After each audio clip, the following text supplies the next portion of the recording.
Wonderful. I'll start gathering people in that as well. Thank you for opening it up. If I can ask everyone to start sitting down, we'll be kicking off in about 1 or 2 minutes. Okay, great. Have you met this is Gretchen, the co-chair.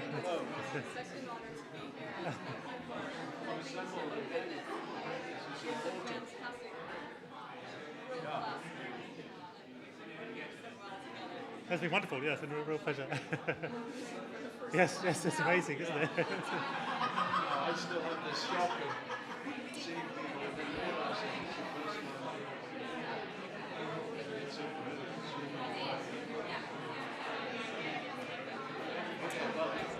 time. Okay, we'll be starting in 1 minute. I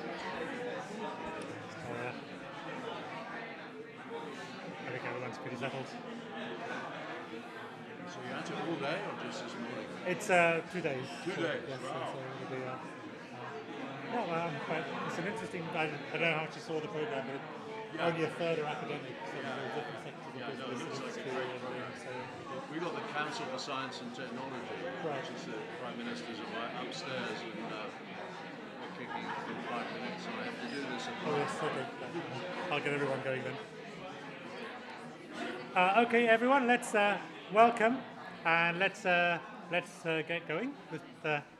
We've got a very full agenda today, so we're keen to keep everything running on time. Unruly crowd. Yes, yeah, okay. Lots of energy in the room already, I can see. That's very good. Okay, so welcome to London, for those of you who've travelled to be here today, and welcome to this unseasonably beautiful day in London as well. So I hope you managed to get some sunshine in your visit here as well. Thank you for coming. I'm Yadvinder Mali. I'm co-chair on behalf of the Royal Society of this 2-day meeting. And before I introduce the context of the meeting, I'd like to hand over to Adrian Smith, who's the president of the Royal Society.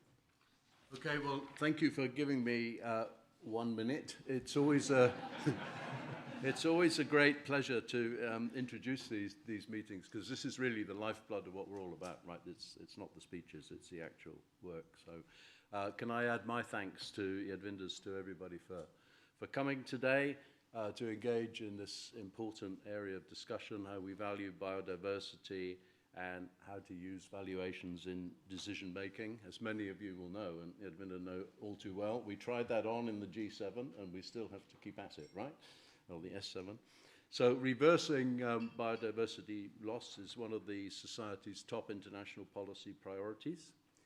So the ambition, eventually, we hope, is that biodiversity will get to be treated with the same urgency by decision makers as we've got the kind of climate of debate on climate change.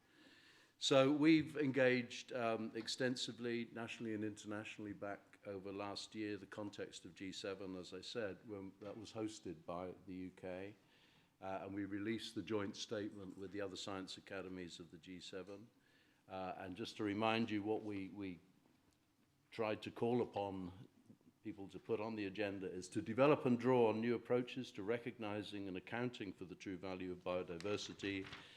For example, along the lines in the Dasgupta review, join up the climate and biodiversity agendas and address them in a coordinated way, and support the development of a global biodiversity monitoring network to help countries meet biodiversity targets. So with the first of those goals in mind, on the accounting issues for the value, great to see so many talks here from academic, NGO, public-private sector leaders who've been developing and implementing new approaches.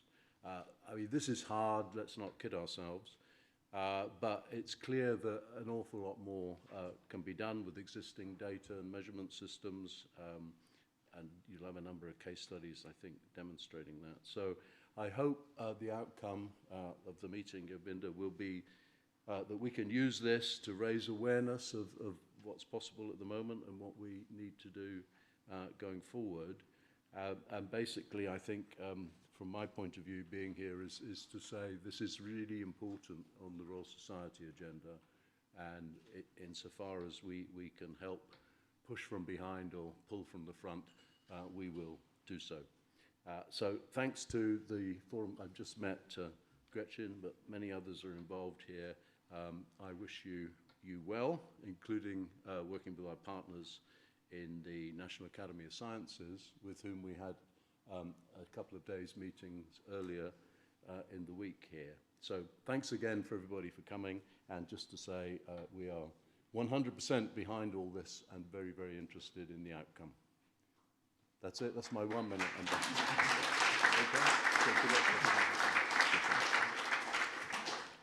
Thank you, Adrian. And before I get onto the meeting, just the tedious part, we're not expecting a fire alarm today, so if a fire alarm goes off, it's real. Do just make your way out to the front entrance the way you came in, this way, in the case of a fire alarm. Okay, so on to today's meeting. It's increasingly recognized that nature and biodiversity are not in a good way. That the condition of the natural world has been deteriorating, and deterioration has accelerated in recent decades. And this matters, firstly, because of the intrinsic rights and values of the fellow species with which we have co-evolved on this planet, and the intrinsic value that nature has. But it's increasingly recognized that it matters to us as a species and as a civilization as well, that this continual erosion of biodiversity in the natural world is beginning to tear apart at the webs of life that secure our prosperity and well-being as a civilization. And it's recognized that this cannot go on, and that the business as usual approach to protecting nature has had some successes, but it is not sufficient for the change that is required to halt this deterioration and this threat. So change is needed at a systemic level in how we consider nature in the core of the decision-making that we make as societies and as a civilization. But how can we do this? How can we embed nature right at the core of our decision-making? So this is the charge before us today and tomorrow, and it's exciting to have such a range of experts, thinkers from across, not just academia, but across many sectors of the world, to think through the challenge and the opportunity that there is here. And so over these 2 days, we will start off by laying out the challenge and why it's important. And then we'll look at some of the key concepts and issues in thinking through how to bring nature into decision-making. We'll look to inspiring models of success in different ecosystems and in different sectors of society to learn lessons of what works and what doesn't work. And then tomorrow we'll explore the role of different policy and economic actors in trying to find solutions to this challenge.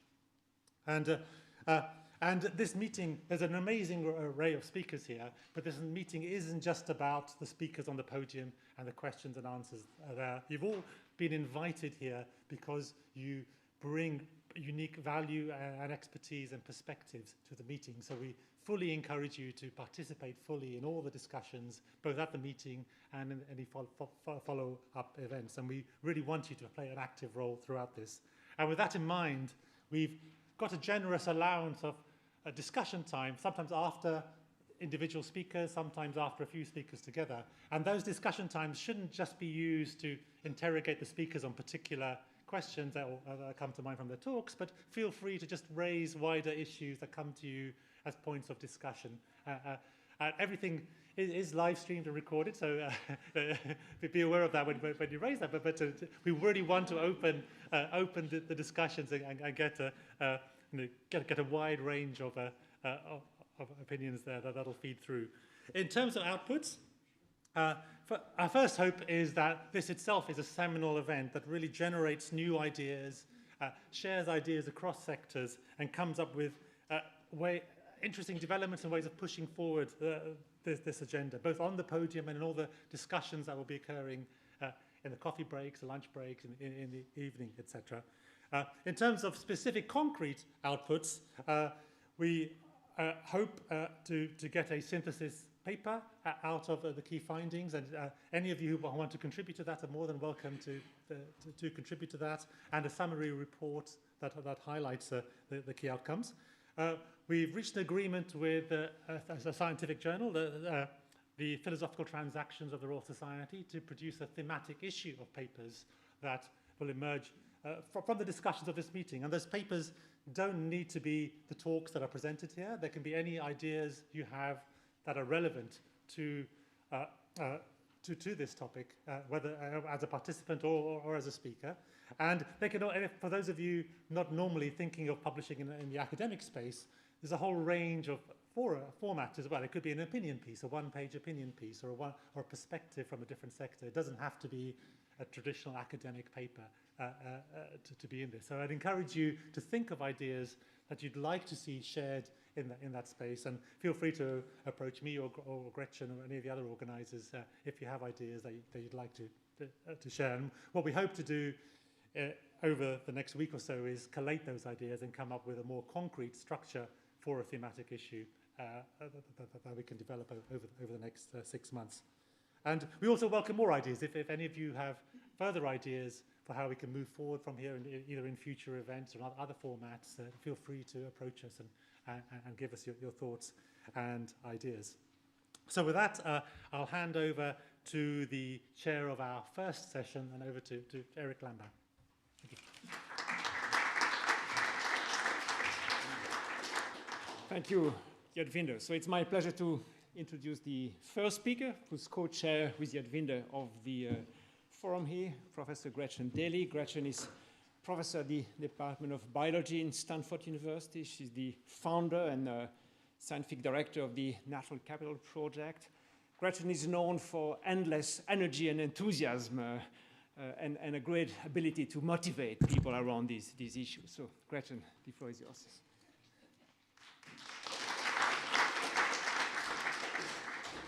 Thanks, everybody.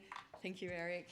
And yeah, I can't say what a joy it is to open this up finally together. We've all been working hard as a committee, and I know all of you, many old friends in the room and many new friends that I can't wait to meet and make in these couple of days. I know everyone's been working harder than ever, given the extreme challenges and experiences that we're all deeply aware of worldwide. So welcome and thank you. And I want to echo what both Adrian and Yadvinder said, that it's absolutely not about the talks. We're really hoping to go way beyond talking and sharing with one another, and really sort of come together around a perspective on where we've been as a broad community and advancing understanding, broader awareness, and more deep consideration of nature and humanity's place in nature, in decision-making in all sorts of contexts around the world. And we'd love to identify key frontiers where we can join hands and work together to make much more profound, impactful, rapid advances while we have hopefully a bit of time. So my job here is not at all to inform you. Everybody's been hand-selected for the incredibly deep expertise and the really inspiring work that everyone is leading here in this room, the heroic efforts. And my job really is to help set the stage, to get us thinking about systems transformation, to broaden each of our own view of what the system is, and consider the other people in the room and the many people we couldn't pack in the room these couple of days who are key parts of the system that we're trying to change, to drive this transformation to inclusive and green ideas and actual development pathways. So yeah, I'm hoping that my role here is mainly to ignite our conversation, to help propel us in our thinking and in illuminating these frontiers. And I wanted to say something, I guess, at a personal level. And that is, I'll say, frankly, I've been really struggling, and I know I'm not alone in this, in how to live these times we're experiencing. You know, what's an ethical approach? What should I do? I've got a kid, 17, another one, 19, and they're both here, actually, enjoying the chance to reconnect across the world. We lived in Sweden, thanks to Carl Folke, Henrik Österblom for a couple years, a few years back.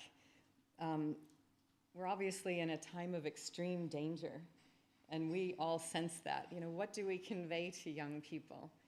How do we orient our own lives, thinking about climate catastrophe, the collapse of nature, and much more, the many events unfolding today that are well beyond our control, and yet that affect all of us and threaten all of us. And it's made me come to a reflection my dad used to give me, which was, and he lived through some tough times too, through the Cold War, based in Europe a lot of the time, and in various ways, working on what could be, you know, really challenging and kind of personally tough types of situations, trying to help others. And he said, you know, the key to a good life, Gretchen, is to always have something good on the horizon, something you're looking forward to. Whether it's a year out, we'd always look forward to this week or two period that we'd spend as a family at a lake, a beautiful lake up in the Sierra Nevada mountains in California. And, you know, or whether you're just looking ahead to the weekend, something great you've planned with a friend, or just the end of the day. You know, having something good on the horizon is a way of then living kind of in the flow, knowing that's coming, but taking the work and life one step at a time, living in the present. And I hope we come out of this meeting actually with some good things on the horizon to, again, getting back to what the frontiers are and what we might all aspire to doing together that might be a lot grander and bolder even than the many grand and bold things we're doing now. So nothing actually is more satisfying than a grand challenge and a dream team to tackle it with. So with that, let me give a tiny bit of history to set the stage, and then I'm going to move to some key frontiers just to propose some things. You might laugh at them and sweep them off the table, and that's totally fine. I expect everyone would first of all describe the history quite differently. We're all coming from different angles at this, so I'm giving one pass through it. And then I'm hoping that everyone is game and with the spirit and confidence to start putting some things on the table that we might tackle together. So I'll go back 30 years when I actually first got to know Kalle, when I was just finishing my PhD, and when Stockholm, the Royal Swedish Academy of Sciences, launched an effort together with other efforts elsewhere to integrate in the kind of research community, ecology and economics, and then going way beyond. It's been a time of integration. So all of these things got sparked, and they're all ongoing. But since the early 90s, a lot of work to bring multiple disciplines together to advance much broader systems view and to build a knowledge foundation with the credibility, the legitimacy, and kind of the international global salience to bring people together around it. Then by the late 90s, we were actually pretty lucky that somewhat independently, and with some heroes in the room with us today, we saw this knowledge moving into action. It was knowledge, obviously, already in the community, and we had some iconic demonstrations, and some of those that stand out for me are the New York City watershed deal. You know, we're facing declines in water quality. The city opted to invest in upstream watershed protection rather than what looked like it would be much more expensive building of, you know, a physical filtration plant. Or Costa Rica with Alvaro Mania here actually, who pioneered an effort to address the devastating consequences of one of the highest deforestation rates ever recorded, and the absolute magnitude of deforestation was also really alarming, and pay smallholder farmers and agriculturalists broadly to instead conserve and restore forest. China, with representation from Tong Wu here, who wasn't even born at the time, but who has been playing a really key role in advancing what back then was just biblical flooding that devastated the country, was traced to deforestation in the upper reaches of the Yangtze River in particular, and led to the largest, and still the largest, payment for ecosystem services scheme, on the planet, involving 120 million households. So these initial iconic demonstrations, and I'm sure you're all thinking of others, they, number one, had a lot of genius in them. And it usually wasn't rocket science, but it was much more how to connect across systems, from the livelihoods and well-being of smallholder farmers often, to what greater downstream society needed. And it involved using a crisis to motivate and open up a pathway to change, involved really careful design to achieve at least dual goals of improving the welfare of people and nature, but often many, many goals under those, considering multiple dimensions of well-being, multiple, segments of society, and same on the nature side. There's much more to the New York case than protecting water quality, but many other benefits of nature. Each of these cases continues today, and each has inspired a lot of replication. So with that, that was a lot of inspiration, and by the 2000s, people were off to the races trying to systematize a universal understanding and approach. We had a lot of assessments, starting actually a little earlier with the biodiversity assessment, the Millennium Assessment, leading on up to IPBES, and the follow-on IPBES assessments coming now. We had a lot of development of tools that were designed to make this knowledge accessible and actionable as widely as possible. And there's been tremendous uptake of some of these tools. The one I know intimately is the Natural Capital Project's INVEST software that's now being used in virtually all countries around the world. But there are many other tools and many other frameworks. Like another key is setting standards, and the UN has played a really crucial role in certifying all these approaches and all the lead up to that, World Bank and other efforts, and setting accounting standards and seeing them blessed in 2021 as core to accounting was really key. So then we get to, let's say, the 2010s. We're getting close to today. There's been really dramatic increase, I'd say, in innovation and in impact, and the ambition underlying much more powerful partnerships. So whereas earlier we saw a lot of groups coming together and kind of advancing one-off types of projects designed to open a new pathway to integrate nature into decisions, we started seeing then the development banks, for example, with more money than a lot of the conservation NGOs that many of us started working with, really committing themselves to advancing this work together in the research realm and the action realm, and advancing demonstrations, at country scale, at, across regions, across sectors, transportation or infrastructure, or across problem areas like coastal climate resilience or water security for cities, things like that. And we see now by 2022, let's come to where we are, some shining success stories that as a community we can all be really proud of. And we'll hear about these today, so I'm not going to get into them. This afternoon is dedicated to just showcasing a few contrasting success stories that are going to scale at some levels, involving a lot of these realms, and including more of the private sector, which really is still largely a future frontier, and where many of the people in the room are playing key roles in cracking open that frontier.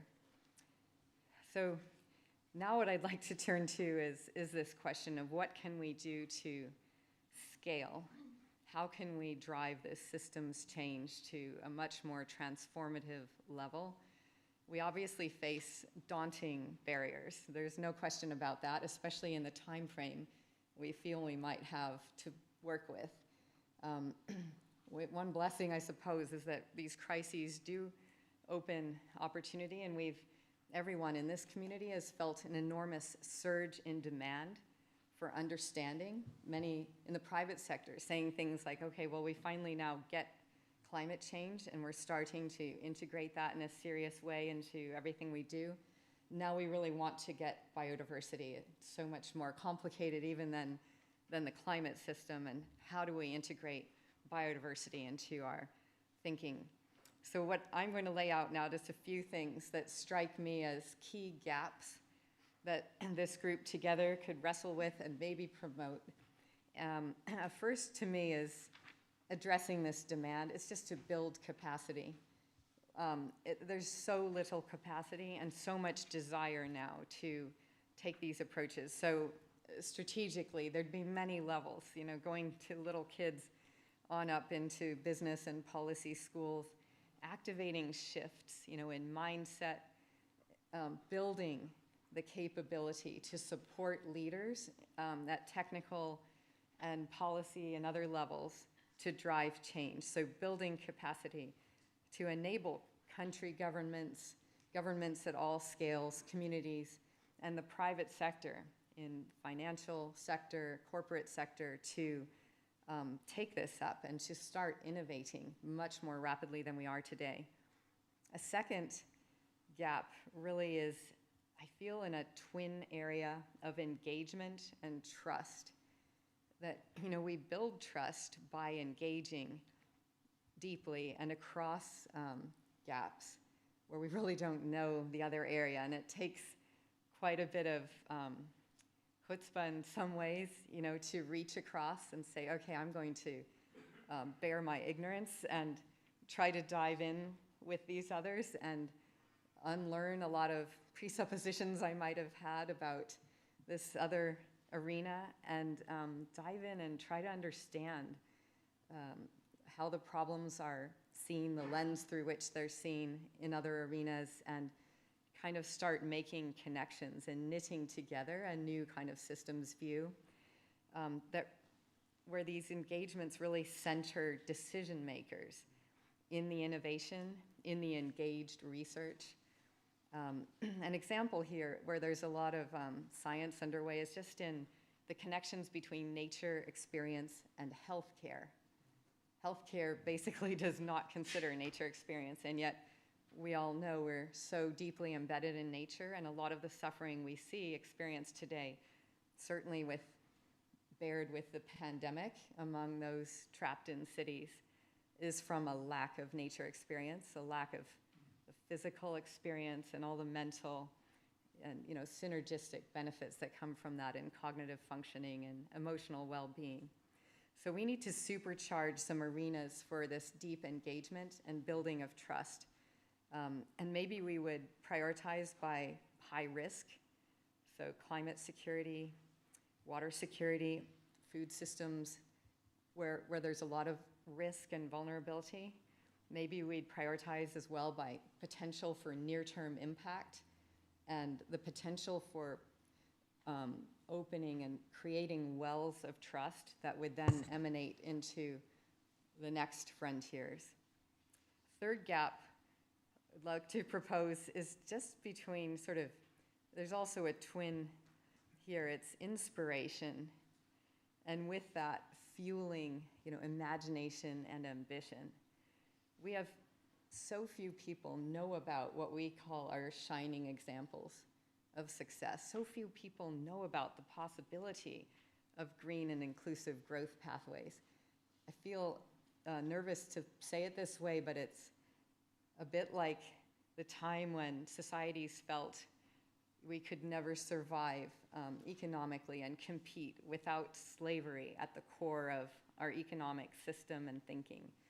And today it's the same basically with nature, and we need to inspire others and share the stories of what is possible. And I feel embarrassed to say anything here because my kids always say, A, I'm no fun, and B, I don't know anything about like what really matters and what's out there.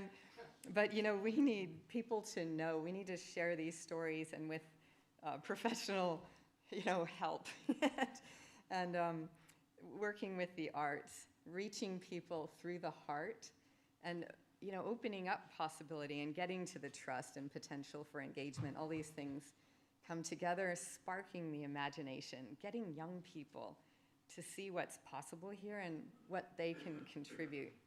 And that then fuels ambition and the idea that we could go way beyond where we've been today. And then the final gap I'd like to just throw out is in values.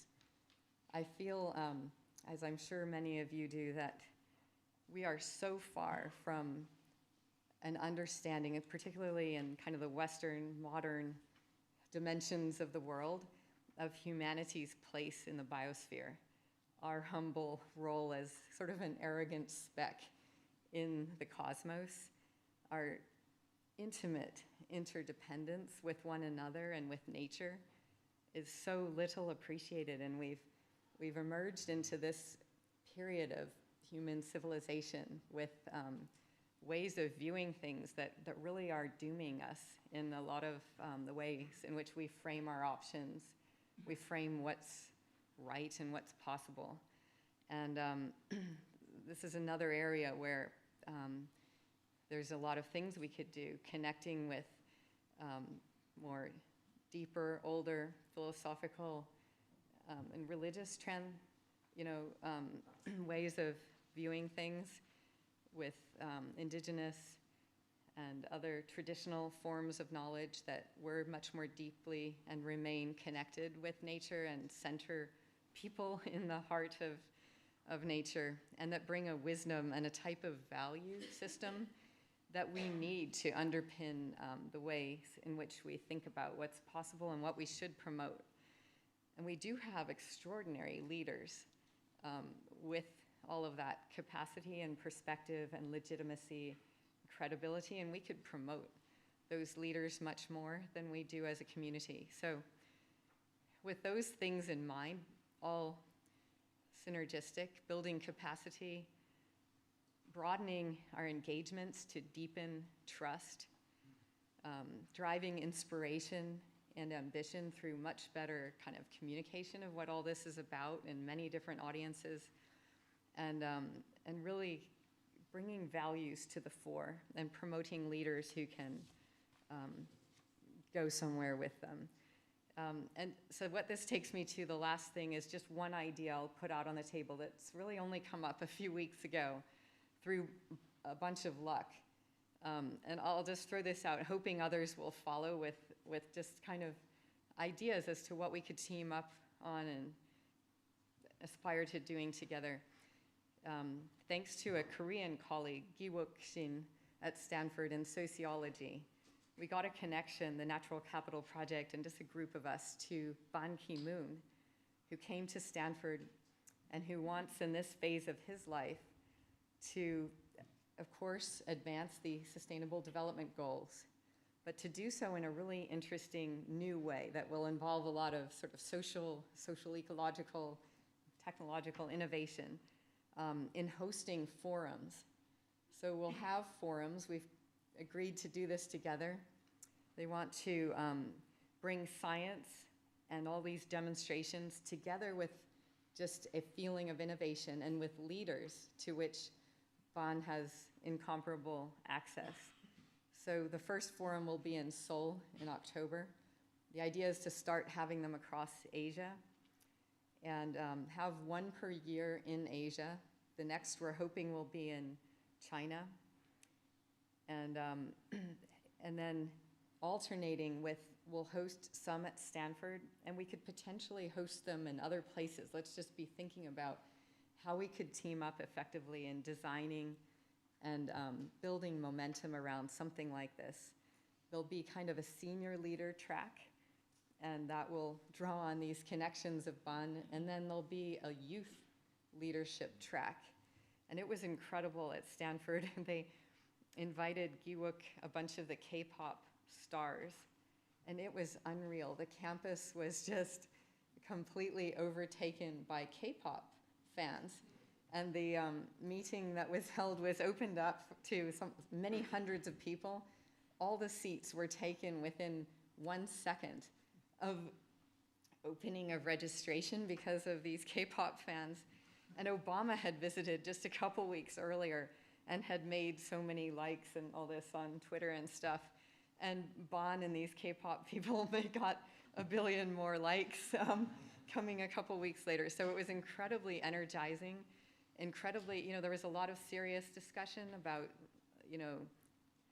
all the conflict on the Korean Peninsula. It's not like it was just fluff. It was serious stuff, but it was with a joy and an energy and an optimism that we really need to infuse in what we're doing. So we're planning to bring the shining success stories, and a big one that you'll hear about later today, I think, is the emergence of gross ecosystem product, a new way to which many in the room have contributed of thinking about tracking progress, reporting to societies where we stand in our relationship with nature. How is nature doing? Sort of constructed in parallel with GDP, all the benefits, this not from the economy so much, but from nature to people, and some meaningful measure of their value. And so we'll be elevating GEP, using that as sort of an attractor, as Kale puts it, in driving systems change. And with all of this, I just want to close with a reflection from George Shultz, who was Secretary of State in the US and had many other lead roles, died fairly recently, and on his 100th birthday in 2020, said something that's also really stuck with me. He said, looking back, I'm struck that there's one lesson that I learned early and have relearned for over a century, over and over. Put simply, trust is the coin of the realm. When trust was in the room, whatever room, could be the family room, the school room, the coach's room, the office room, the government room, or even the military room. When trust was there, good things happened. When trust was not in the room, good things did not happen. Everything else is details.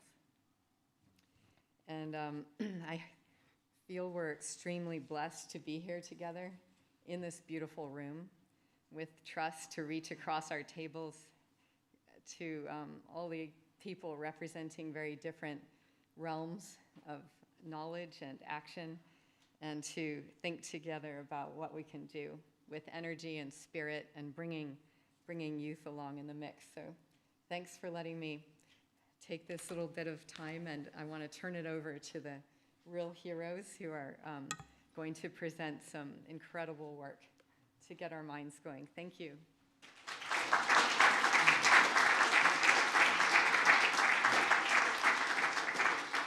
Thank you very much, Gretchen. So we'll have 30 minutes at the end of this session for discussion. At this stage, I was asked to share a couple of reflections very quickly in a couple of minutes before I introduce the next speaker. And I will do that in a slightly non-academic way, because I will tell you a very, very short story, a story that comes from the 13th century. And surprisingly, a story that really integrates this concept of valuing nature already at that time. It's associated with the very well-known wise man from the 13th century, Nasreddin, known as Nasreddin Hoxha. Who knows him? I'm sure, from a few people knows him. Extraordinary person, he wrote hundreds of stories and jokes full of wisdom that are very widely known and shared in the Middle East. And this story is entitled The Price of Smoke. You see the valuing of nature there. Back in the medieval times, a poor man was walking through the marketplace. He noticed the delicious smell coming from the stall of a vendor of grilled meat. He felt very hungry, but of course he could not afford meat. So he took a few pieces of bread from his pocket and held them into the smoke, and then he ate them. The vendor, as he was walking away from the market, yelled at him, "Hey, you owe me for that." Well, the poor man, of course, refused to pay. So they start to argue, and to settle the dispute, they agreed to see the local judge, which happened to be Nasreddin, a very wise and holy man. Nasreddin listened to both men's argument and then said to the poor man, "Give me your purse." The purse really contained just a few coins of very little value. So Nasreddin emptied the bag on a table and turned to the vendor. "Did you hear the sound of the coins?" "Yes," he replied. "Well, the price of smoke is the price of smoke is the sound of coins. You sold your smoke, and in exchange you heard the sound of this money. So now you should consider yourself fully paid." You see, it's very interesting. 13th century. It's quite interesting to see how they were thinking. But in terms of now of my two reflections, this really highlights also the key question of how to value nature, how to integrate nature into decision-making without taxing the poor, without losing the perspective of the poor. Of course, we don't want the poor to lose access to the key resource they need for their survival. We don't want the poor to be relegated to a role of mere guardians of nature, where they are just paid not to cut trees, but with little options for livelihood. So I think the key question here is how to find solutions that link nature conservation with poverty alleviation.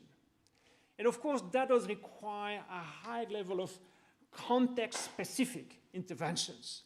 And often the kind of large national policies or of investment projects do not have the level of granularity that is required to understand the specific ecological, social, cultural context. Now, one of the very last papers of Elinor Ostrom, the late Nobel laureate in economics, was titled "Beyond Panaceas." And let's cite one sentence from that.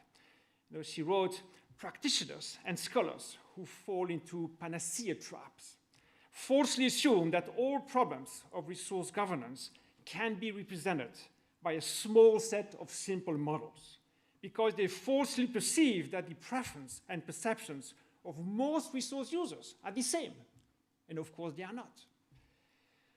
I'll leave you with these two reflections, and it's my turn now to introduce the next speaker, the distinguished Professor Carly Folke, director of the Bayer Institute at the Royal Academy of Science of Stockholm, and founder and science director of the Stockholm Resilience Center in Stockholm University. Carly is a real system thinker, a pioneer of research on socio-ecological systems. One of the many things I like about Carly is that he's been really at the forefront of the integration between science and arts, which is a very interesting approach as well. Carly, the floor is yours.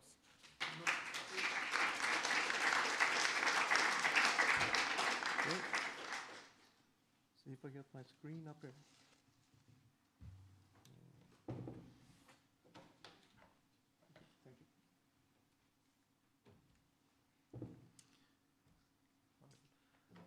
Thank you very much.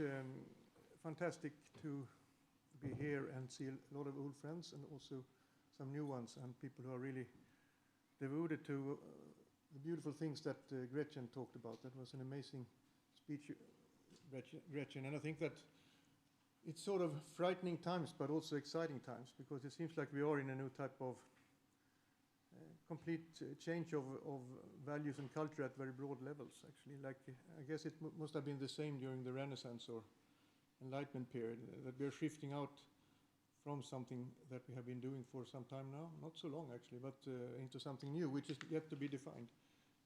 And it could, of course, become something really nasty. It could also become something really beautiful.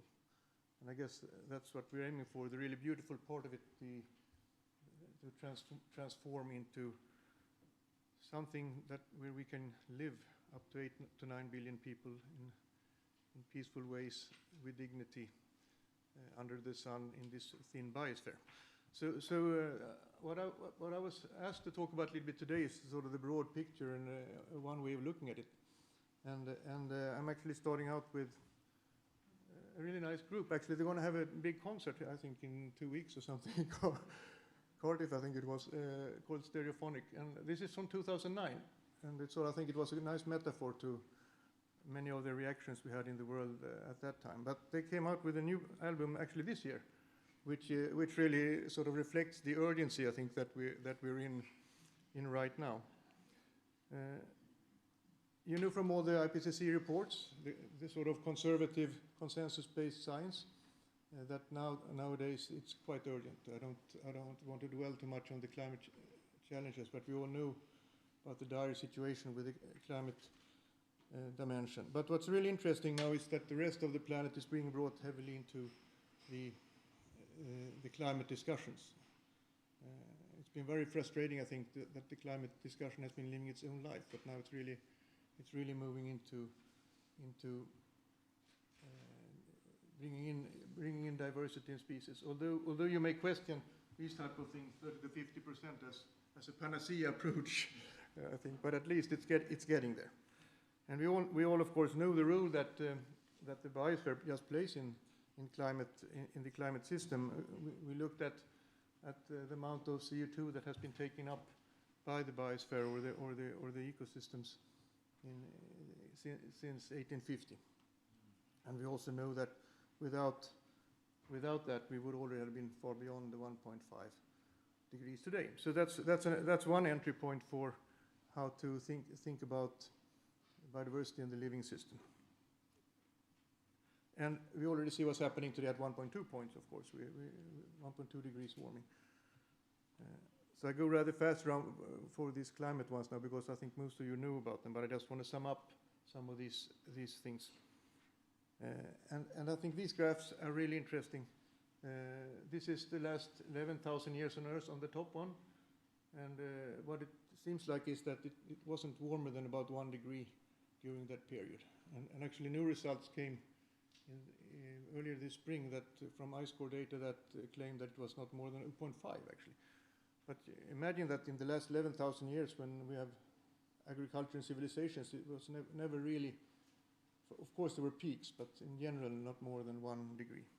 And if you look at the last 3 million years, it has not been more than 2 degrees basically on Earth. And of course we've been around for 250,000 years. So you don't have to have much imagination to think about that this is going to be very different from how it is today.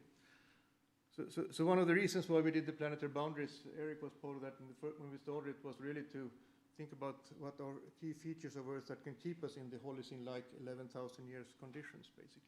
And now there are lots of updates of that, and I know there's a new one being published in a couple of weeks, led by Catherine Richardson. But these came out earlier this spring about the green water. And if you start to dive deeper in it, you see that basically all of these boundaries have been exceeded, which is not a very hopeful sign, but looks like that. So welcome to the Anthropocene, of course.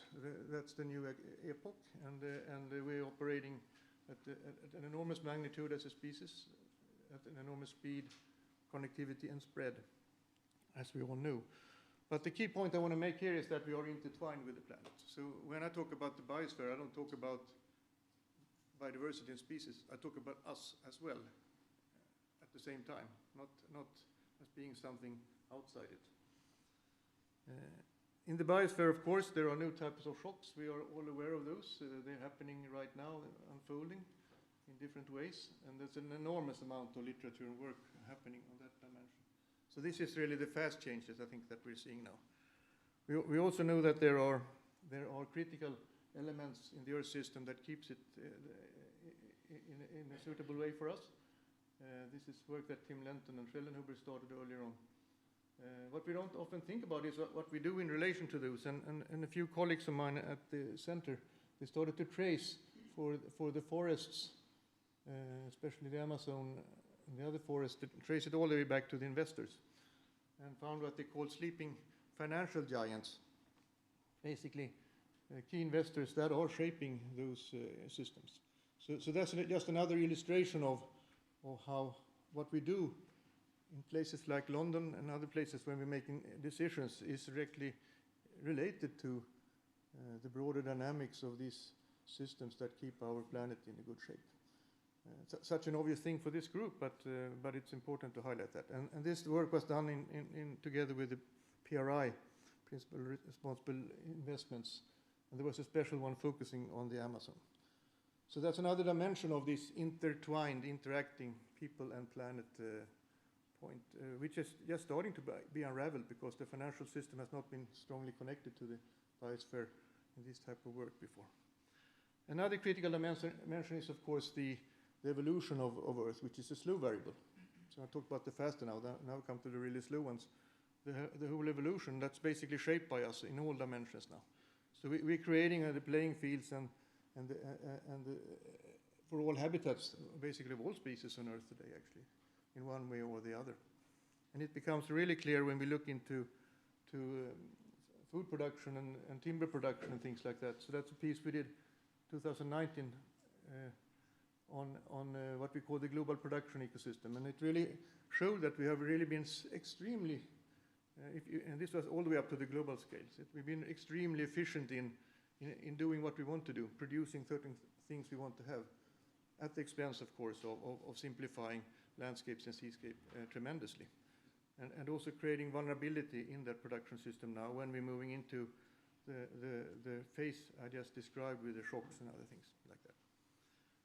Okay, not a very rosy picture, actually. If you sum it up, it's a new systemic risk situation, but I would also argue it's a new systemic opportunity situation if you try to understand it and deal with it, and not just deal with incremental tweaking. Because I still think there's a lot of thinking that just argues that if we only internalize some of the biodiversity issues into the way we do things, everything will be fine. But as Gretchen highlighted very strongly, we're after a more systemic transformation here if it's going to work out. So these are some of the features, I think, that are happening now in the Anthropocene in front of our eyes. And it's not just a changing game, it's the whole playing field of the game that is changing. And of course, that has an enormous consequence for us as a species and our economies and societies, how we are going to play that game when the playing field is changing. And all of that is happening within this thin layer. Gretchen mentioned it. It's the biosphere. It's about 20 kilometers. It's not just animals and plants, it's us. We're in it, we're living in it, we're part of it, we're embedded in it. And our welfare depends on it. And I want to emphasize this point because when I say it, everyone says yes, yes, yes, but no one really gets it because it's a deep thing, actually. It's in science we talk about ontologies. It's really about challenging the way we have structured knowledge generation, to really think of ourselves as embedded in the planet and in the biosphere, not just conserving species out there or doing something else. We're part of it, we're shaping it, we're integrated with it. And I think that systemic view is the core feature foundation for if we're going to succeed in a transformation. If we don't get that basic point, then the transformations won't happen into sustainability. And of course, that was highly highlighted in the Dasgupta review, the shift from the three legs as part of the planet, which came out of the Brundtland report earlier on. And that has been used, especially in the business sector, a lot, and it's still used a lot in the business sector. Right now, you found it, for example, in the ESG measures that they use in finance and investment, which I think are so far away from what we need today. So that's a very outdated view. Don't use it, in my mind, actually. We have to look at the world as this, where the society and the economy are embedded in the planet. It's such a self-evident thing. It's sort of, to some extent, embarrassing to have to talk about it, but I think it's really critical. And it's now starting to play out. Actually, Gretchen mentioned the work of the multilateral development banks. These are directly from the text in this report, actually. It talks about the classic well-being from nature services and these type of things. It talks about nature's ruling climate, but it also talks about progress, that it requires a transforming the way in which we value, use, conserve, and share the benefits from nature. And I think that's really important.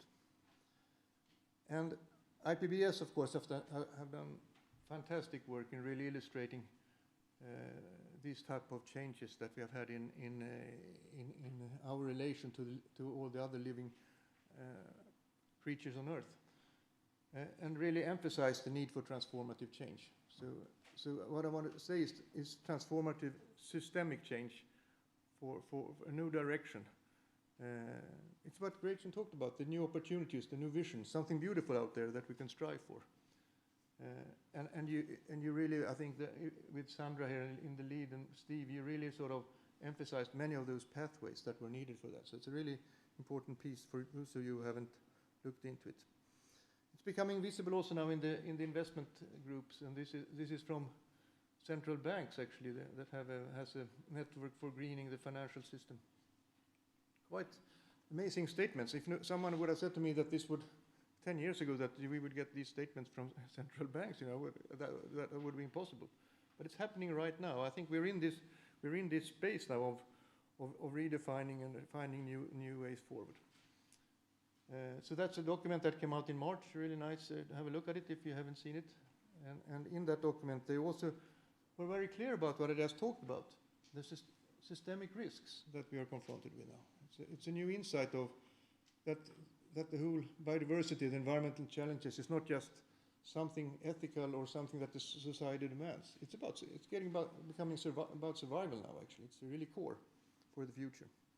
So I think that's very encouraging. So just to re-emphasize what Gretchen said, I think we're in the middle of that shift now. And now it's up to us to help guide it, actually, with the more with some of the understanding we have. And that's really the transdisciplinary processes, of course, that Eric is heavily involved with in the EU now. Many of you are working with different actors to build that trust, to be able to redirect the ship into new pathways.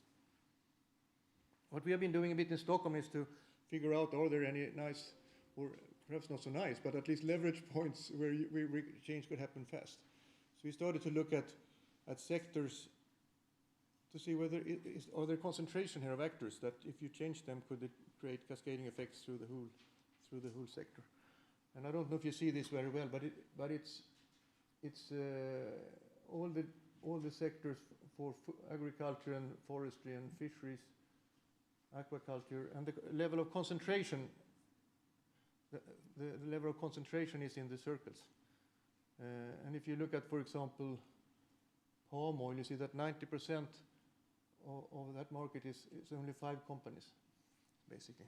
So we were quite surprised that we saw that concentration all over in the economy, actually, of few actors operating many of these key production systems that we are dealing with. So we've been trying to engage with some of those sectors, and Henrik Österholm will talk about that tomorrow in relation to seafood. But we also dived into and looked at what is going on here. And we see that several of actors, of the big actors, are actually doing exactly what we're talking about here, starting to reconnect the way they think about things to the planet in new ways. And here are just a few of the bullet points that came out of that work, these type of things. I won't go through them, but it's a piece if you want to look at it more deeply. And finally here, we are now pushing very strongly for what we call corporate biosphere stewardship. We realize that political world is moving not fast enough, although the European Union has done a lot of good stuff now, but it's not moving fast enough. And we're looking for these leverage points to make these transformations happen. And basically what we found is that it is possible to create an additional purpose in companies by having this collaboration and having this trust and having this vision for a brighter future, and also from a company perspective. And it actually it is taking place. And as a sign of that, actually, we've been running now for the last 4 years a small executive program with CEOs of Swedish companies, all the big ones, basically, H&M, Volvo, Atlas Copco, all these big ones, and helping those CEOs to shift their mindset. And it's happening quite strongly. You can already now see the waves of that shift in Sweden. For example, we have 2 efforts now for green steel completely produced without fossil fuels in the whole supply chain. And it's because of this time we're in. We're in that space of now defining the change, and now it's happening, and then we can trigger it by giving direction for it. How much time do I have? Okay. So then I can also just mention a brief report that we did last week on the Stockholm Plus 50, called Economy and Finance for a Just and Thriving Planet, where we sum up a lot of the things that I've talked about right now. We summed up there, and Gretchen and her team was part of that also. But we sort of identify a cycle there of four phases that seems to happen in these type of shifts. One is defining the new direction, which is of course what we are all after here, and then create the enabling conditions for it, and then phasing out the stuff that is not working in this new direction, which is of course can be really troublesome when it comes to workplaces or shifts in industries and these type of things. But there have turned out that there are a lot of processes that are doing that now with dignity, actually, where you almost like saying goodbye to something in a social way, not just closing it down and creating turbulence, but doing it in a social way, and then try to accelerate the new direction towards a more sustainable future. And I just end with a summary we had from the Nobel Prize Summit last year, where several of you were involved with. Basically, to sum up some of the things I said, is that it's not just about the greenhouse gas emissions, but it's also especially revitalizing the planet's resilience, us and the rest of the living, and transform the way we do things to become stewards of our own future on Earth. Thank you very much.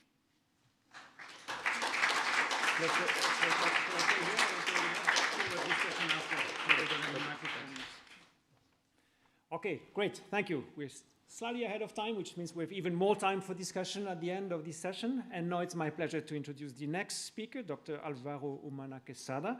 Dr. Alvaro was the first Minister of Energy and Environment of Costa Rica.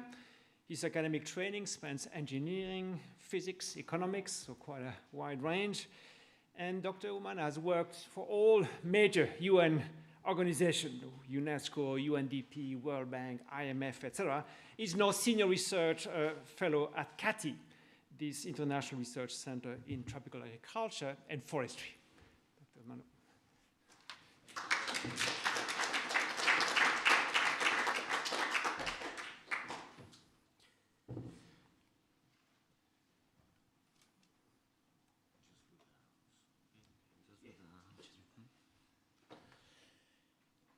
It's a great pleasure and honor to be here and to be able to address you. This is Gretchen Seiba. She wrote a beautiful book about this specific tree in Costa Rica, and I wrote the foreword for her. A magnificent ceiba tree, or a baobab. This was the sacred tree of the Mayas. The baobab, the tree of life, or the giant redwoods.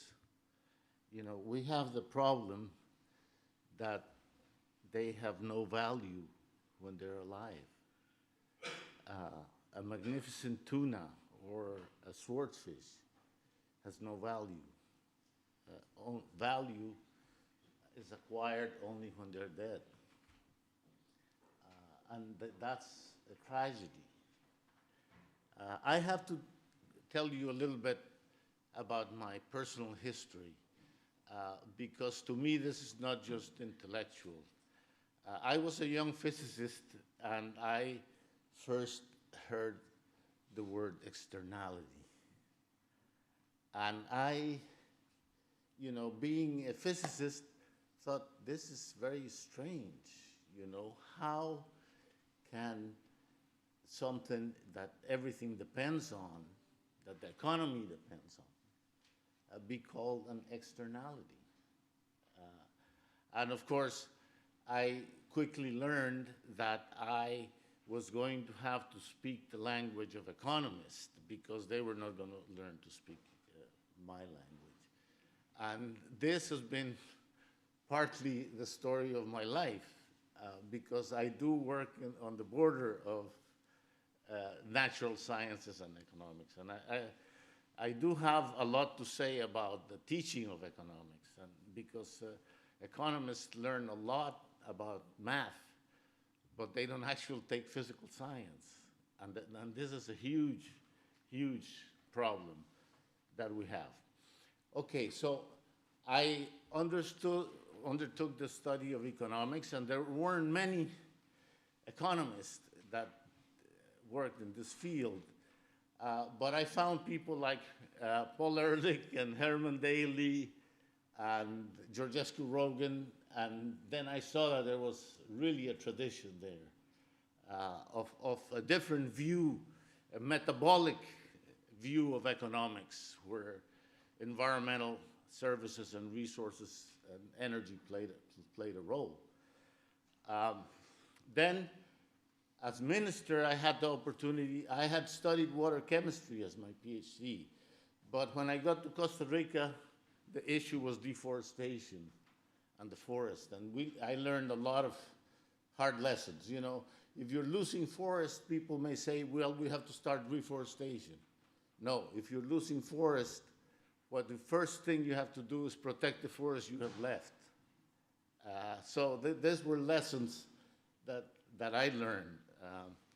And as minister, I had the opportunity then to influence forest policy. I proposed to President Arias that we create a new Ministry of Energy and Environment, and he agreed.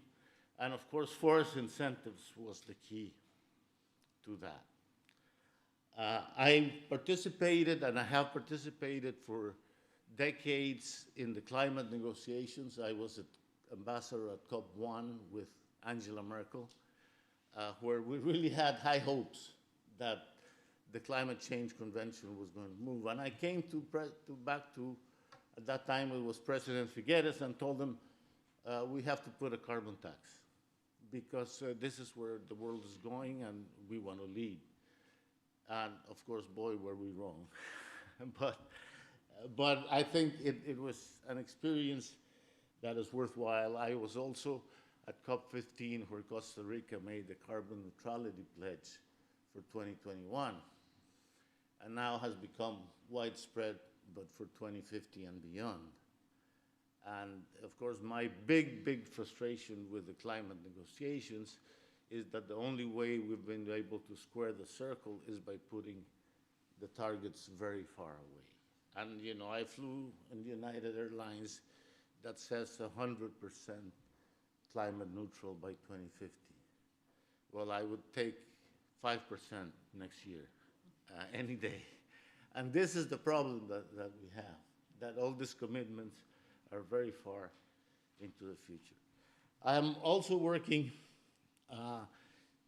with the help of the World Bank and others. We started an organization called Climate Transparency 5 years ago, and we've been putting a report on the climate performance of the G20 countries. I think it's the most comprehensive report that we have, and I encourage you to take a look at it at some point. So that's as far as, so that you understand where I'm coming from.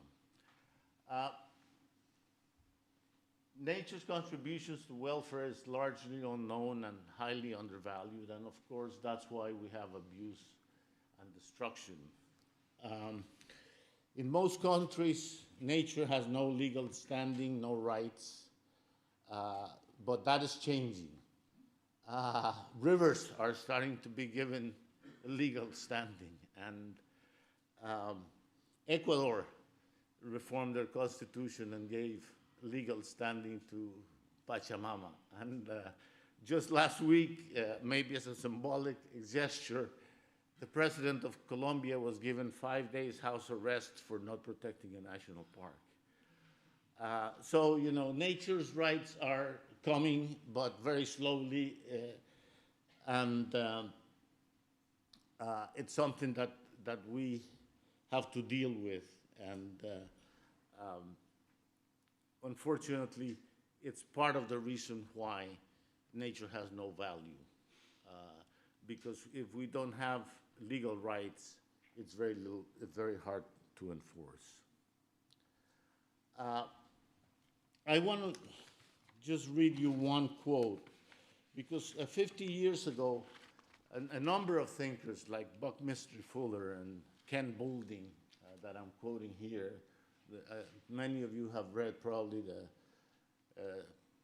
spaceship economics article that he wrote. But in 1957, Roger Revelle, who got his student to start measuring CO2 in Mauna Loa, said this about the experiment that we're conducting on the planet. Human beings are now carrying out a large-scale geophysical experiment of a kind that could not have happened in the past nor be reproduced in the future. We are returning to the atmosphere and the oceans the concentrated organic carbon stored in the sedimentary rocks over hundreds of millions of years. And you have seen the very nice figures, and they illustrate how the Earth has been able to take up about half of that CO2, but the other half, about 140 parts per million, it's what Richard Stern called the mother of all externalities. And it was this externality that moved me to study economics, because I could not see how the resource was the fossil fuel. The oxygen was free, and then we burn it, get energy, and a byproduct that is bad, but we don't count that.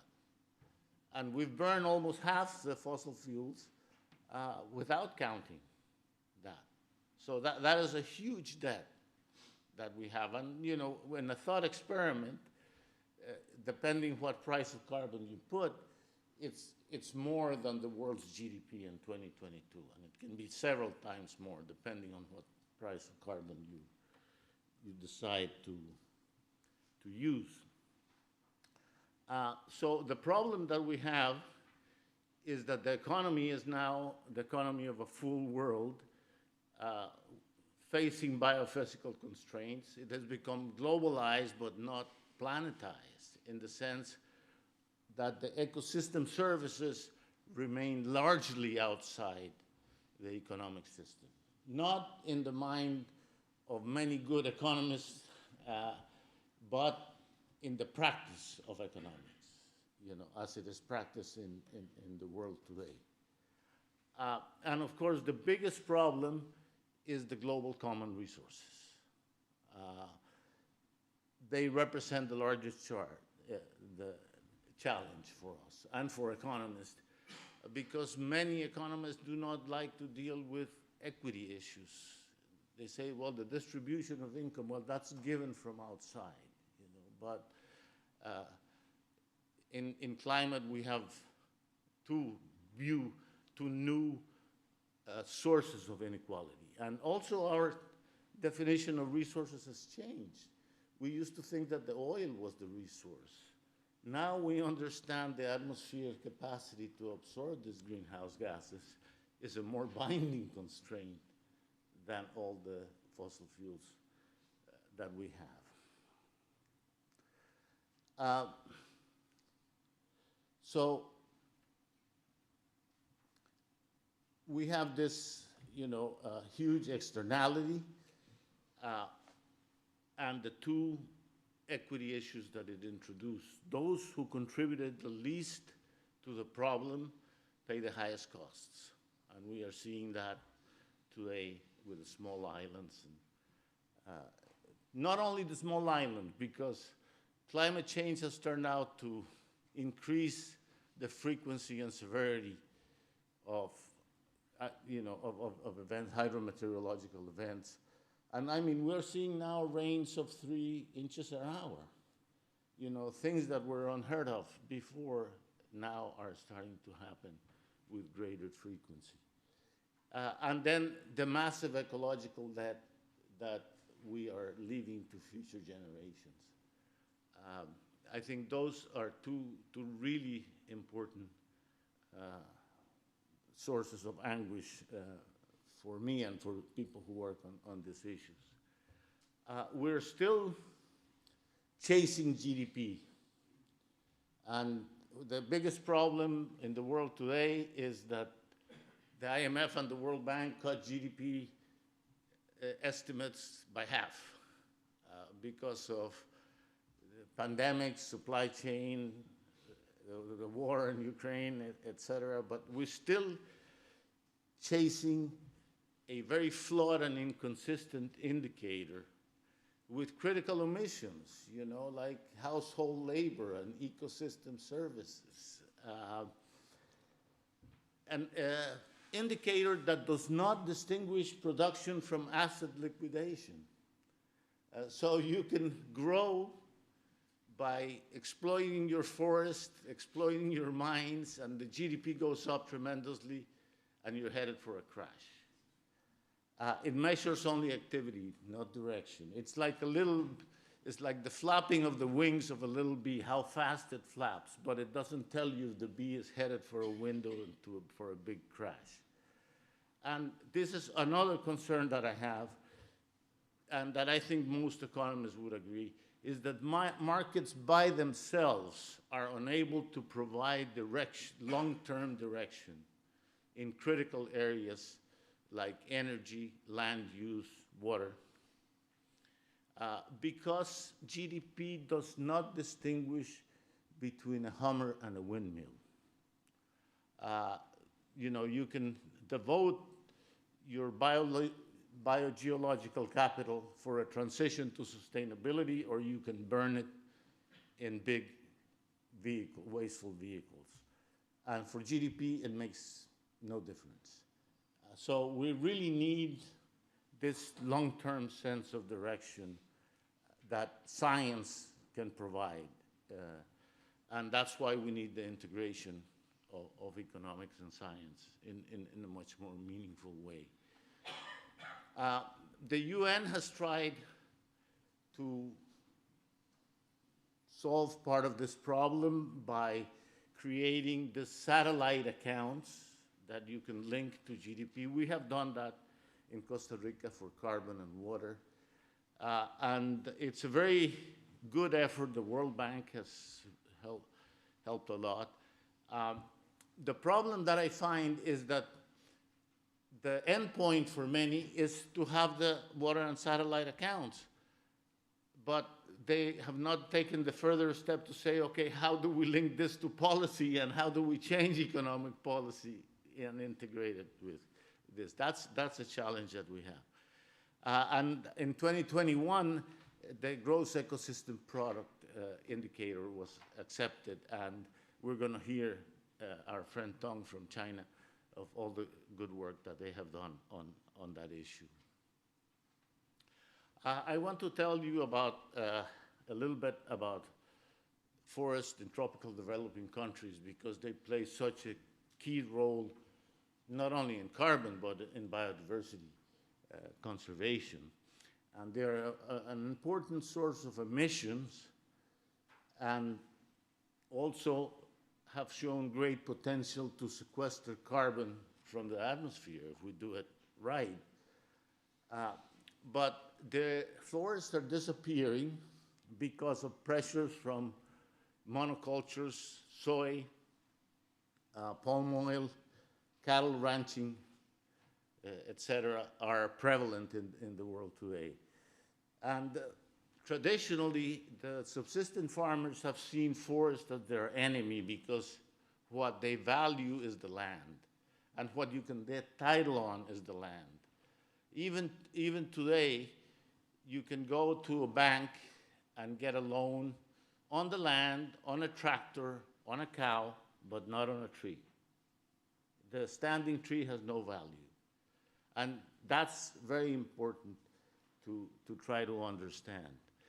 And of course, most tropical forests are not good for agriculture, but the landholders don't know that. And land tenure plays an important role, because if you don't have security over your land, you may be more prone to cash in your capital in the form of trees at a very low price, you know. A tropical forest tree in Latin America today goes for $5, $10. That's what the owner is paid. So as minister, I had the problem of how to add value to the standing trees. And we had to design a new system of incentives, because what we had was a fiscal incentive so that people could deduct money for reforestation. But they were interested in deducting the money, not in the trees. It was just a gimmick. So we focused on small landholders and tried to find a way to create value in the standing trees. And we did that. We offered them loans to plant. And if at 5 years the plantation was viable, the plantation itself became the guarantee of the loan. So, and we tore off the papers. And we tried to use existing co-ops. Costa Rica has a very large system of cooperatives and agricultural extension centers to reach scale. Because the demand for this grew very, very fast. We were very lucky because we have a saying in Latin America that you cannot make chocolate without cocoa. And the cocoa is the financing. And we had a very great opportunity, unique, of 2 debt swaps. One with the government of the Netherlands that was devoted entirely to forestry, and one with the government of Sweden that was devoted to a big national park in Guanacaste, and then Sweden also later contributed to the Forest Fund. But this gave us the opportunity to support the first 13,000 hectares. When I went back from COP1 in '95, I told the president, you have to put in a carbon tax. And a formal PES system was approved that recognizes the 4 ecosystem services. Carbon sequestration, fresh water, scenic beauty, and protection of biodiversity. It's a land-based program that pays $64 per hectare per dollars, equivalent to $20 per ton of carbon. And the stable financing was provided by a 3% tax on fuels that has been maintained since 1996 until recently. There's financial problems now because of fiscal concerns. There were a set of complementary policies that are critical. The PES didn't do it alone. Prohibition of land use, expansion of the national park system, creation of hundreds of private forest reserves, some of them with the support of Swedish children, and you have to maintain these policies over decades. Costa Rica was really ahead of the international community in trying to internalize the cost of greenhouse gas emissions.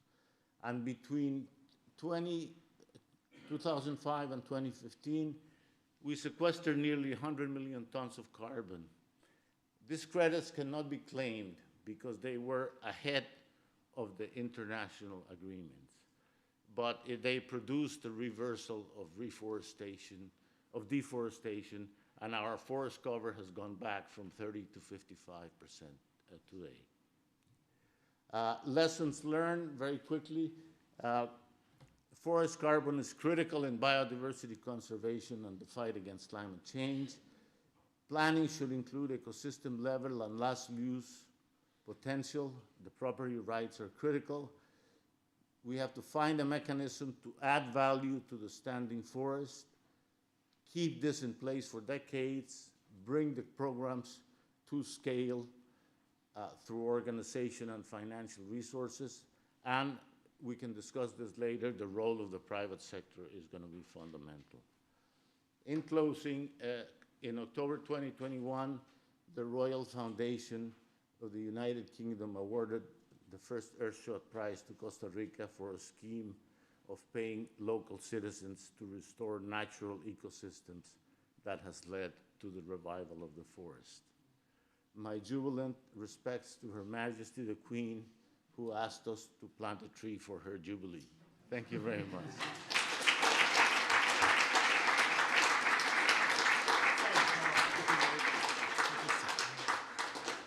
Thank you so much. Very interesting to see the real-life policy experience here. So our next and last speaker for this session, and please stock your questions and comments for the discussion just after, Dr. Emily Mackenzie. She's Technical Director for the Task Force on Nature-Related Financial Disclosures. Before that, she led the team that produced the Dasgupta report on the Dasgupta review on the economics of biodiversity. Very impactful report, really a must read. Emily has been involved in many projects that I cannot list, but all in the same space of valuing nature and natural capital. Emily, yes.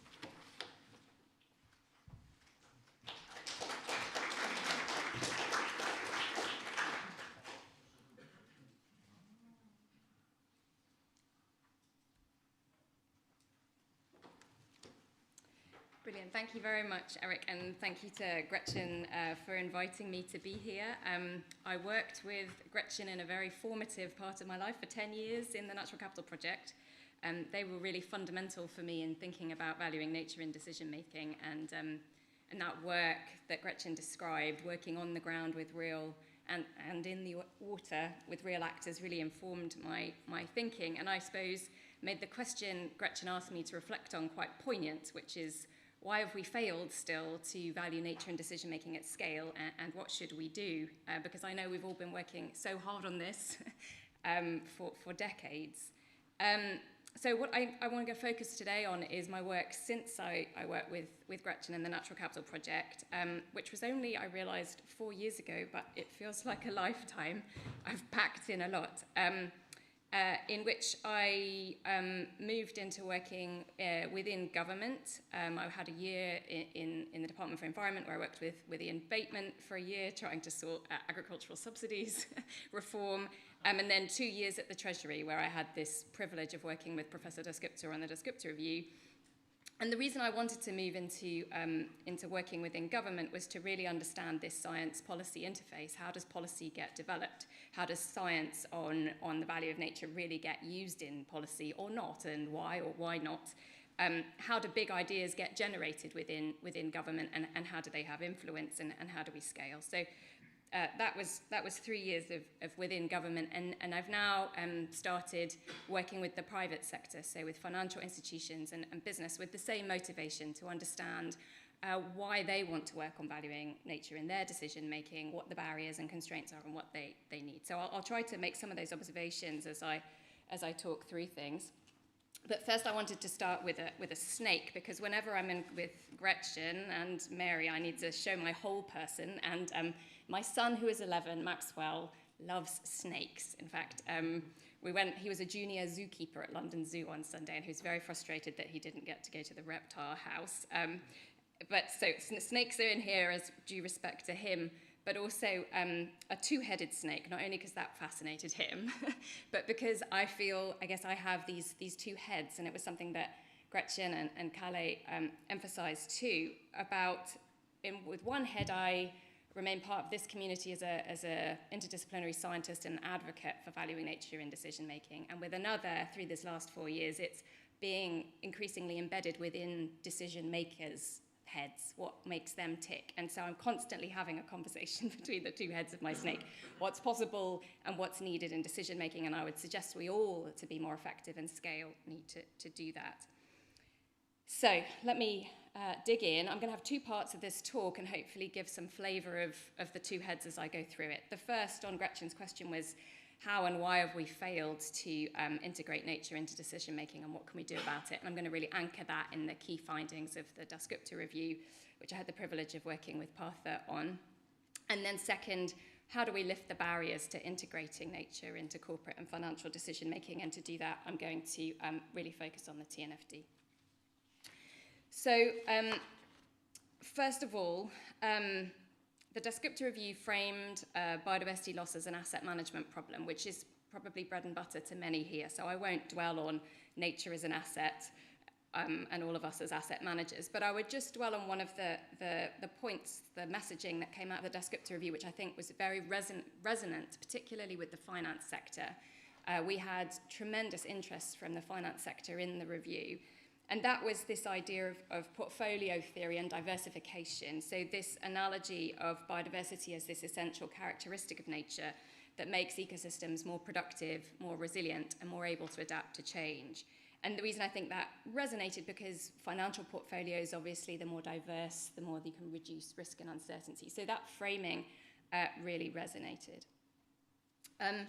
The second and point of the review that I guess comes to some of Carle's really beautiful descriptions was this failure that we've had to manage our global portfolio of assets, if you want to continue with that analogy well.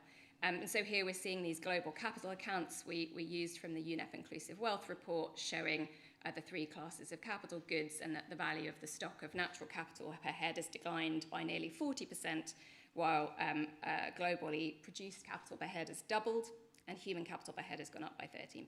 So this makes this well known, we know it all. Why are we reducing our natural capital to the point of collapse? We also drew on evidence from a variety of sources that Carle mentioned to show these indicators of the Anthropocene. You can see the hockey stick across almost everything, the planetary boundaries, to emphasize that science and economics combined are showing all of these indicators of the overshoot of our demands on the biosphere. Again, I won't go through all of the detail, but one of the framings of the review, which I think also helped to resonate with economic and finance decision makers, was recognizing in our recent history that in many ways it's been the best of times. I think that has to be acknowledged, and many would say, why are we making a fuss about this? This has been such a great period for that. And we gave in the review acknowledgement of all of those indicators of progress, but we showed the rub, which is that what we all know, humanity has achieved this prosperity at the expense of nature, and gave a huge variety of evidence that many of you have produced for how biodiversity loss, ecosystem service loss from ITBES and others has taken place.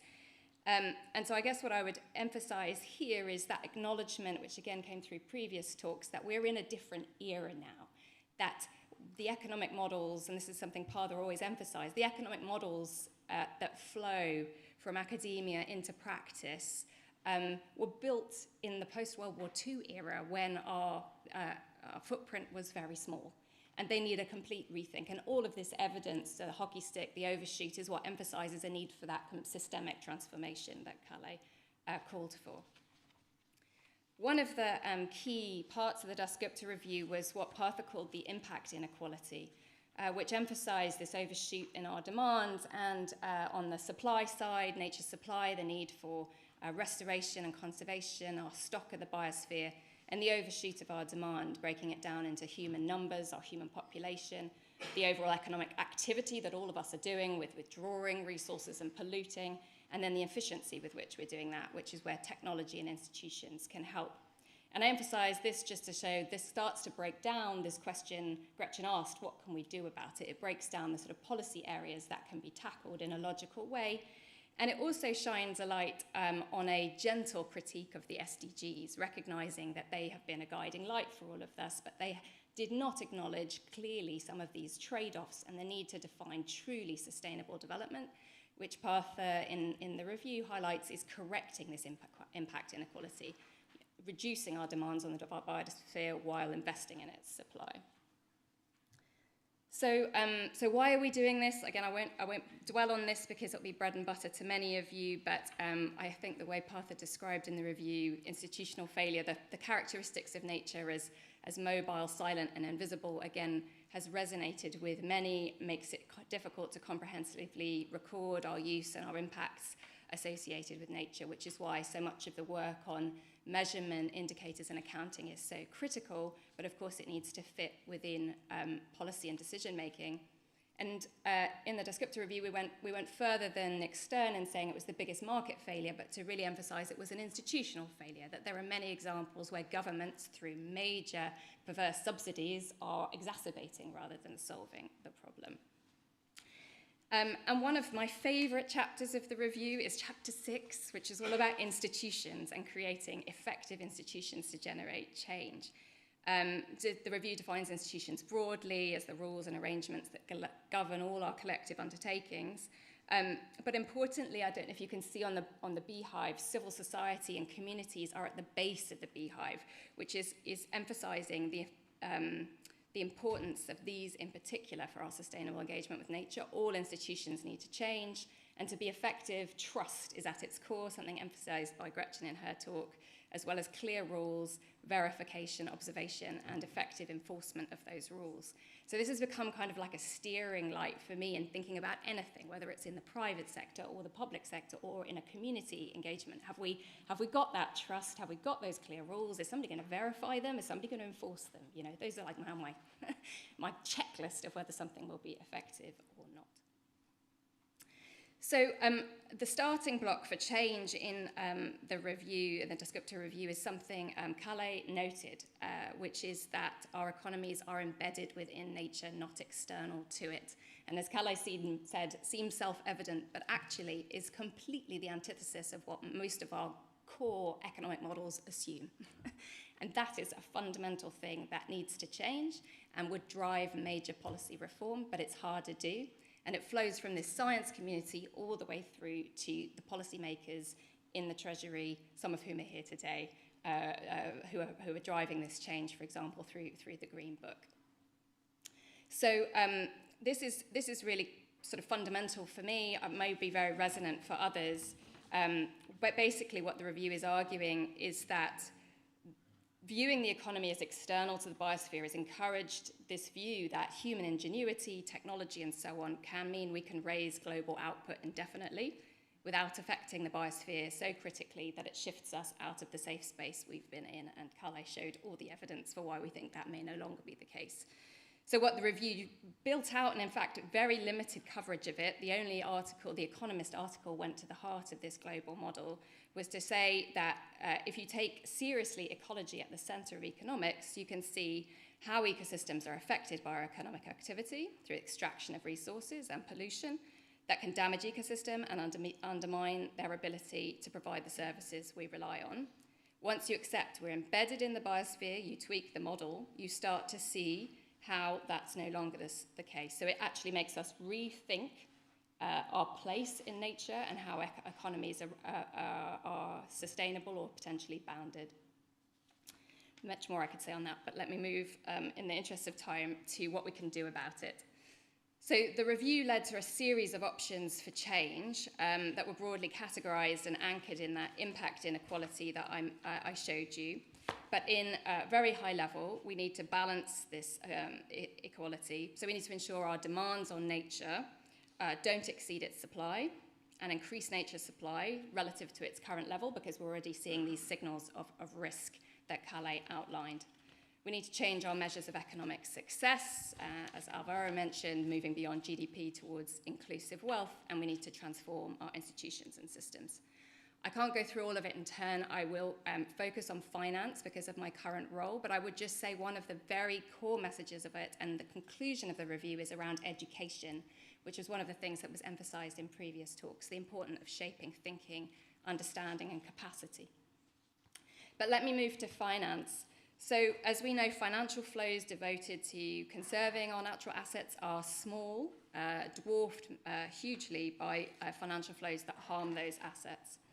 And so this was a series of the recommendations in the review, was a global financial system that supports nature and ensuring fair and sustainable consumption, production, and supply chains.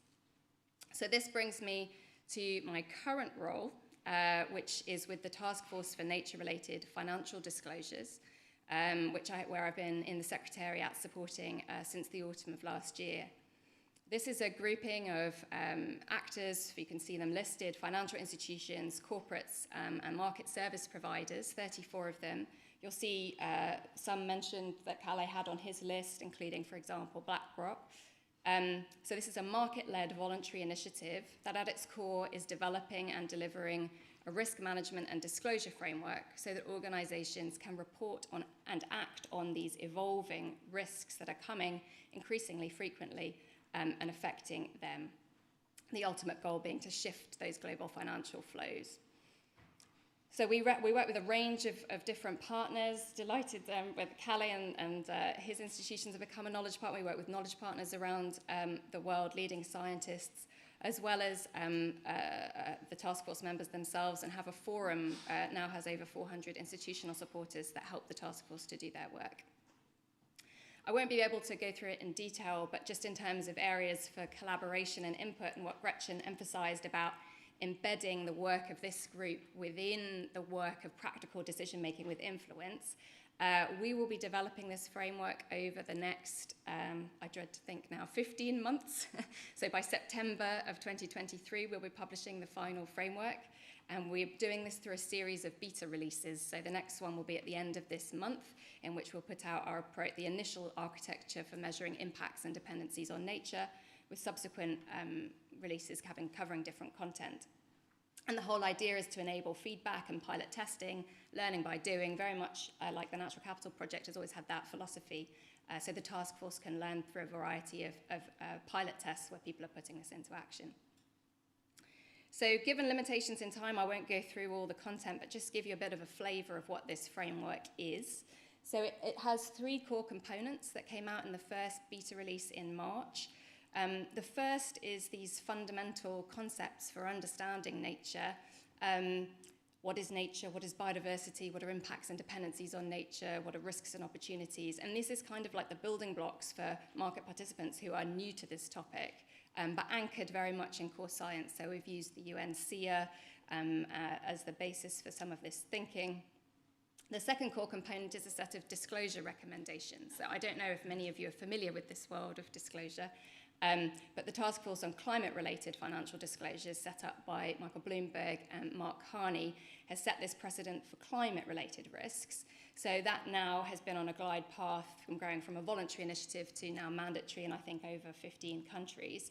So we have taken that as the building blocks, used the same pillars as TCFD, but to extend it for thinking about nature-related risks. And then we've gone one step further, acknowledging that for many in the private sector, nature is a completely new topic.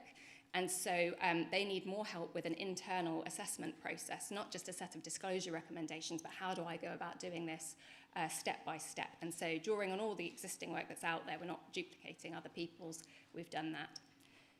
So I think I'm almost out of time, so I won't go through all the content, but maybe just emphasize some of the key things that emerge from this work and some of our priorities going forward.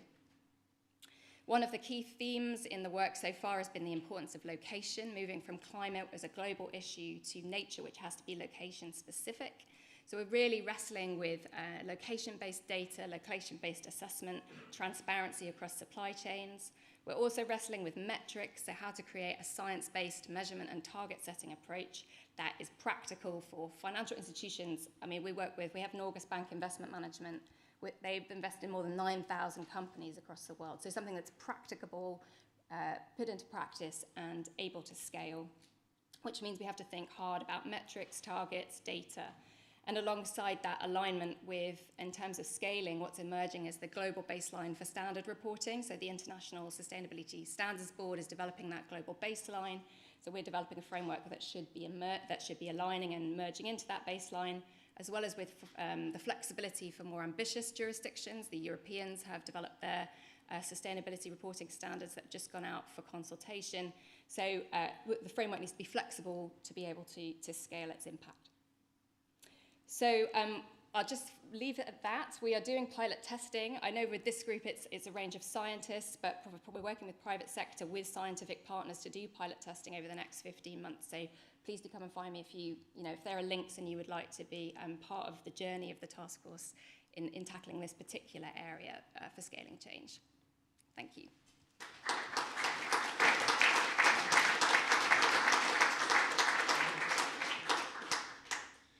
Okay, great. We had great talks, set the stage. Now we have plenty of time for discussion. Please, the speakers, if you can come, Jadvinder as well on the.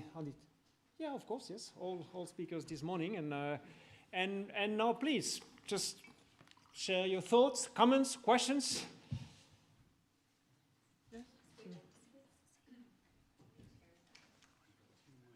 Yes, and make sure we talk into a mic because this is recorded and live streamed, so it's important that the public outside the room hears your question.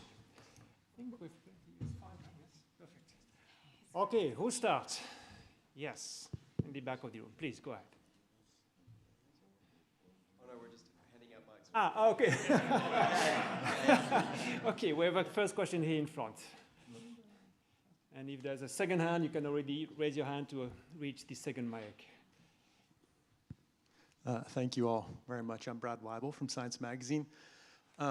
Question for all of you, but I'll start with Emily, because you probably may have seen a few weeks ago in the environmental and climate finance world, there was a bit of a kerfuffle because at a Financial Times event, HSBC's head of responsible investing, I think he was called, I forget the gentleman's name, but at a public event, he was basically making the argument about, I'm tired of all the sky is falling climate alarmists. Actually, why should we care if Miami is underwater in 50 years? These sorts of things. And it got a lot of blowback because it's sort of like, well, you seem to be saying, HSBC, that you're on board with the impact of climate and the need for disclosure and similar with nature. Yet, here he was saying this publicly. Now, maybe it was just one guy having a bad day, and he's got his idiosyncratic views, and it's not indicative of something. But the fact that this individual who we think should know better is saying this, and the fact that HSBC, who we think should know better, is putting this guy in a position, like, what does that tell us? Is that a matter of, like, it's just education or awareness, or you know, what is that a signal of? What problem is that signaling that we need to address? Does that make any sense? Yes, Emilia. I think the guy has been fired also after. I know he was suspended, but maybe he's been fired. Yeah. Emilia, yes. He should be fired. Yes, I can't speak to the specifics of HSBC's that incident, but I would say that there are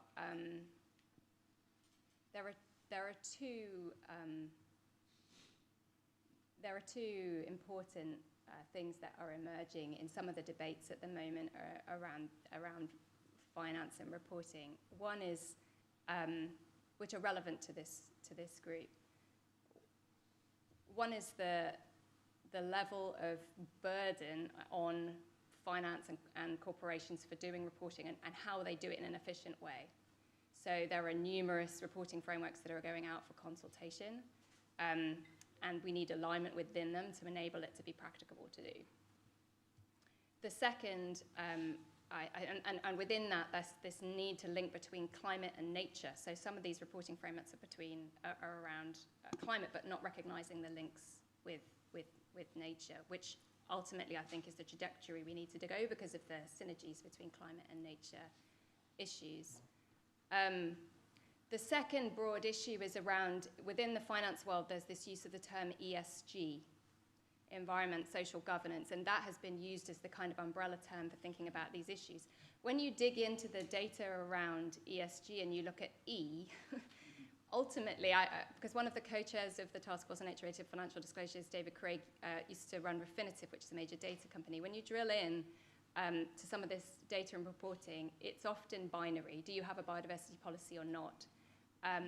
And when you look at the range of indicators and metrics, very little on E, and within that, very little on biodiversity. And that's something that the task force is tackling, thinking about metrics and indicators that are place-based and more meaningful than what has typically been used in this ESG way of thinking of things. And I think some of the debate and dialogue that's been going on in recent months has been around making ESG really meaningful and in measuring what we all know and need to care about.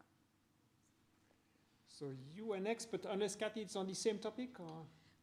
Well, it is slightly, actually. It's sort of following on from that point. I couldn't agree with you more, Kathy Willis. My question really is to do with governance and coming back to the board level particularly, but all the government level. I was very taken with your comments in that a board and your trustees on a board, their prime focus is to look at financial performance of the board. Who and where does one have that space for examining environmental performance alongside financial? Because that's where I think the focus is still. We can have fantastic structures and schemes, but if they're still not within that top level of governance, be it at the government level or the board level, then I think we're always going to fall down. So that's a general board question.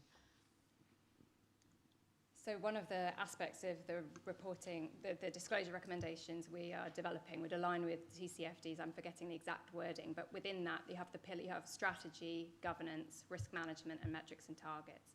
And within that requires disclosures of how you are dealing with nature-related issues at the board level, how they're being considered. And we've gone further, one step further, to emphasize reporting on the capacity at board and other levels to really understand nature-related risks and opportunities. Lena, yours next. Thank you. My comment relates to all the speakers, actually. And we keep hearing that we are embedded in nature. We've got to change mindsets. And Emily mentioned that this two-headed snake, which meant that you have this tension between your personal and also, work-related. My point is, we are all individuals wearing different hats. We know that we need to survive with nature. Therefore, why should we have that conflict? Which means that when we think about businesses, yes, the business, for it to survive, it has got to think nature. Therefore, we've got to bring nature and biodiversity into the economic model. But as a person, it's also for my survival. If the business doesn't work, I'm not going to survive. So major changes in mindset is we should think as survival of individuals that then ramifies to whether it's the educational system, political system, or whatever. And in Singapore, what is happening is that in order to convince the politicians, we actually bring politicians to our activities. And in the end, our Minister of National Development, who's responsible for biodiversity conservation, he actually partakes. He goes on bird races. He champions things. So unless it is embedded in him and internalized, he's not going to make decisions. He's going to have this constant conflict. So comments from you all, in that, can we then internalize such that when we make decisions, whether it is as a CEO or an academic or whatever, we should think at a personal level. Thanks. Great. I think there's more comments, probably, unless someone wants to react. I can react briefly on it. I think that's happening both at the individual level, but also at broader scales. And I think that's sort of the new renaissance, or whatever you want to call it, that's going on. Because if you go back 20, 30 years, people were talking about either conservation or development. Now, I think many people realize that if the planet doesn't work, we won't be able to live on it. So that in itself is a big shift that is happening. And I think it's being realized in businesses now quite a lot that if we are not jumping on this shift right now, we will not be able to play on the new playing field. That's at least what I sense when I talk with businesses in Sweden.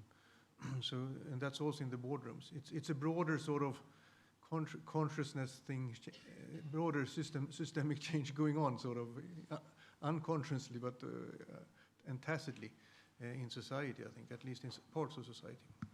Gretchen, briefly, yes? I'll just give a quick comment. I don't like arguing with Kalle, but I'll have to say I just came from Sweden, and it's such an inspiration being there. Things are so advanced in the ways in which you're describing, and to make it a bit personal again, our kids, when they were in 2 years of school in Sweden, they were required to get their butts outside for multiple hours each day in school. It didn't matter what was going on. They could put a survival suit on and be outside chipping at the ice and experiencing the outdoors. And by contrast, in Silicon Valley, our kids just finished high school there, and I saw what they studied in biology, and they both took the core biology. It was pathetic. There was sort of a page taken out of like an 18th century. That would have even been better, to some random book on like deer overeating grass on some island and then having their population crash.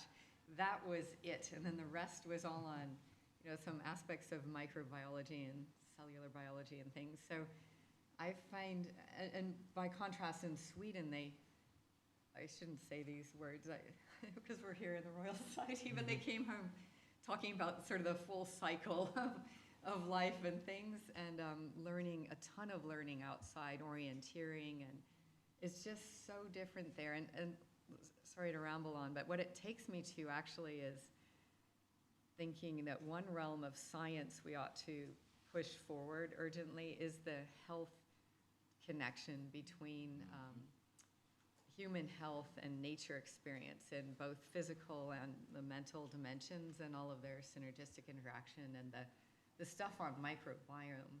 There's an article that came out, I didn't read yet, in Science, I think, yesterday. Brad, maybe you can report on. But anyway, there's such profound connections, and Kathy will be talking about them later. But I would say we're still so far in most places from people having any of that mindset or understanding. Great. So we have several hands up. So we start with Dr. Lele. If this mic is working, yes. I wanted to pull out a common thread between the core question that Brad raised, which I think you only partially answered, because the CEO or whoever it was who made this statement wasn't unscientific. He knew that with climate change, Miami will go underwater. So he was scientifically absolutely correct, but he did not care. It's sort of like the Larry Summers, the memo that came out of the World Bank. Yes. It was very blunt and honest, and he was stating his value position. It was not a scientific statement. It was based on a very scientific point that Miami will go underwater. He was expressing his values that it doesn't really matter to him or his company. And I think we cannot sidestep that point and ask the question, where does this value come from? It is not a lack of values for nature. It's not a lack of science. It's not a lack of value for nature. It is a lack of value for people. So in this discussion, I think we need to be thinking about people's value towards people, because nature is not an undifferentiated, homogeneous entity where if I emit effluents, I get to consume the effluents. No, it is somebody downstream who gets to consume the effluents, and they suffer the consequences. And I think Alvaro mentioned this, the whole issue of climate equity and so on. A very few people are responsible for the crisis that we are in, and a very different set of people are suffering the biggest consequences of that crisis. This sentence could have come, Sandra, from the statement that we put out on the eve of Stockholm Plus 50 about the letter to humanity. So I think the values of people towards people, which is also one thing beyond science, is something we will have to, because the differentiated nature of how we use and how that use impacts other people in the world. And then if we don't care about the other people, that's the end of the discussion. Great. Alvaro, yes. Maybe this is a very important point, because the cost of climate change, of course, it's going to be borne by people, by the most vulnerable people. The planet will get by. The cost will be human. It's our civilization that is at stake. And I do think that this personal transformation, the immersion of nature, the biophilia that our friend Wilson used to talk about, I think that is key. For high-level politicians, for everybody, to have this sense of nature, and that if we become separated from nature, we become alienated. And I think that's part of the intellectual transformation that unfortunately has taken over 50 years, and we keep hearing the same thing, on economics, for example. And part of this is because economists are not trained in physical science. And I mean, I could go on this for a long time, but we don't have time. But we need to transform the way in which economics is taught, and provide economists with an opportunity to immerse themselves in physical science, not only in math, because math is not enough.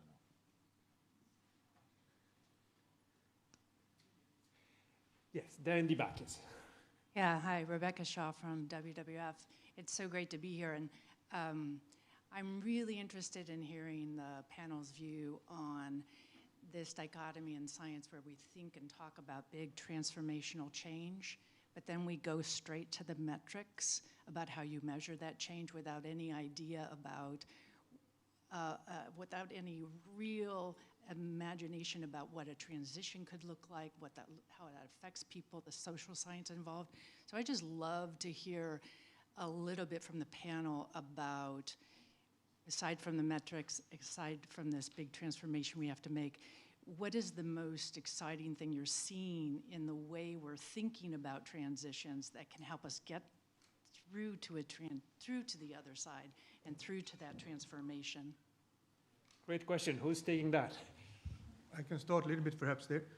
There are a lot of work that has been looking at transformations more regionally, locally actually, both from when it comes to technological transitions, a group in the Netherlands with Frank Scheels and others who've been studying what they call socio-technical transitions.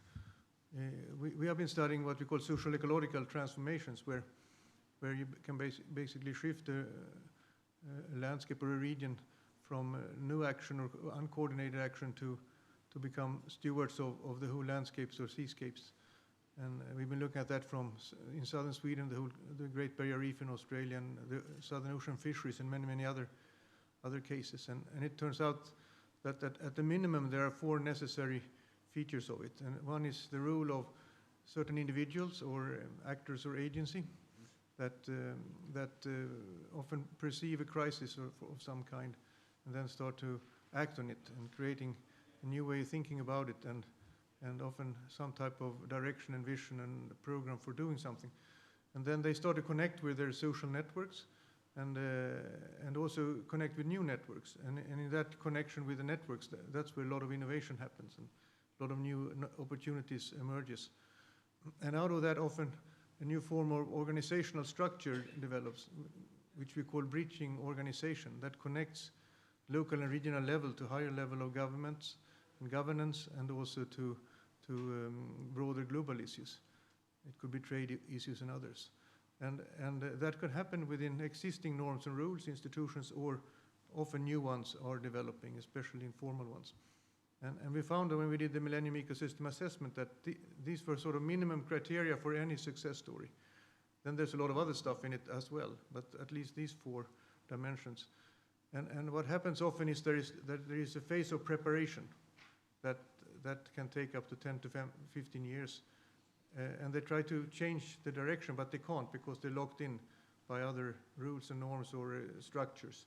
But then suddenly there is a window of opportunity opening up, and then they can take that whole new effort they planned for and shift it over into a new direction, which really becomes stewardship of broad landscapes and seascapes in collaboration and trust building and the things we heard about.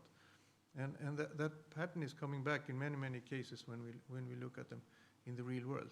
We haven't looked at it at the global scale for obvious reasons, because it hasn't happened there in that way. But a friend of mine, Martin Scheffer, he looked at it in the last 5,000-6,000 years, what has happened when there have been big crises. And in situations where there have been no preparation before the crisis, there's a tendency to go back to exactly how it was before and reinforce the power structures. But if you had a preparation, often in civil society and other actor groups, then you can make a shift happening when there is a crisis. Yeah. Thank you. So I have 3 more hands, and you were first, eh? Hi, my name's Phoebe West, and I'm a biodiversity reporter at The Guardian. Thank you, everyone, for a really interesting talk. My question is about public understanding of the biodiversity crisis.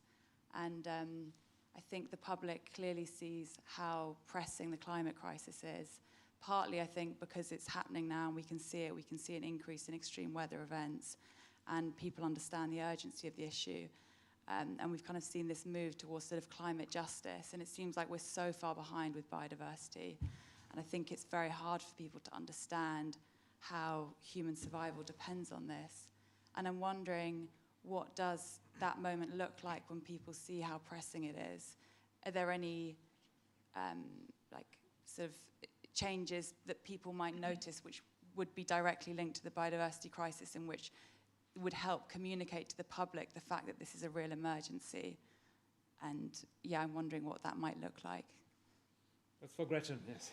Okay, I'll give it a try. I mean, that's what brings us all here today, and I really appreciate your question and would love to hear other responses.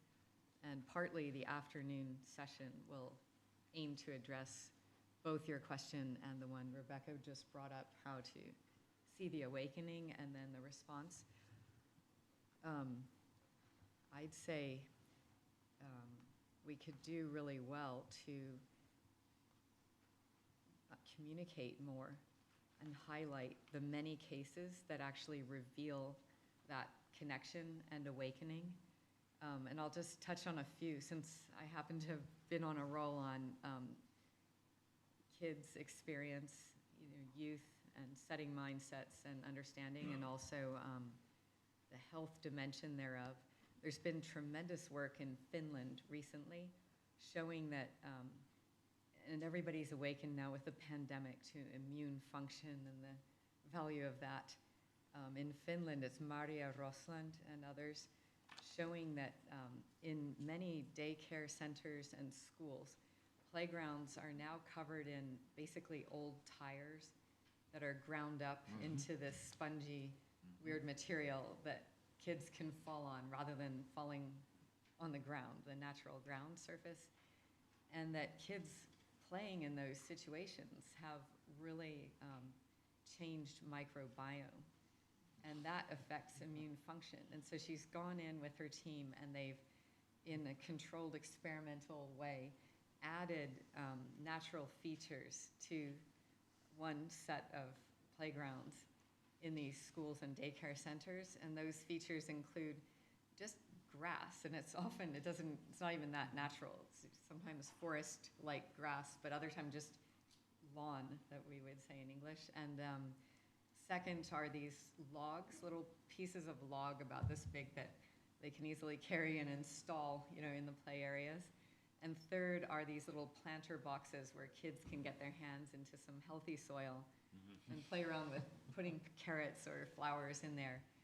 And they measure microbiome and immune function before and after the intervention, and there's a dramatic increase. There have been multiple papers coming out on this just very recently, so it's not known, but it's that sort of thing. Another example would be, what really brought China, everybody said, it's hard to, I'll give one more example, and this is at the other end of the spectrum in terms of scale.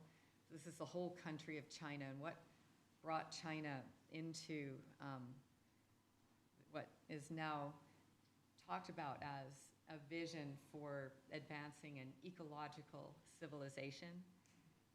It's a tremendous transformation in vision and in all of the sort of policy, the planning, the financial orientation and investment, and operations at many levels, from small communities into businesses, into government at many scales.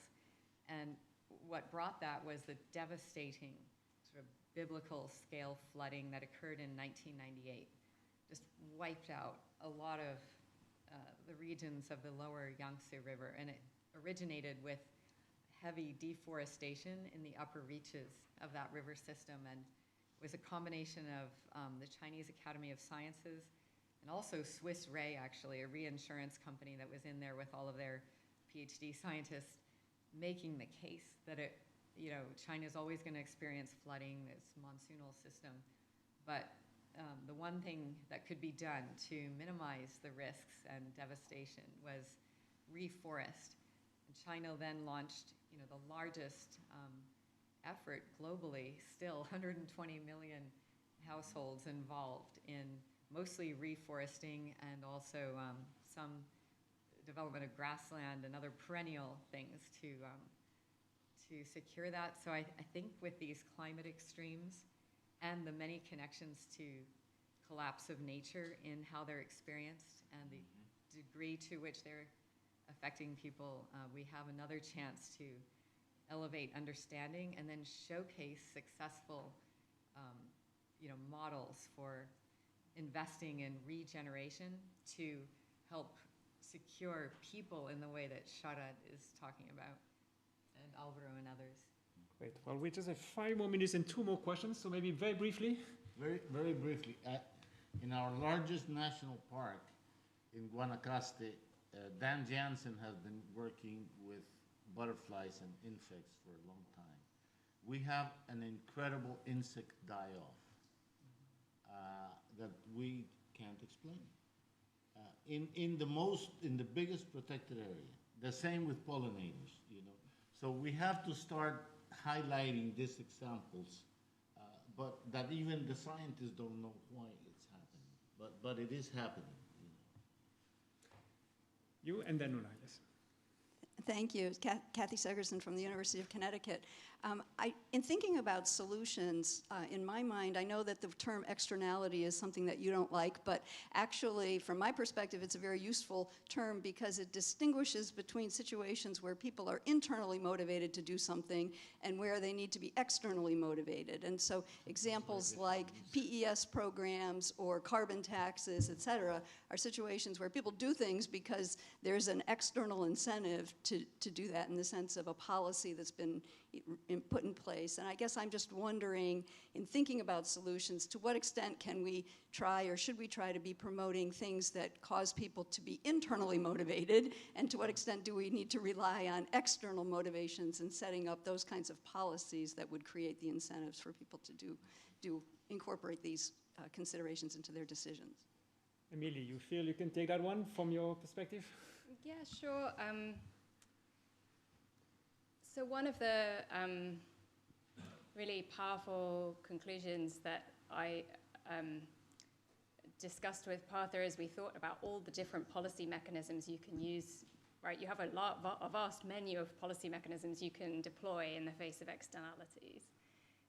Is when you think really deeply about risk and uncertainty, taking the data we see about how far we're overshooting our demands and the pressures we're putting on our systems, we are experiencing extreme risk and high uncertainty. And Partha uses example of a very dangerous chemical. You wouldn't price that chemical with good economics, understanding the science behind it. You would ban it. And so it was interesting, just as an economist, to work with an economist thinking really seriously about the science, to where that leads, and it leads to a set of conclusions, not exclusively so, but for why you need, I forget what we called them, sort of restrictions on use. So basically it comes to the conclusion of protected areas. And this, again, this idea of investment, meaning leave it alone because nature in itself regenerates. And so, again, it's an example where when you put the sciences at the core of economics, as Alvaro has been emphasizing, it leads you to, and I'm not saying that pricing mechanisms aren't also useful, but that's one conclusion. And then maybe it gives me a chance to tie your question also to our colleague from Singapore's question, because in developing the Dasgupta review, we had a very interesting internal team conversation about who it was for and how we should frame the messaging. And we as the team kept saying, but we've been commissioned by the Treasury, we're sitting here in the Treasury, we've got a unique voice for reaching ministers for economics and finance, so we need to go with this messaging that will work for them. And what Partha wisely continually said was, no, we're speaking to the citizen in everybody's heads. That can be the citizen in the minister's head, or the citizens in the CEO's head, or the citizen in your head, because this is a citizen, this is our planetary issue. And so I think that comes back to this then emphasis on education. So we need, ultimately, I think it's not binary, the answer to your question. We need internal and external motivation. I think this verification and enforcement of rules is absolutely critical. When you look at institutions that are not working, whether they're at the community level or a kind of reporting and disclosure level I'm now operating at, it's that kind of those clear rules, agreement on them, verification and enforcement that really matters. Great. So with 30 seconds left for our last question. 30 seconds, thank you. Reply. Eric. My question was going to go more or less in the same direction, but I have another one, so not to replicate the kind of answers on the voluntary approach to the corporate sector, because there seems to be a path over the last couple of decades where most climate policies, etc., are becoming more and more voluntary. Maybe because we've seen the limits of how effective we've been in trying to convince regulators in certain directions. And there's always a risk. So it's the carrot and the stick. Is how can we play the balance between the two? And to me, there is a risk that we are getting too far into the mindset of voluntary approaches, individual approaches, rather than collective, and going back to the old-fashioned regulatory approaches. But we know maybe it is also the corporate capture also of policy and politics, and we are learning about that.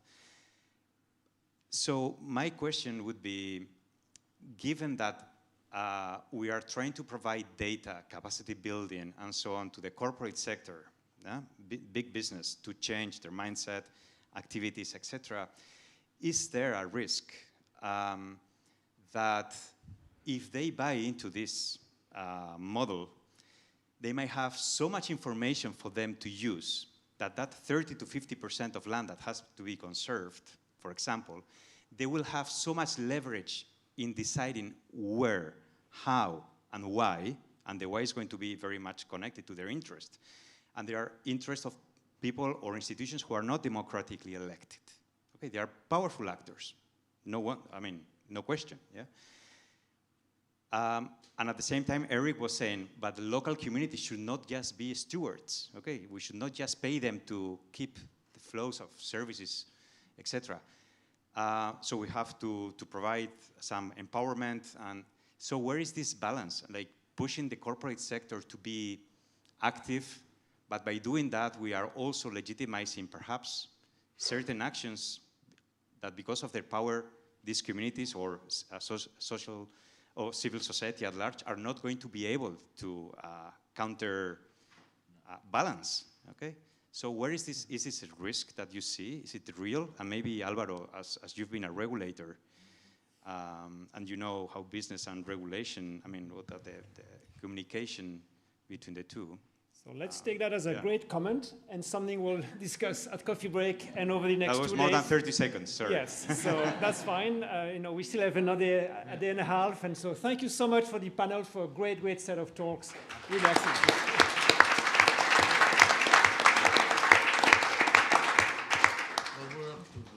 We can run at 11:30, so I think 17 minutes from now. 17 minutes. Great.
Can I encourage everyone to sit down so we can move on to the next section now?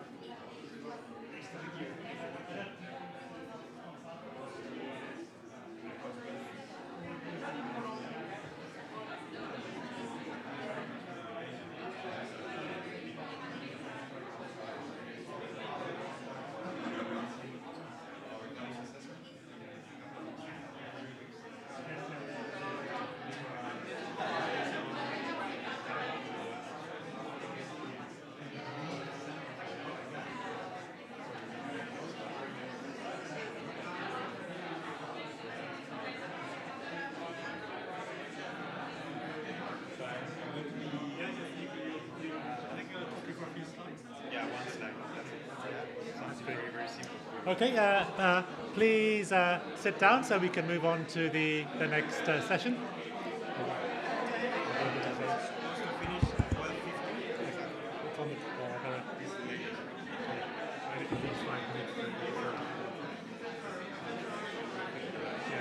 So we don't have a Q&A. Not for the yeah. Okay. Oh, sorry. Okay. Hello. Can we all get going for the next session, please?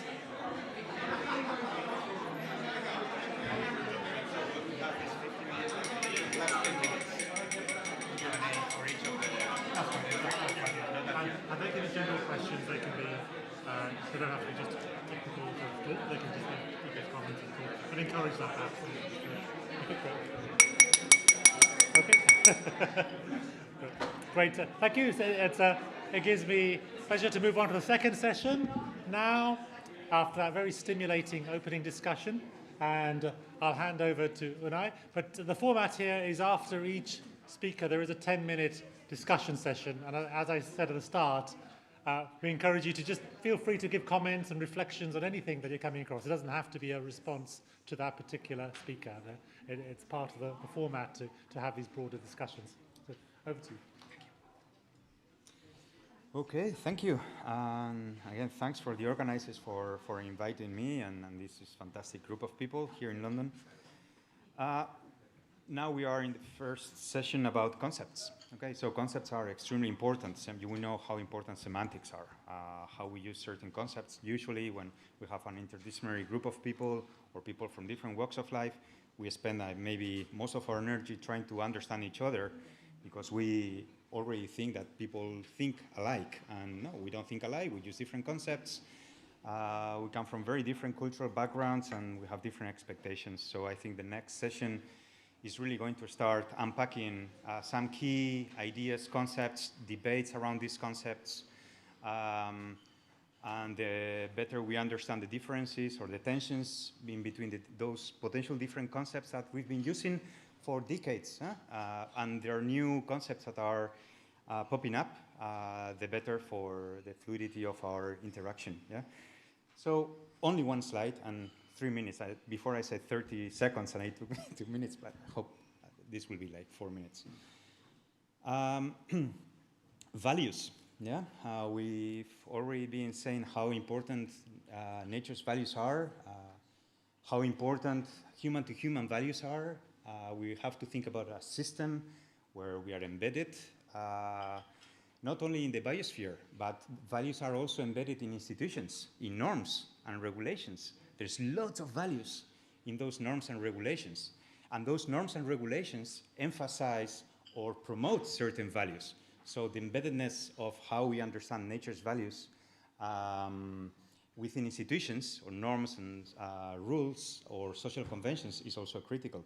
And I would say that for the last few decades, especially in academia or in science, through the ecosystem services framework and the values of biodiversity and environmental economics and ecological economics have played an enormous part on this, has really created a vision that we know. And actually, we have plenty of methods to value nature from different disciplines, not only economics, but we have many other disciplines who or are able to estimate the worth of nature using different criteria. There is a very instrumental motive for valuing biodiversity, is for human well-being.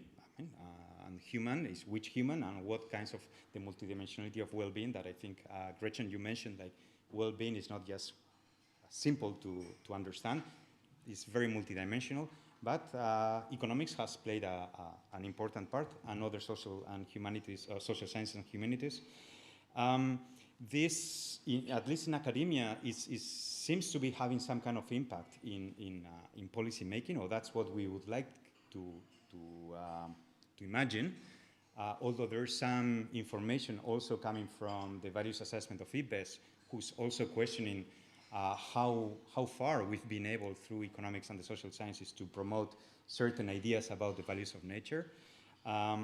We know that there are very strong intrinsic motivations for nature protection. They exist, they are there. Lots of, especially Western conservation organizations, they really push for intrinsic motivations. But not only Western conservation organizations, very small organizations in the Global South also have some sense of these intrinsic motivations for caring about nature. But when I say caring, it's not just for nature for its own sake, but also like what are the meaningful relationships between humans and nature, which is now in academia, there's a new concept which is called relational values, which are not intrinsic values or this moral deontological perspective of why nature should be conserved, nor a very instrumental motive for conservation, which an instrumental motive could go from health reasons to jobs and what the corporate sector might identify like business opportunities, right? There is a plethora of other motivations for caring about nature.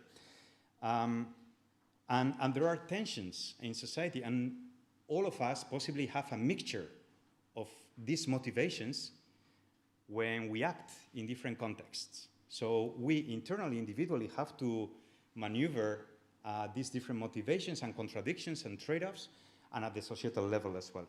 And I think in this session, we're going to have 3 fantastic talks which are going to engage with some of these complexities through concepts and debates.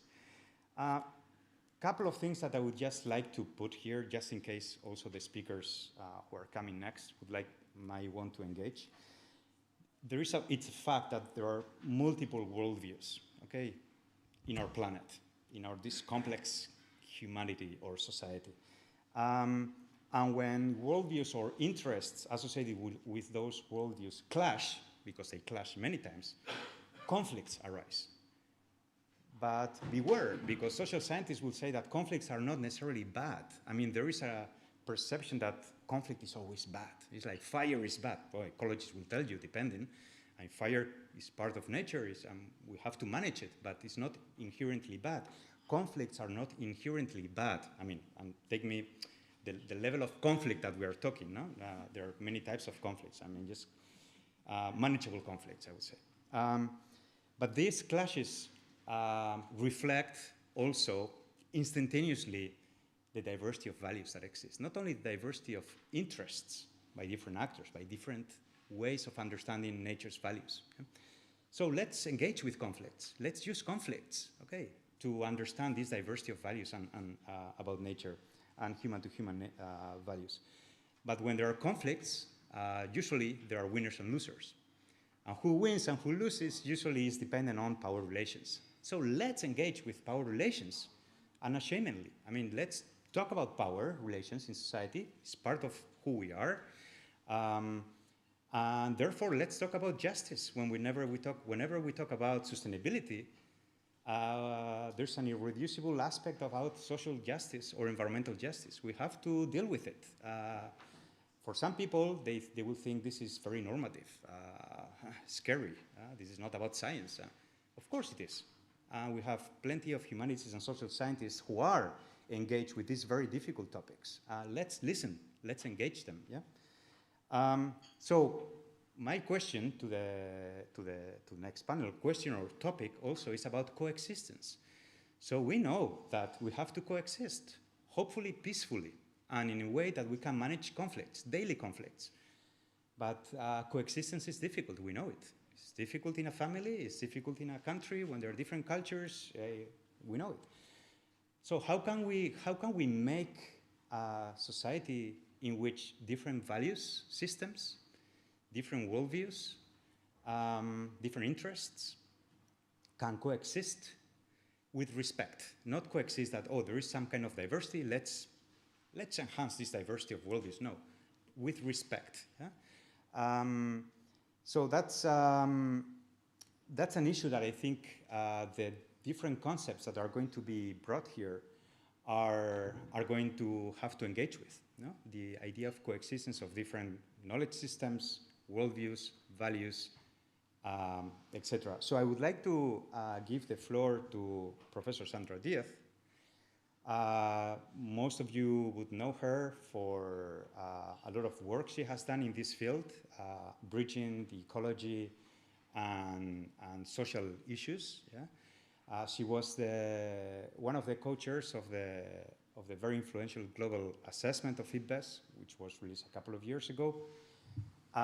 She's professor at the University of Córdoba in Argentina. So Sandra, 15 minutes, and then we'll have 10 minutes for Q&A, and then we'll pass to the next speaker.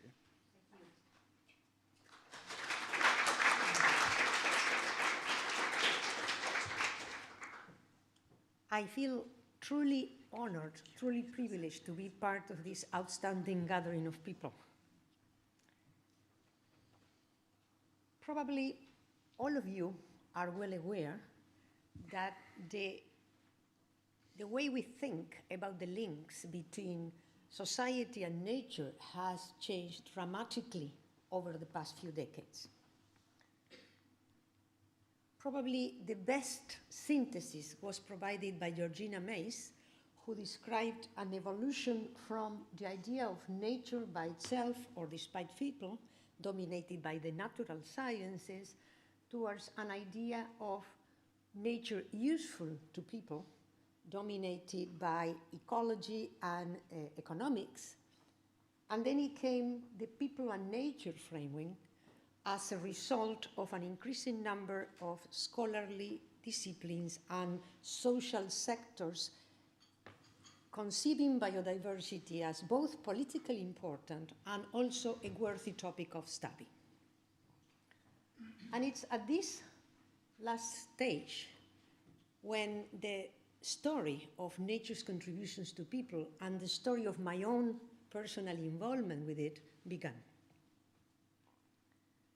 In the early 2010s, the Intergovernmental Platform on Biodiversity and Ecosystem Services was established, and one of the first things it needed to do was to construct its own conceptual framework in order to organize the work of many different people.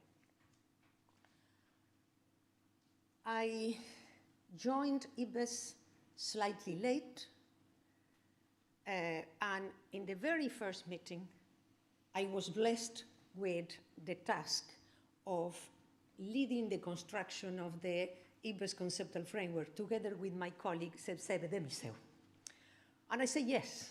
At that time, I didn't suspect I was going to land in the middle of a lot of tension.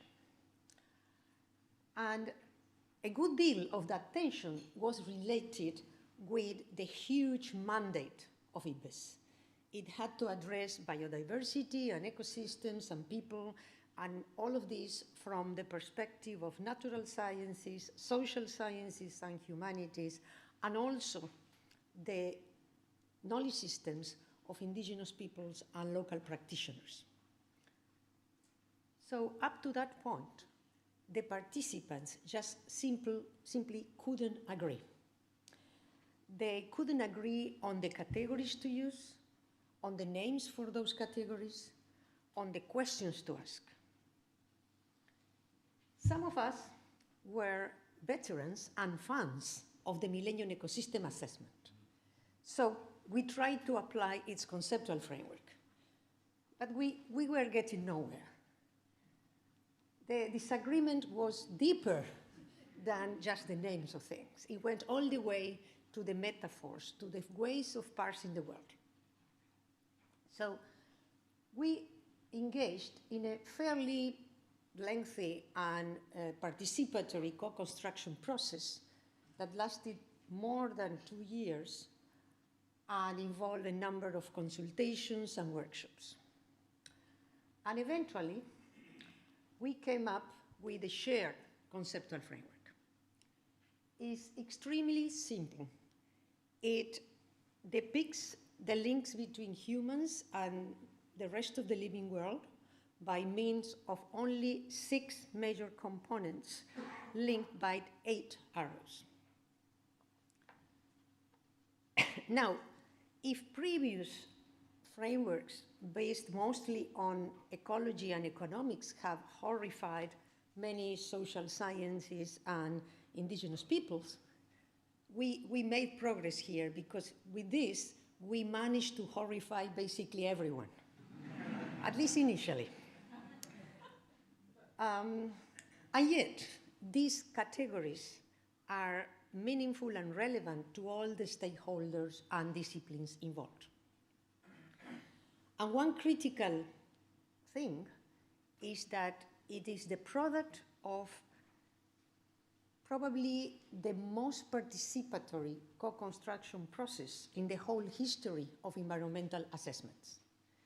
And this fact contributed much to people trusting it and therefore engaging with the process. And I couldn't agree more strongly with the words by Gretchen and Emily about the importance of trust.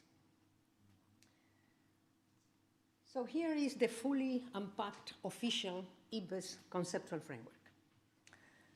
It has the unique feature that it explicitly incorporates different worldviews, different disciplinary and cultural perspectives. Here, each of these labels in black bold is an inclusive category, but each of them can be approached from different cultural and disciplinary perspectives, here cartoonized in green or blue. So for example, if you take nature, nature can be approached by ecologists like me as biodiversity, evolution, biogeochemical cycles.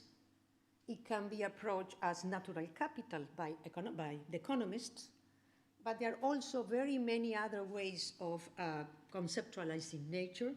Here I just listed some examples in blue. And the same goes for nature's contributions to people, or NCP, which are all the good things and bad things nature does for us and with us. Nature's contributions to people also can be approached from different angles as ecosystems, goods and services, as nature's gifts and obligations, and as many more or less analogous different concepts. One particular aspect of nature's contributions to people is the fact that the contribution can emanate not only from the level of ecosystems, but also from other components, other ways of parsing nature. It can emanate from genes, it can emanate from assemblages of species that not necessarily make much sense from the point of view of ecology. They can emanate from individual species. They can emanate even from specific, remarkable individuals within a species. So that distinguishes a bit from other concepts.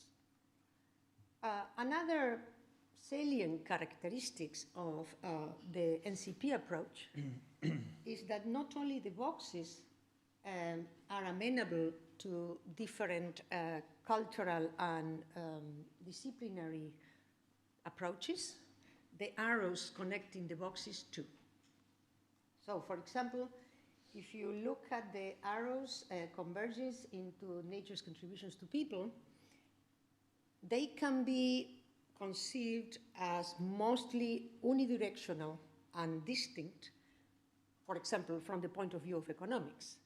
but other approaches conceive these flows as fully reciprocal with responsibility and agency at both sides. And there are other particular characteristics of the NCP approach, which I would be happy to discuss later in the interest of time. Now, how is the approach made operational? The NCP approach offers two intellectual lenses from which to approach the contributions of nature: the generalizing perspective and the context-specific perspective. In the generalizing perspectives, there are 18 very broad categories of contributions to people that should be applicable at a very broad range of scales, but is most appropriate when the idea is to draw conclusions that are as universal as possible across scales.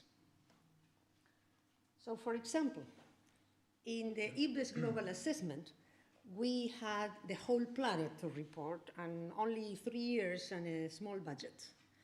So we relied quite heavily on the generalizing perspective on NCP.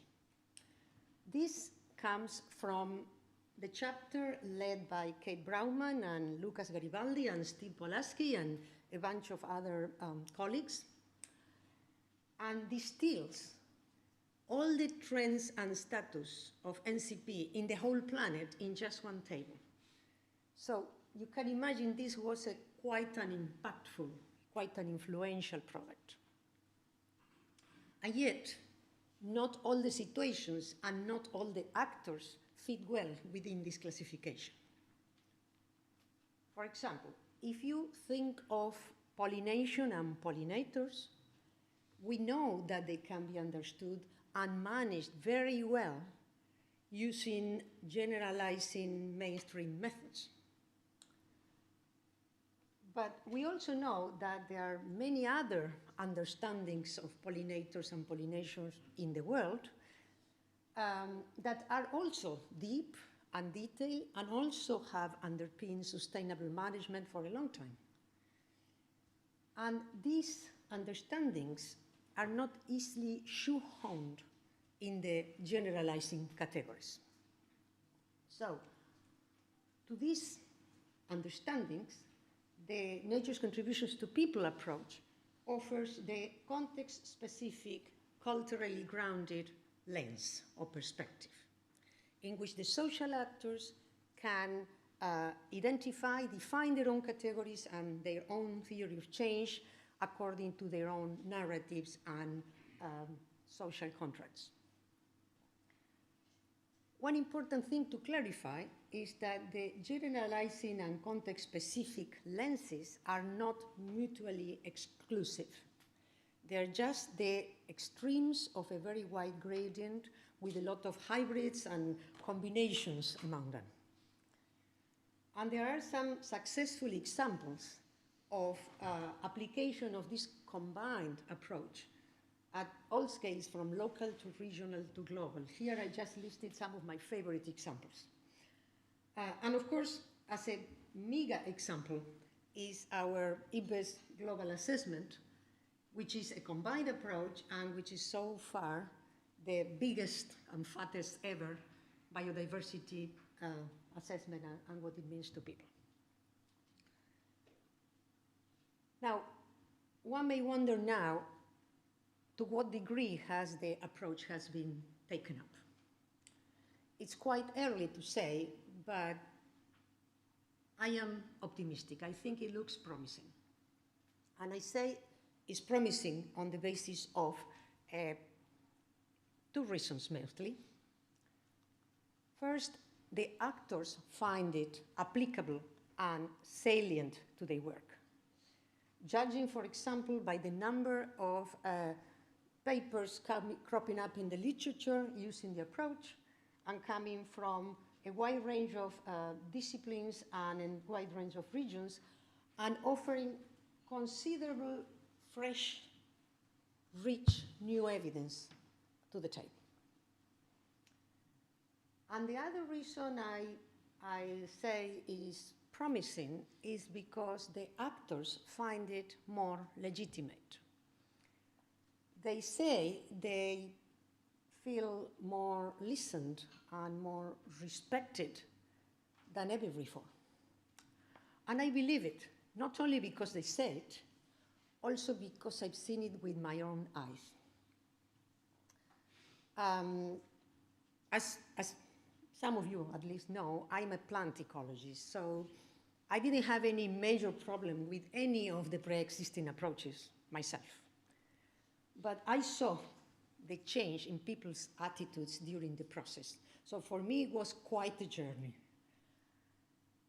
We started getting invitations and then full enthusiastic attention from disciplines and actors that previously have treated us with ignorance or even with respectful contempt. So, wrapping up. The Nature's Contributions to People approach is a pluralistic yet practical and action-oriented way to engage diverse disciplines, stakeholders, and worldviews in shared global sustainability challenges. The approach does not intend to obliterate any pre-existing disciplinary approaches. Quite to the contrary, it explicitly embraces them and strives to weave them together to create a safe space and a common language. This should ameliorate potential hegemony by any particular sector at the time of identifying challenges and coming up with possible solutions. So, linking with Unai's points about respectful coexistence, we see the approach as a practical way of working toward that respectful coexistence. And why is the approach timely? Well, simply because by being perceived as more salient and legitimate, the approach attracts a range of actors and disciplines that previously would hardly engage. From a rights perspective, this in itself is already a step forward. But also we know that a wider engagement means an increased chance of success. And also the approach adds richer, bigger evidence base at a time in which we really need the widest possible picture in order to face the formidable challenges that lie ahead. And that's it. Thank you. Thank you, Sandra. Now we have a few minutes for Q&A. So if anybody would like to either clarify anything that she's mentioned or broader comments, please feel free. We have the mic at the, yeah, so if, yes, signal, yeah, here. Especially for those who are at the back, when you take the mic, could you speak a little bit louder? Yeah, but fine. Thank you very much. I'm Carter Brandon from WRI. Fantastic process and fantastic ending that tied to his opening comments about, compatible systems and inclusivity. But your final words that this is hopefully ready for success, and I wondered if you could talk a bit more about the future and what success would look like building on what you've accomplished as of now. Okay, is the mic working? Okay. I think that a wider engagement, meaning more people and more diverse people and institutions and social actors, increases the chances for success. In the kind of environmental challenge we have, and hopefully we'll discuss in these 2 days, they're extremely difficult. And they're very, very few examples, if any, in the world, that something has been very good for a long time without a reasonably wide social engagement. So I see the approach as an instrument, as a table in which people engage more than before, they feel more respected than before, and therefore they should engage more and in a more meaningful way.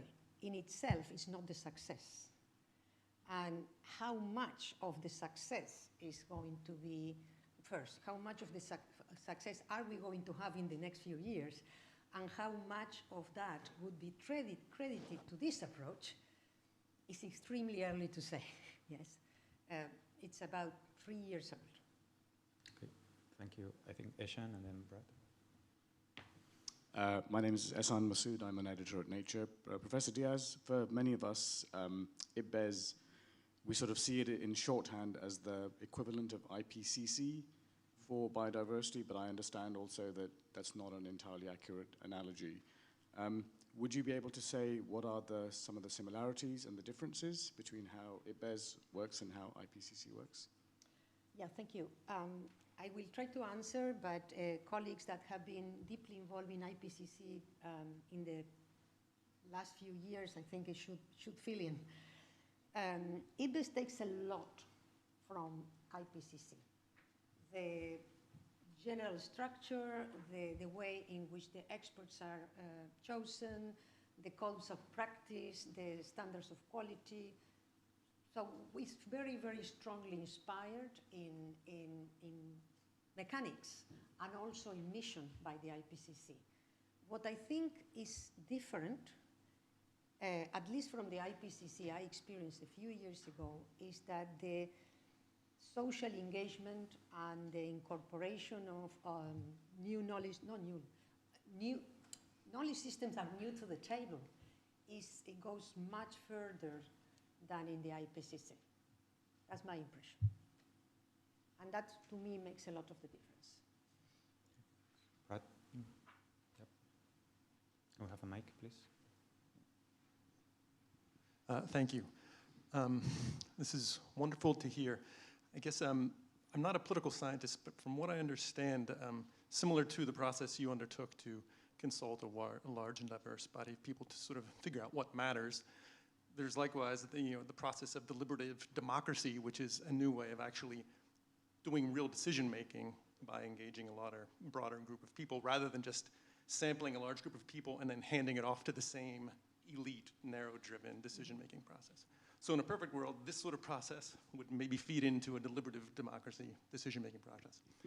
My understanding, though, is that it takes an immense amount of time and resources to do, and it's not always really a good fit for the scale and the pace of decision-makings that go on. So I think we're all predisposed to buy into what you're selling here, and it's a good idea. But knowing what you know after a few years of doing this, is there a version of this that captures most of what's really effective and useful, but is nimble, fast?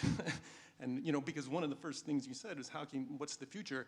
You said, well, maybe we can keep engaging even more and more people and get more views into it. And I think we all agree. But at what point does it become so big and timely that it's enough is enough? How do we scale this and make it fast? That's an excellent question. So you mean how to get a nimble process, not the product, because the product can be packaged in many ways. Actually, we have. It's an extremely difficult question, because when you go to democratically engage everyone, and when you want to give a chance to other knowledge systems, there are very few shortcuts. There are a number of processes embedded in the intergovernmental sphere that I think it could be speeded up very quickly, just bureaucracy. But there is a maturation time, a discussion time that just cannot be sped up.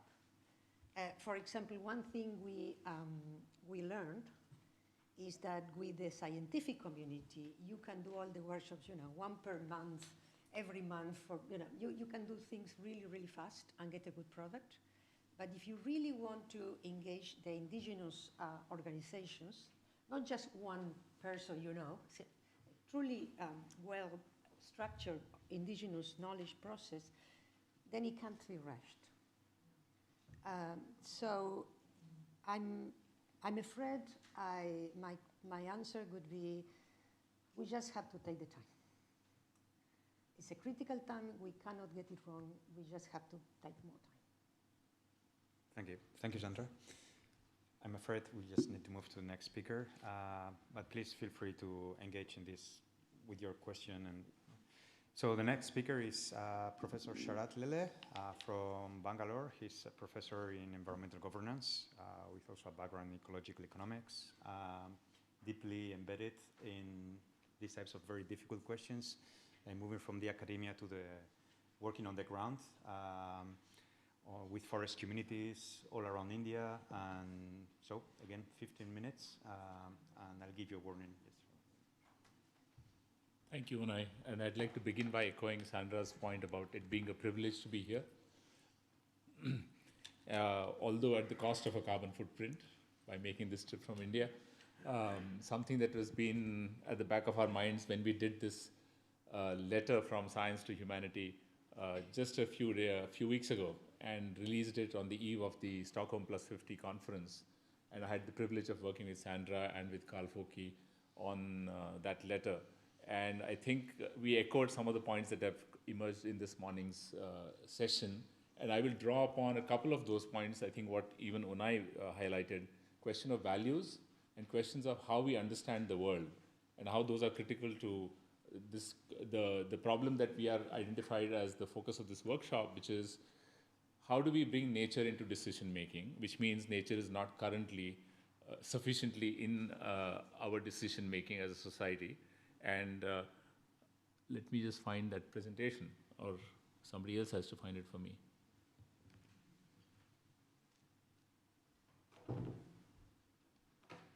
It's disappeared. I gave it to him right in the beginning of in the morning at registration.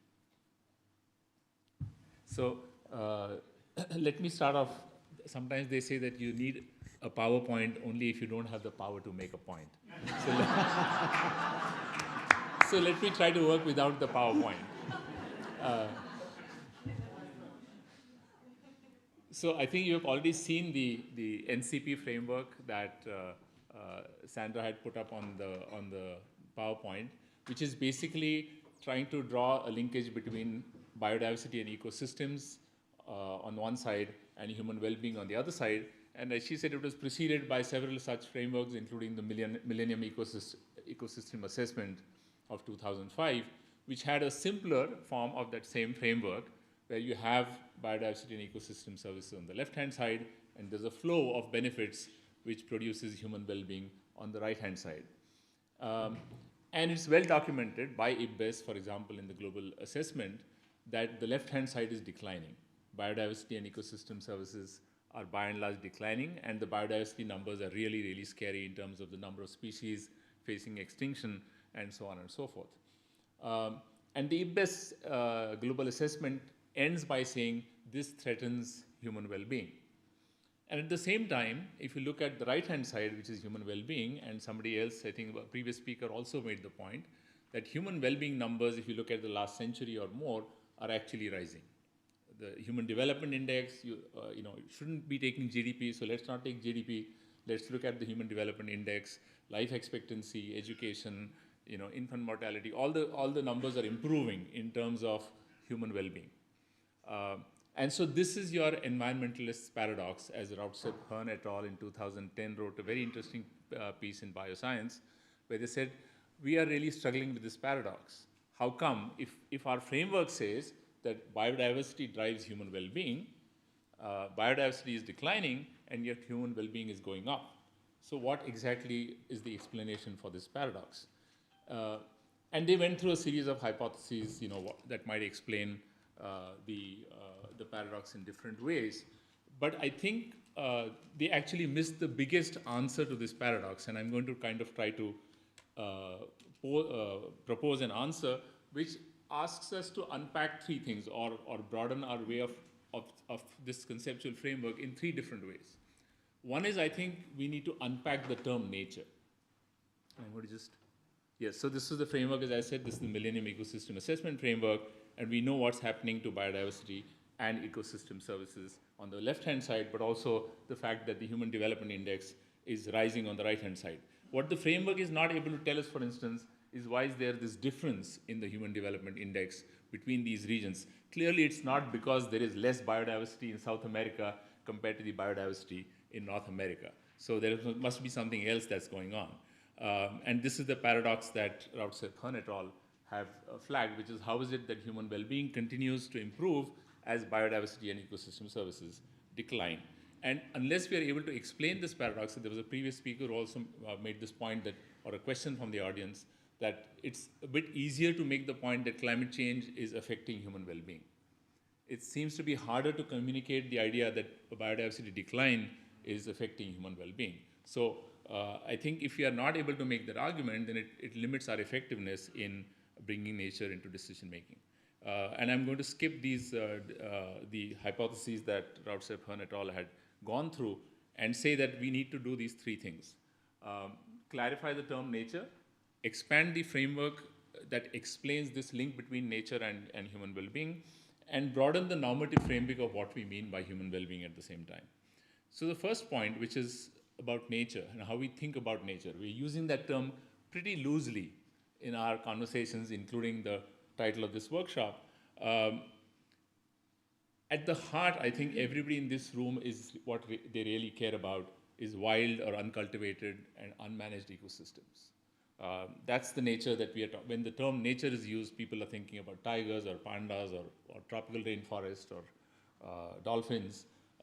So you've got forest, grasslands, marine fisheries, or marine ecosystems. But there is a second kind of nature that we all have in the Millennium Ecosystem Assessment.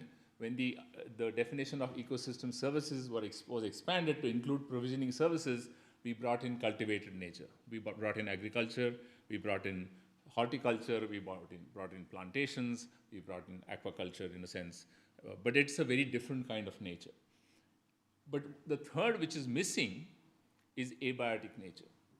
And this abiotic nature includes fossil fuels, metals, minerals, rocks, sand, and so on and so forth. This is also nature. If you want to look up the dictionary meaning, it will include rock, sand, and everything else that's hidden in the Earth's crust. But this is not the nature that's driving our whole discussion today. When we sit in this room, or when we say nature in decision-making, we are not saying fossil fuels are not part of decision-making, and we need to bring fossil fuels into societal decision-making. The price of petroleum is reported on a per minute basis on every TV channel as we watch the news. So when we sit here, we are not really worried about all of that nature. We are worried really about wild biotic nature, or the relatively uncultivated, relatively unmanaged part of nature. Because that's where this picture coming from the global assessment of IPBES is really those 1 million species that are facing extinction are not the species certainly sitting in mines. They're not species sitting in agricultural fields either. The vast majority of the species that are facing extinction and that we are worried about are sitting in this wild, unmanaged nature. And the value, to go back to Unai's point, the value that is highest with respect to this wild, unmanaged nature is the intrinsic and spiritual value of that component, which we feel is undervalued in societal decision-making in a sense. And so that, I think, is really important for us to unpack the idea and not keep on saying nature, nature, nature, because I think we're using a very catchy term. It's sort of motherhood and apple pie kind of term that confuses the issue. Are we really talking about agriculture? Are we talking about oil palm plantations in Indonesia as nature? Are we talking about mines as nature, or are we talking about wild nature? Because the motivations and the reasons for non-conservation or decline are different for different types of nature. In fact, as Routsev-Hearn et al. Point out, the middle component, which is the cultivated nature, has actually expanded over the last 100 years at the cost of wild, uncultivated nature. So that's something that we need to keep in mind. The second point, which follows from the first, is that our description of this relationship has a big hole. Our left-hand side included uncultivated nature and cultivated nature, but not abiotic nature. And yet all post-industrial history, industrial revolution history, and development is driven by expanding use of abiotic nature for all aspects of human well-being. In Hindi, we say roti kapda makan. In English, we say food, shelter, and clothing as the sort of absolute basic human needs. If you look at the food systems today, they are massively transformed and are more dependent on fossil fuels and fertilizers coming out of petroleum than ever before. If you look at shelter, we have fully substituted log huts or thatched roof for abiotic nature of various kinds, cement, steel, concrete, and so on. If you look at clothing, there is a massive substitution of natural fiber with man-made fiber. If you look at transport, we have pretty much fully substituted bullock carts for buses and mostly cars. And the energy that is required to produce this and everything else is largely now coming from abiotic nature. And if you look at these graphs for India, for instance, a paper out of ecological economics, Singh et al., the graph on the left-hand side is interesting because it's the gross sort of tons per year, and you can see the expanding role of construction minerals, ores, industrial minerals, and fossil fuels as compared to biomass. But biomass extraction was also increasing. This is the extraction, mind you. And if you do it on a per capita basis, biomass is relatively flat, but the rest of it is increasing. So clearly, the Indian economy, which has sort of been, catching up on the developed world in some sense, is following the same path which is long ago trodden by the developed world, which is expanding use of non-biomass or non-biotic nature in all these activities. And the same thing would be true from this graph of energy consumption, where the consumption of wood as a source of energy has really dropped to almost zero, and it's the consumption of coal, oil, gas, and so on, which is really shot up dramatically in this period of 1850 to 2000.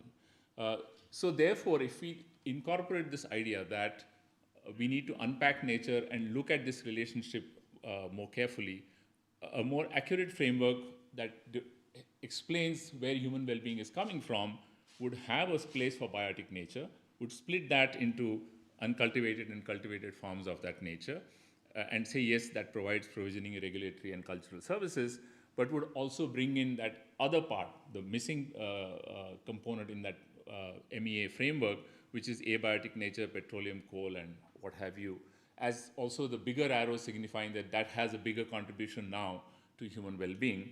And in fact, that also, in the process of exploiting that abiotic nature, we are creating the pollution and risk for human life and human well-being, but also the destruction of biotic capital. And we cannot ignore that biotic nature itself carries risk and disservice. Because one of the reasons why we have moved away from thatched roofs or from wild and uncultivated nature is because it carries a lot of risk, it carries a lot of ill health, along with all the nice things that we talk about. And we can talk about the nice things because we're sitting in an air-conditioned room and not having to worry about the vagaries of nature and of London weather, where it might start raining outside in the next 5 minutes.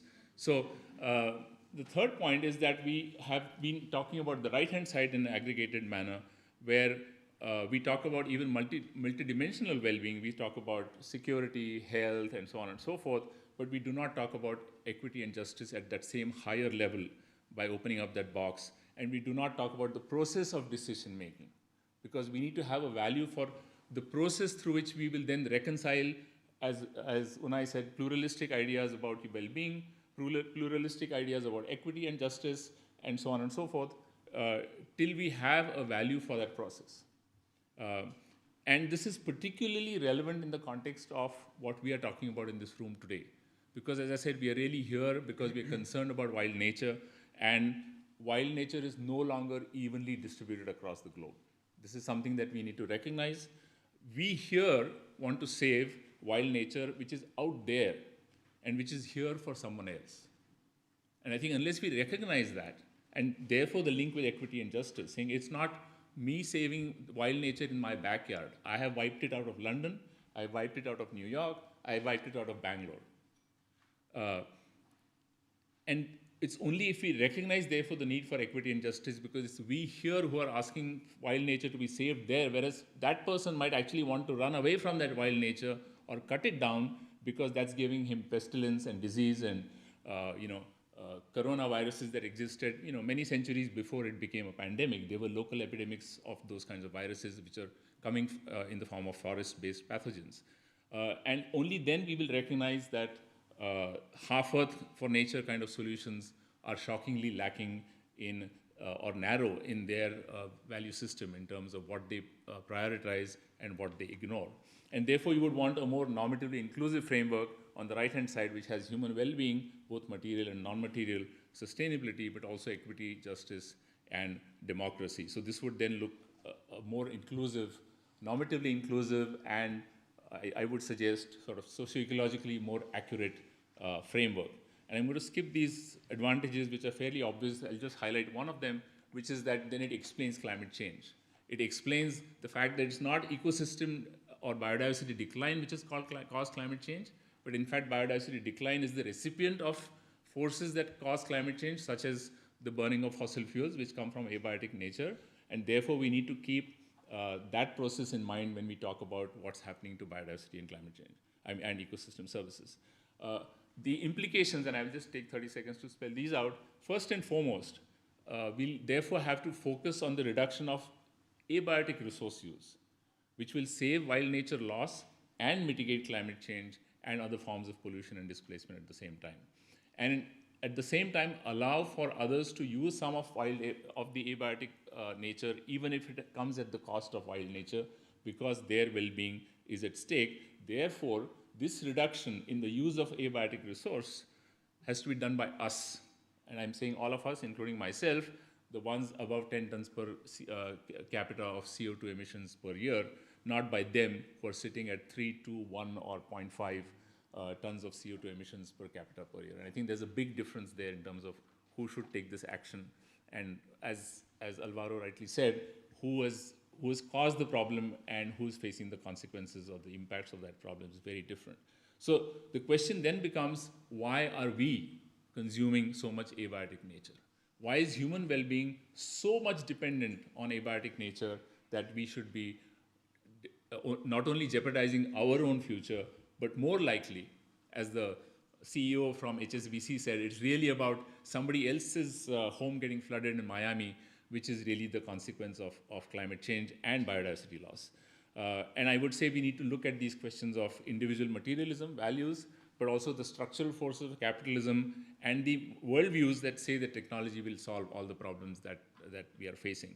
And the last implication, therefore, that we cannot justly save wild nature by somehow integrating wild nature into a capitalist, consumerist, and technologist system that is built on abiotic nature. We cannot set up PA systems for long. Maybe for 10 years it works that we tax petroleum, but if you really want to eliminate petroleum from the system, then we have to think of some other way of setting up that PES. So I think that our systems or solutions that are based upon capitalist economy existing as it is are going to be only short-term and will not solve the problem in the long run. Thank you.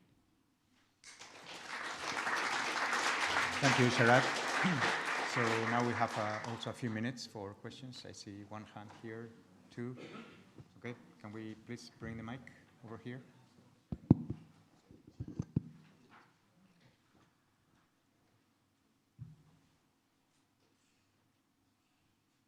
So first here,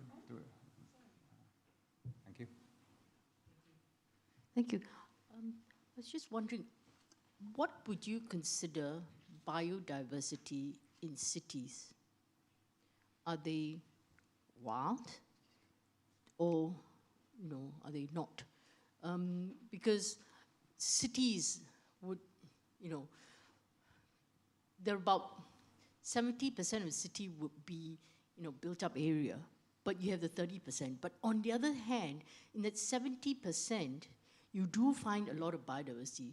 We see otters running around in Singapore. You see hornbills flying. In a city like Singapore, the straw-headed bulbul, which is endangered everywhere else in the world, is flourishing in Singapore. So is that biodiversity? That's one. And two, What about, because we've been pushing very much for cities actually to do restoration of ecosystems and enhancement, which means that there is a certain element of management, and therefore, are they considered wild biodiversity? Our street side in Singapore are all planted with multi-layered trees, multi-species. Managed, but they would grow.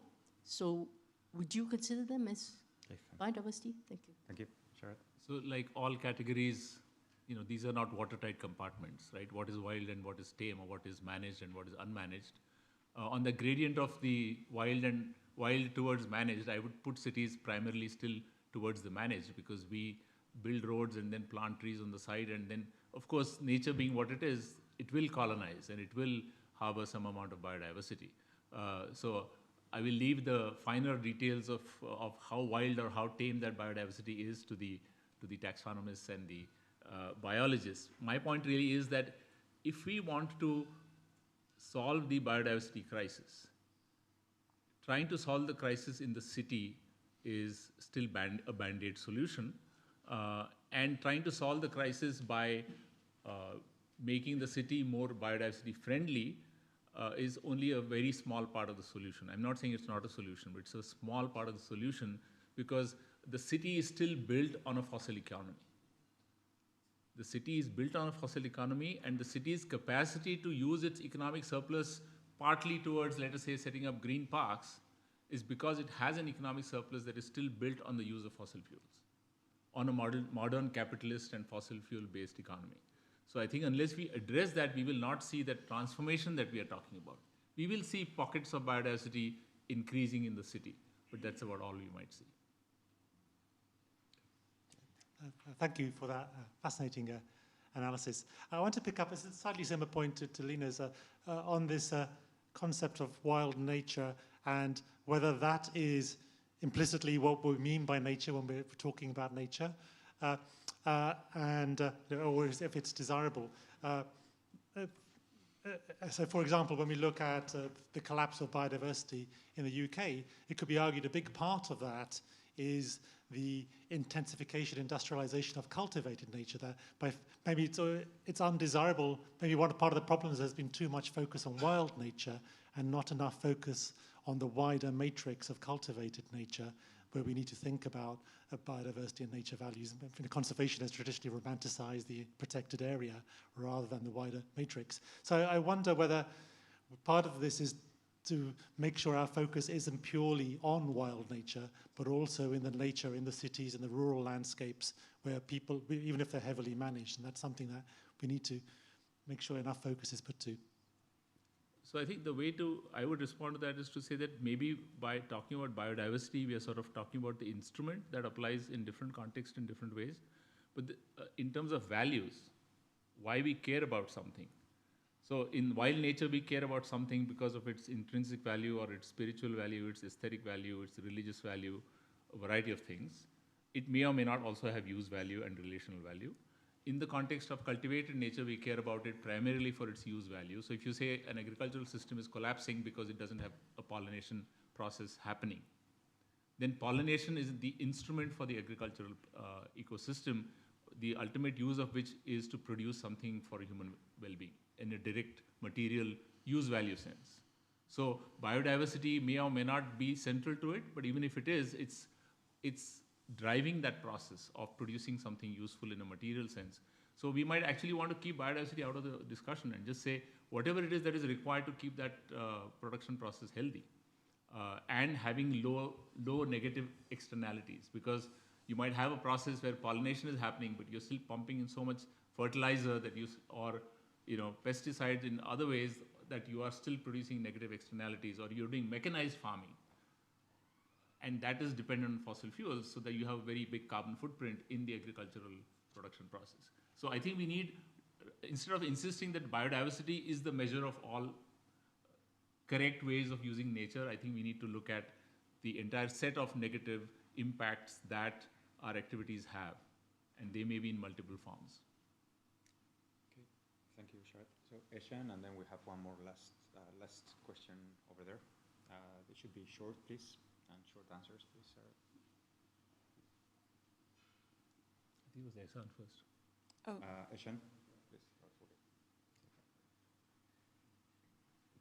I'm going? Oh, okay. Just the word biodiversity, I think, in terms of communicating what this means, biodiversity is not a good word for the public. It's quite scientific. It just doesn't really cut through that well, and I wonder whether we could stop calling it a biodiversity crisis and start calling it a nature crisis. You just replaced one fuzzy term with another. In my opinion, actually, we should make it more precise, and at least within a room like this, we should acknowledge that the biodiversity that we mean when we say save the whale, and the reasons for that is completely different from the biodiversity that we mean when we say pollination processes that support agricultural production need to be saved. And so biodiversity, I think, actually is an umbrella term that is not really conveying our concerns either, or it is seeking to create such a big thing because it sort of wants to speak to everyone, through one term, that it comes in the way of helping people see why they care about what kind of nature. And I think we need to be asking that question: why do we care about what kind of nature? Okay, Ehsan, last one, very short, please. Sure. Just at the risk of going a little bit slightly off topic, could you say a little bit more about climate justice? I remember that back in the late 90s, there was an idea which partly came out of India called contraction and convergence.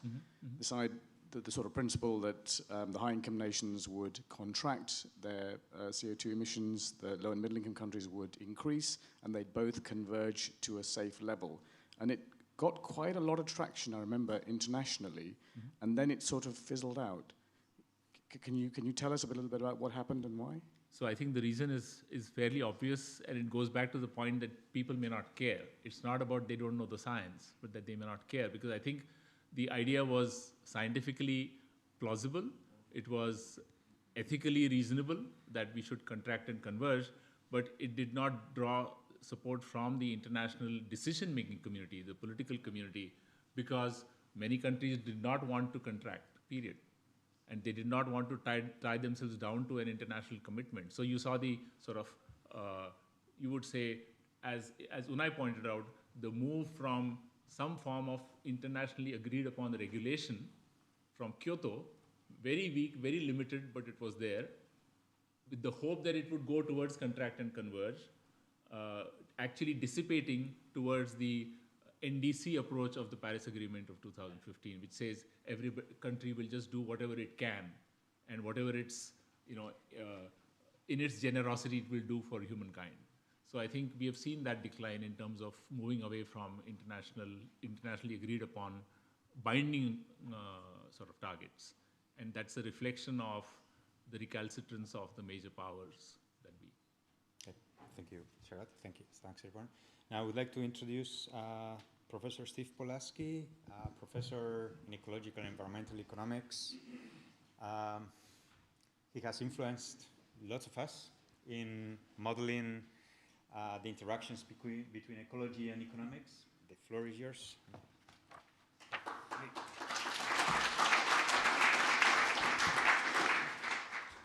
Thanks very much. I have to say, it is, after 2 years of Zoom boxes, this is really great. It's so great to see people, and I've talked to a number of people who said, this is my first international meeting. It's my first international meeting. It is wonderful to be back and seeing people. And I actually think that's kind of a larger metaphor, coming back to Kale's point about being embedded in networks and the opposite of isolation, which we've all been in over the last. And I think that's really true. And I'm going to take a very specific lens, and sort of my task was here to talk about both the power and the limitations of economics. But before I get into that, I do want to say that, if this is all going to work, if we're going to actually bring nature into decision-making, of course, it's not just ecologists, it's not just economists, it's not just social science, it's not just academics, right? This has to build, building from Emily's comments about business, and building from Sandra's comments about bringing in indigenous communities. I mean, this is a broader conversation, not just an academic one. Okay, but with that said, I'm going to plunge in, and Unai, you're going to have to keep me honest because I saw a 25-minute talk, and then I conveniently forgot it's like 10 minutes of discussion. So anyway, I will rush through particular parts of this. So. But I do want to start with something that was a special issue in Proceedings National Academy of Sciences back a bunch of years ago, and a number of people in this room were involved in this. And this is just to frame this. This is about sustainable development, and sustainable development is not just about sustaining nature or thinking about GDP. It's about human well-being, and it's about sustaining human well-being into the future, which means we have to care about a lot of things. And in particularly, I've been thinking about what role does economics play in sustainable development, what role should it play, and I completely agree with Alvaro that we've done a terrible job within economics of training an economics profession to think about these questions. But economics does play an outside role in public policy. It talks about benefits and costs. It plays an outside role in business, talking about profit and loss. So it is central to decision making. And we know that economic activity is a main driver of the environmental impacts that we're being concerned about. So everything from greenhouse gas emissions to habitat loss and eutrophication of water systems from excess nitrogen and so forth. So we really do need to think about approaches to that. How do we shift incentives? How do we shift worldviews? And economics has a role to play here. So if we are really going to sustain biodiversity and avoid climate catastrophe, we need to transform economics as well as decision making. Okay, so if I say nothing else, I'll leave you hopefully with this one point, which is think about what's happened over since 1960 when we started keeping pretty good global records and documenting things, at least on the economic side. And so I'm just going to summarize it as you get what you pay for, right? So the economic system rewards certain things, and we've rewarded things that show up in GDP. So GDP is the sum of all the value of marketed goods and services, so things that have market value. And we've done fabulously well in increasing GDP per capita. The flip side of this is you don't get what you don't pay for. And we don't pay for nature for the most part. And Sandra's already mentioned this, but this is a slightly different version of this. This came out in a PNS article in 2020, but it's very busy. I don't want you to look at all the details, but think about the orange versus the blue. So the orange here are where are, on a global scale, on average, where are ecosystem services or nature's contributions to people, where are they declining? Okay, and the blue is where are they increasing? And this is predominantly an orange-colored diagram. That's the main point of this. It's particularly orange-colored in what we call regulating contributions, so the things that ecosystems, nature does to protect us from storms or to filter air and water, provide pollination, so forth. We do pretty well in the material goods because those are marketed for the most part. And then at the bottom here, the non-material, or what we used to call cultural services, but it best rightly said that culture is embedded in all of these, so we call them non-material services, and a little bit more of a mixed record there. But the point is that we have systematically tilted the deck here. We've tilted the deck towards marketed goods and services.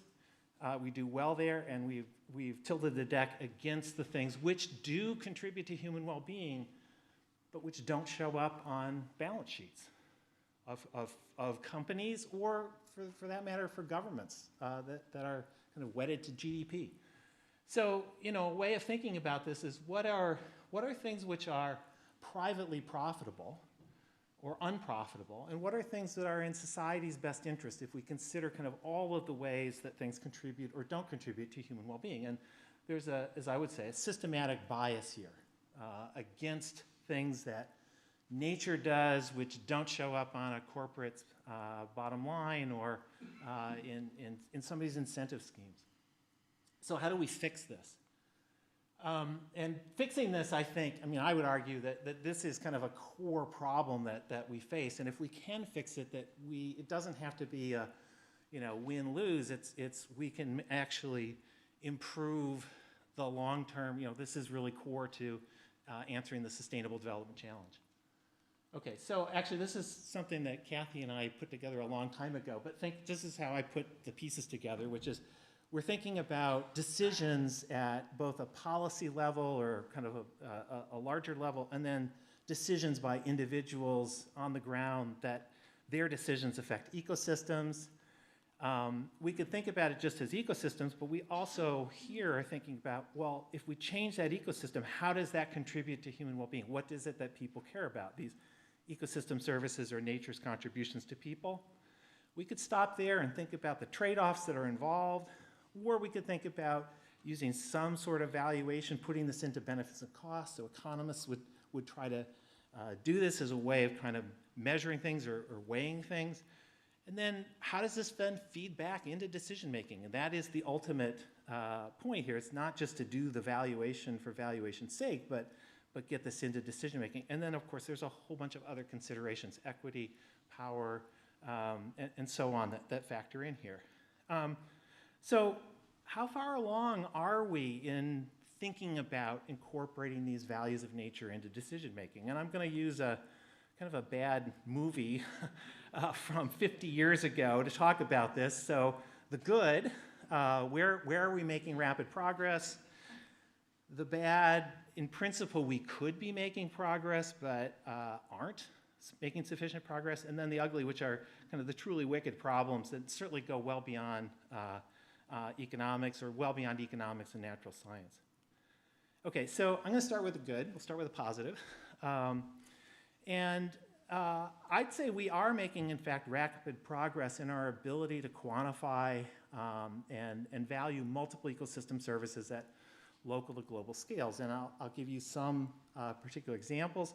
The global scale, Becky Chaplin-Kramer led a paper, came in Science a bit ago, where we actually looked at how do we model at a global scale multiple ecosystem services.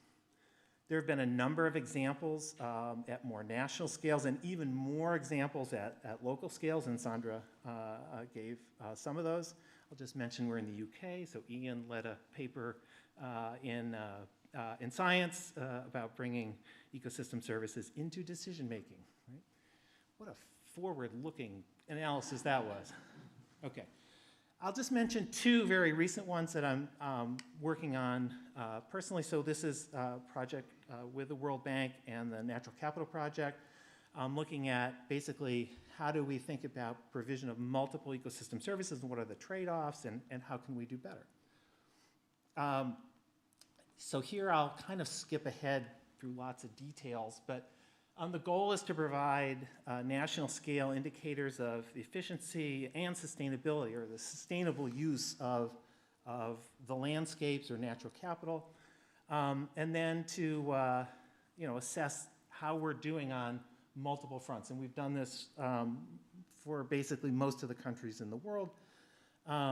What we report, first of all, we don't put everything just into dollar terms because we find that extremely difficult, but we take an approach that was pushed by Joseph Stiglitz and Amartya Sen and Jean-Paul Fitoussi in a book that they published back now 12 years ago called Mismeasuring Our Lives, but thinking about kind of a dashboard. You don't just have one metric that summarizes everything when you're driving a car. So here we're going to report things kind of in their own terms, carbon terms or some dollar terms, and biodiversity on its own dimension.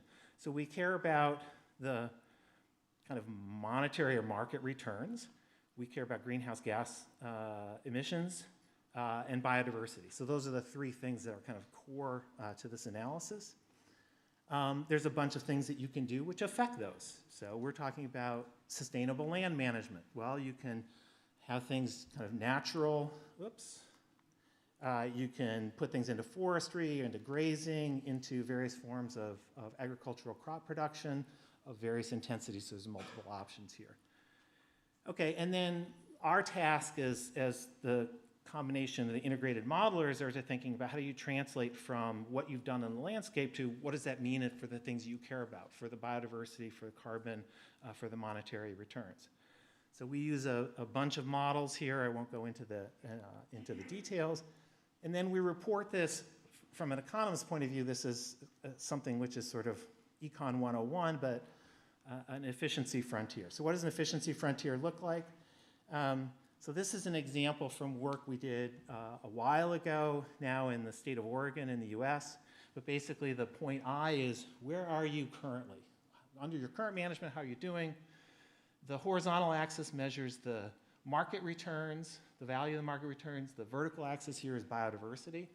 And the pink dots and then A through H is that's what you could do if you thought about alternative management.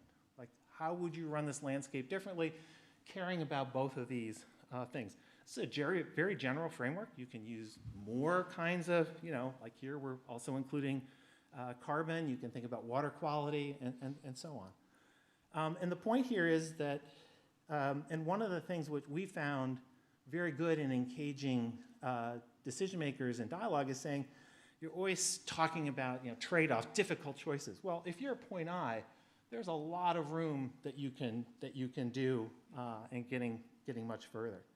You said 1 minute, right? 2 minutes. Oh, great. Okay. Okay, so we've done this. This is, various countries turn out various different places. So Suriname up there in the far left, Sweden, and then there are countries which are, like Haiti, could improve massively with some restoration. Okay, let me skip ahead. I'm actually going to, because if I got 2 minutes, I really want to get to this last point. So sorry about that. Okay. The other thing I want to just mention here again is, where are we going? Here we go. Okay. There are lots of things beyond valuation that we can, in fact, do and that we have tried. And Alvaro is a pioneer here of thinking about, how do we actually provide incentives? So we can have governments pay for conservation. We can have water funds spread throughout Latin America. Gretchen mentioned New York City, which was kind of a progenitor of some of these. There are voluntary schemes which have already come up in corporate world as well. Sorry. And then a lot, which is, there's some really interesting action going on right now in sustainable and green finance. So, Emily's work with the TNFD being one good example. Okay, well, I guess I don't have too much time to talk about the bad and the ugly, but just to come back to that special issue that I mentioned, this was 2015, and there we said, look, awareness is good. We are rapidly advancing on the science. Natural capital is being discussed, or nature is being discussed in a way that hadn't been before. However, successful implementation is still at an early stage, and I would say that not much has changed on that in 7 years. I think we really are stuck on getting wide-scale implementation. And I know I'm running out of time, but I think maybe what I'll do is just pause here, because the question for me is, why are we stuck here? And in some ways, it makes sense. I mean, we're talking about transforming systems, transforming economic systems, transforming social systems, how we deal with the earth. So some of this is coming back to what Callie said. We have to sort of reconceptualize our place on the planet and how we fit. And some of this is kind of just standard politics, fitting in with, thinking about vested interests, a coal company or an oil and gas company has interest in maintaining the status quo. Some of this, I think, actually we'll advance one slide, I think is kind of specific to this particular issue, which is there is a perception out there I hear all the time, oh, what you do is so complex, oh, it's so uncertain, it's unreliable science. If any of you have ever delved into the GDP tables, National Income and Wealth, we are not uncertain or complex compared to them. So I think some of this is misplaced. And the other thing that I think is really misplaced is that there is sort of value given to market values. Those are sort of real, and somehow these things which are central and core to life are not as real.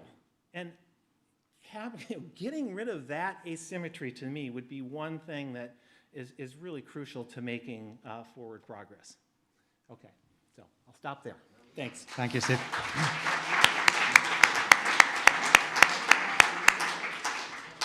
So like a good politician, you could, yes, get any question and answer whatever you want, so you can continue with the ugly and... Yeah. Okay, yeah, questions, comments, Ian? Okay. Thank you very much. My name's Ian Bateman. Steve, I agreed with everything you said, so what are we going to do to address that implementation problem? Because I think we actually already know an awful lot. How do we actually nudge governments in particular, but also business, just over the line so they actually start using the information we've got? Because I think we've gone past the point of saying, oh, we don't know. Actually, we know easily enough to make better decisions, not perfect. How do we get that information used? Yeah, I'll start, but you know what? I think this is actually the central topic, especially this afternoon and going on through this. So you know, remember Ian's comment or question, and we'll come back to it. I completely agree. I mean, you know, despite being in the knowledge generation game, and so you know, of course, I want to think that you know, doing the next cool study is the thing that we should be doing. But yeah, we know we know.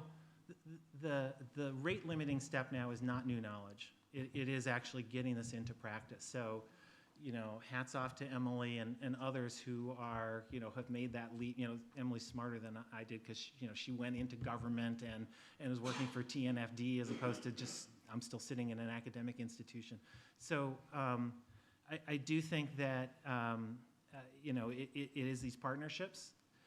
The promising thing, I have to say, is that and Callie, you said this too, is that, you know, 10 years ago, we would not have been welcomed into the corporate board suites, and there would not have been the kind of willing listening. I mean, we actually do have a window of opportunity now.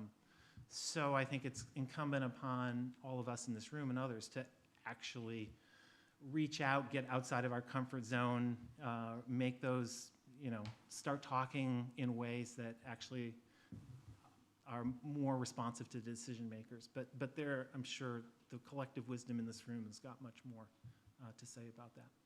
Okay. I think there was a question here, then Sandra, then Brad. Thank you.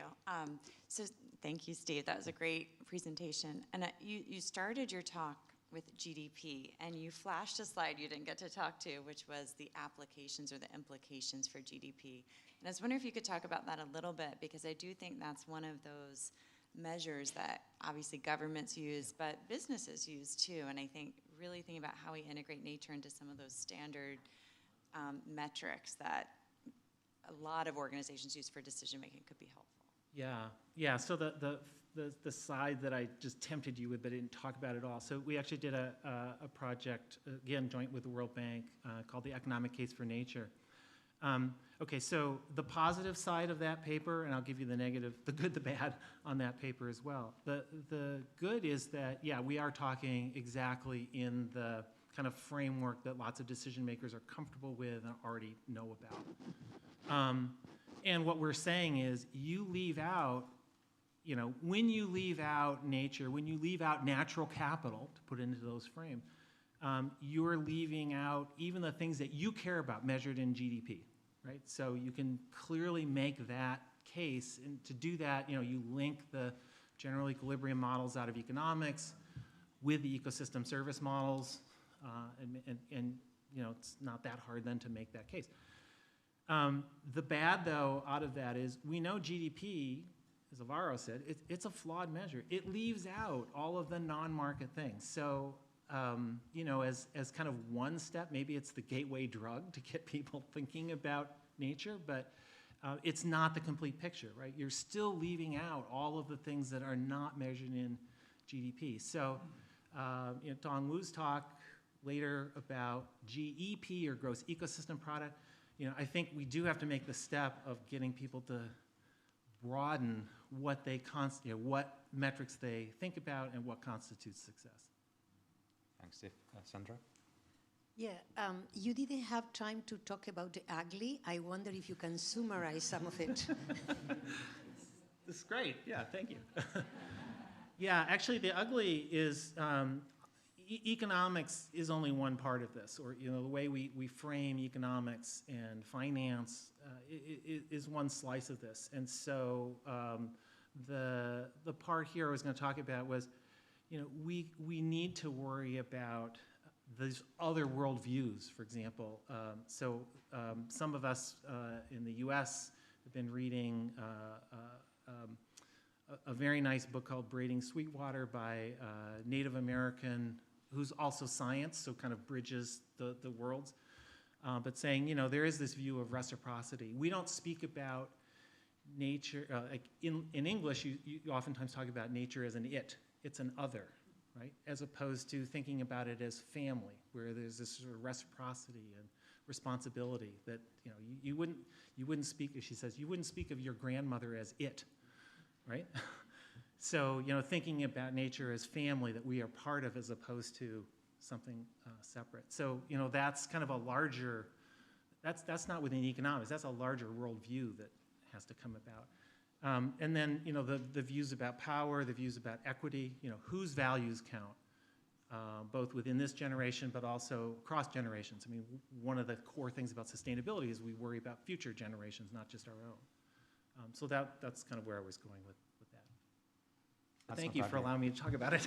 That's beautiful. It's not ugly. It's quite beautiful, no? Yes. I think Brad, and there was just one last.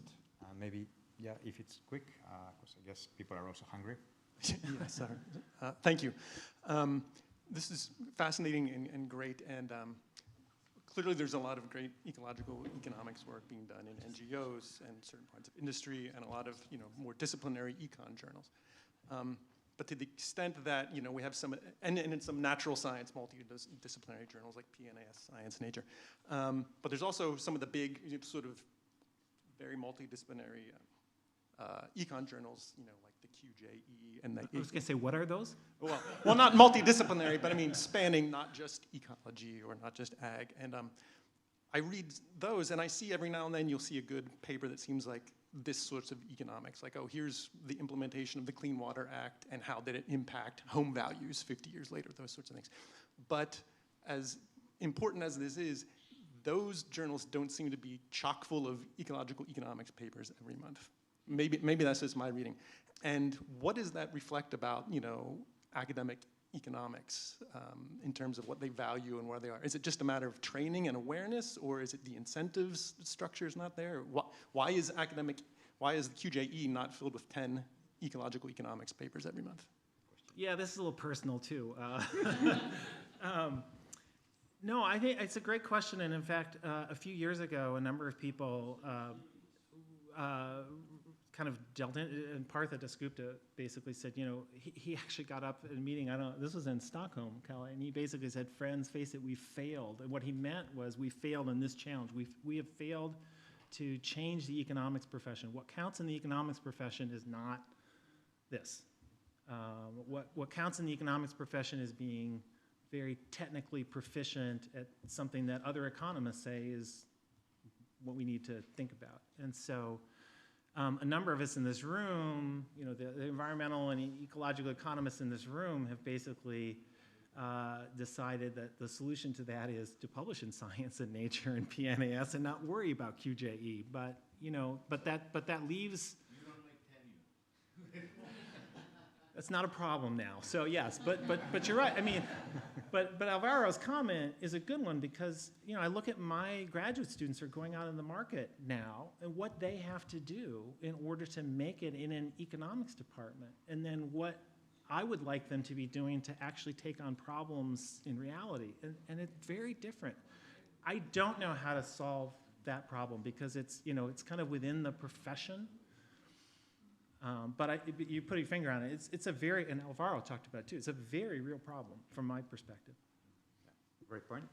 I think, Just two more questions, and then we'll hear about logistics for lunch.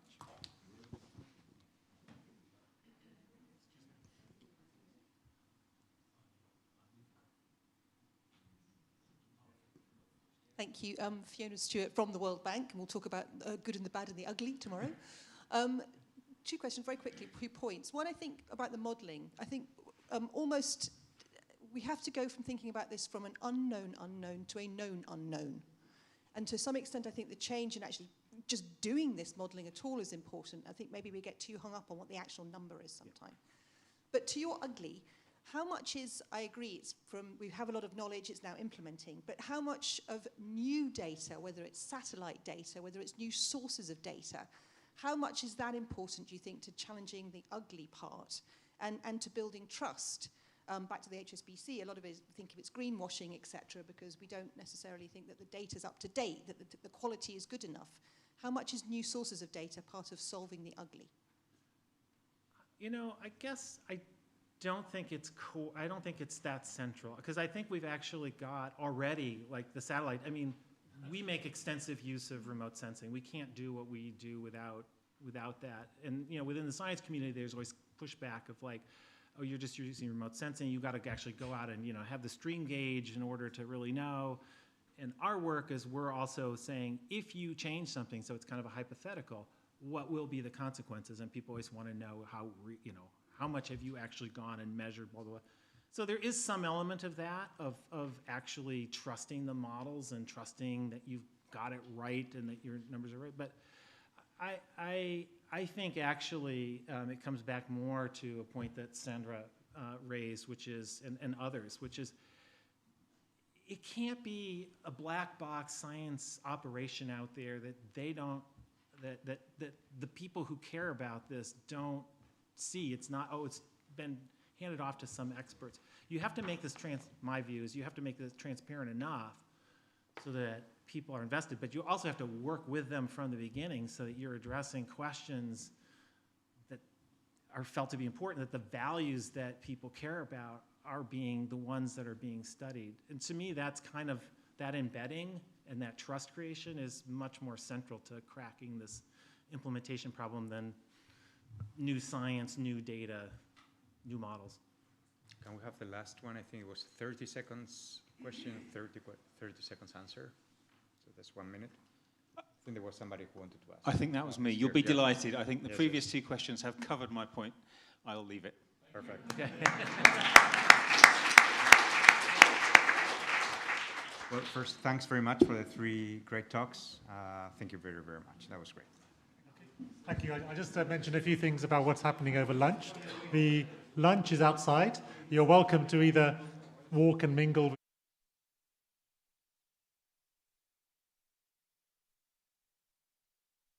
your lunch.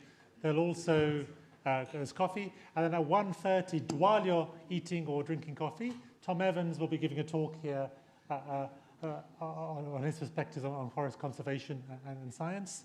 And then at 2 o'clock, we'll resume with the post-lunch agenda. So feel free to eat and drink while listening to Tom's talk from 1:30 here.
is Tom Evans, who's lead in forest conservation at the Wildlife Conservation Society, looking at some of the links between science and effectiveness in forest conservation. So over to you, Tom. Thank you.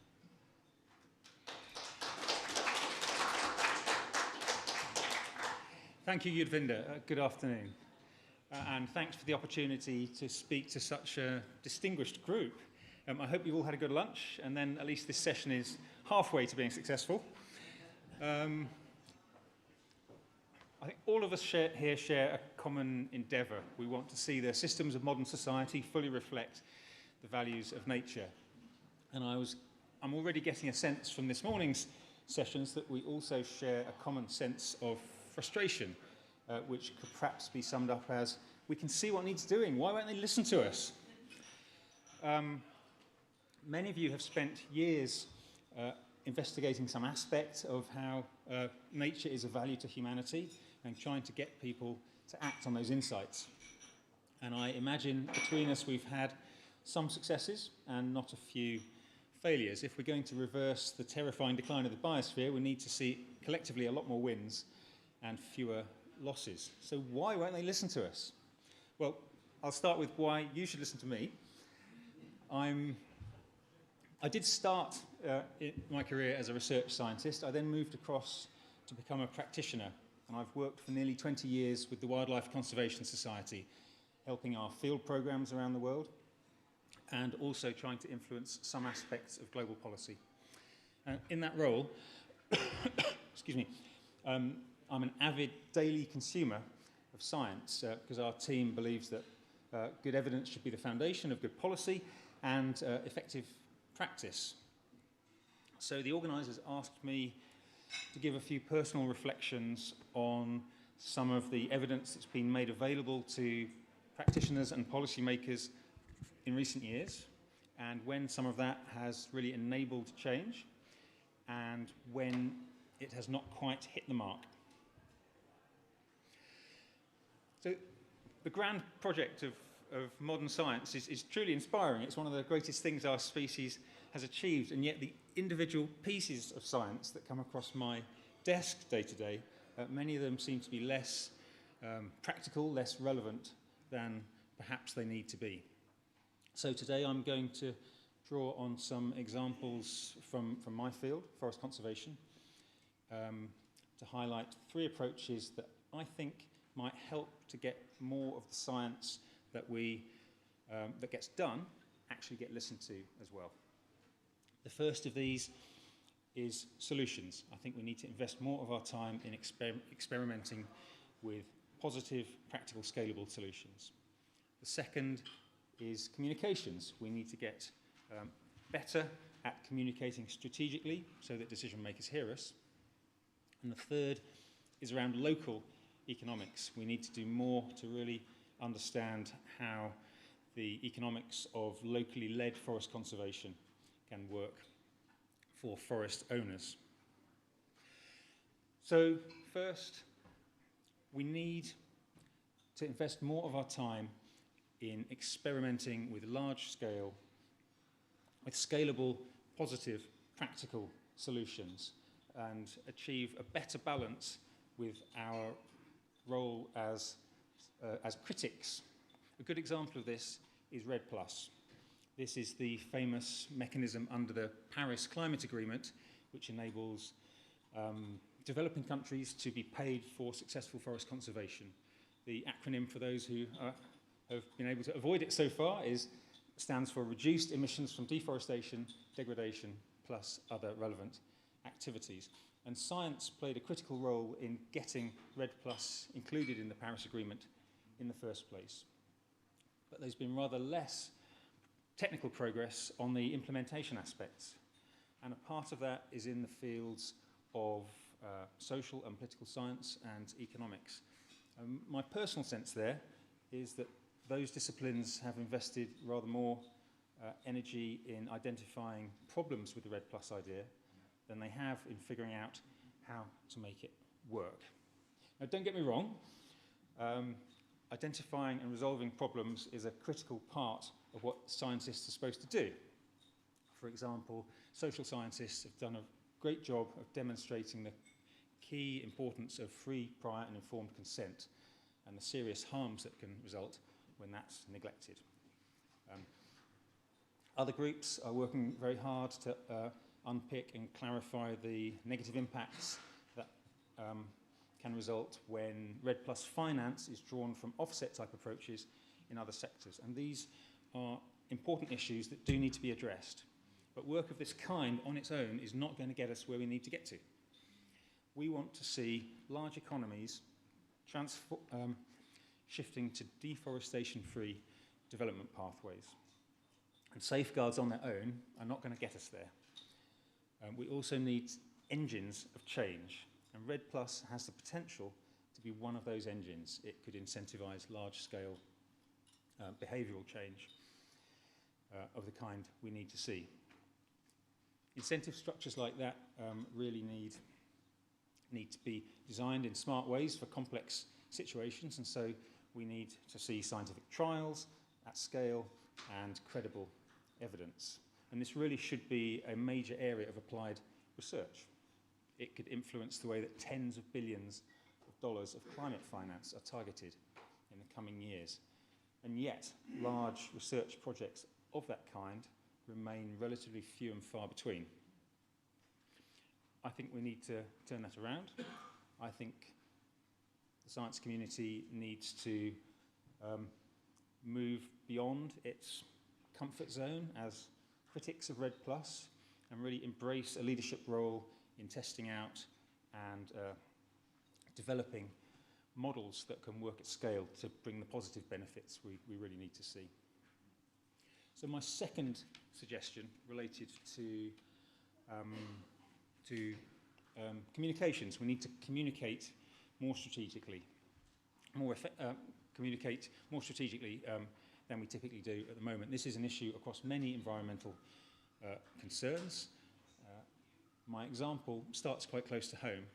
I was talking to my son about my work the other week. I managed to capture his attention for a few seconds, and he said, but the Amazon, that's a net source of CO2 now, isn't it? I heard something about that. I saw something about that on the news.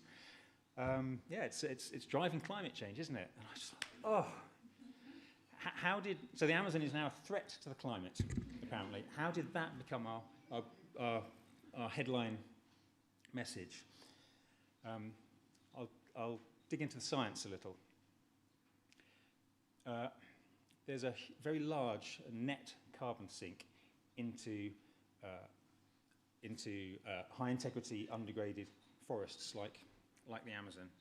And that's been going on for decades. Discovering that has been one of the great successes of global forest ecology. And yet the way it's sometimes communicated quite frustrates me.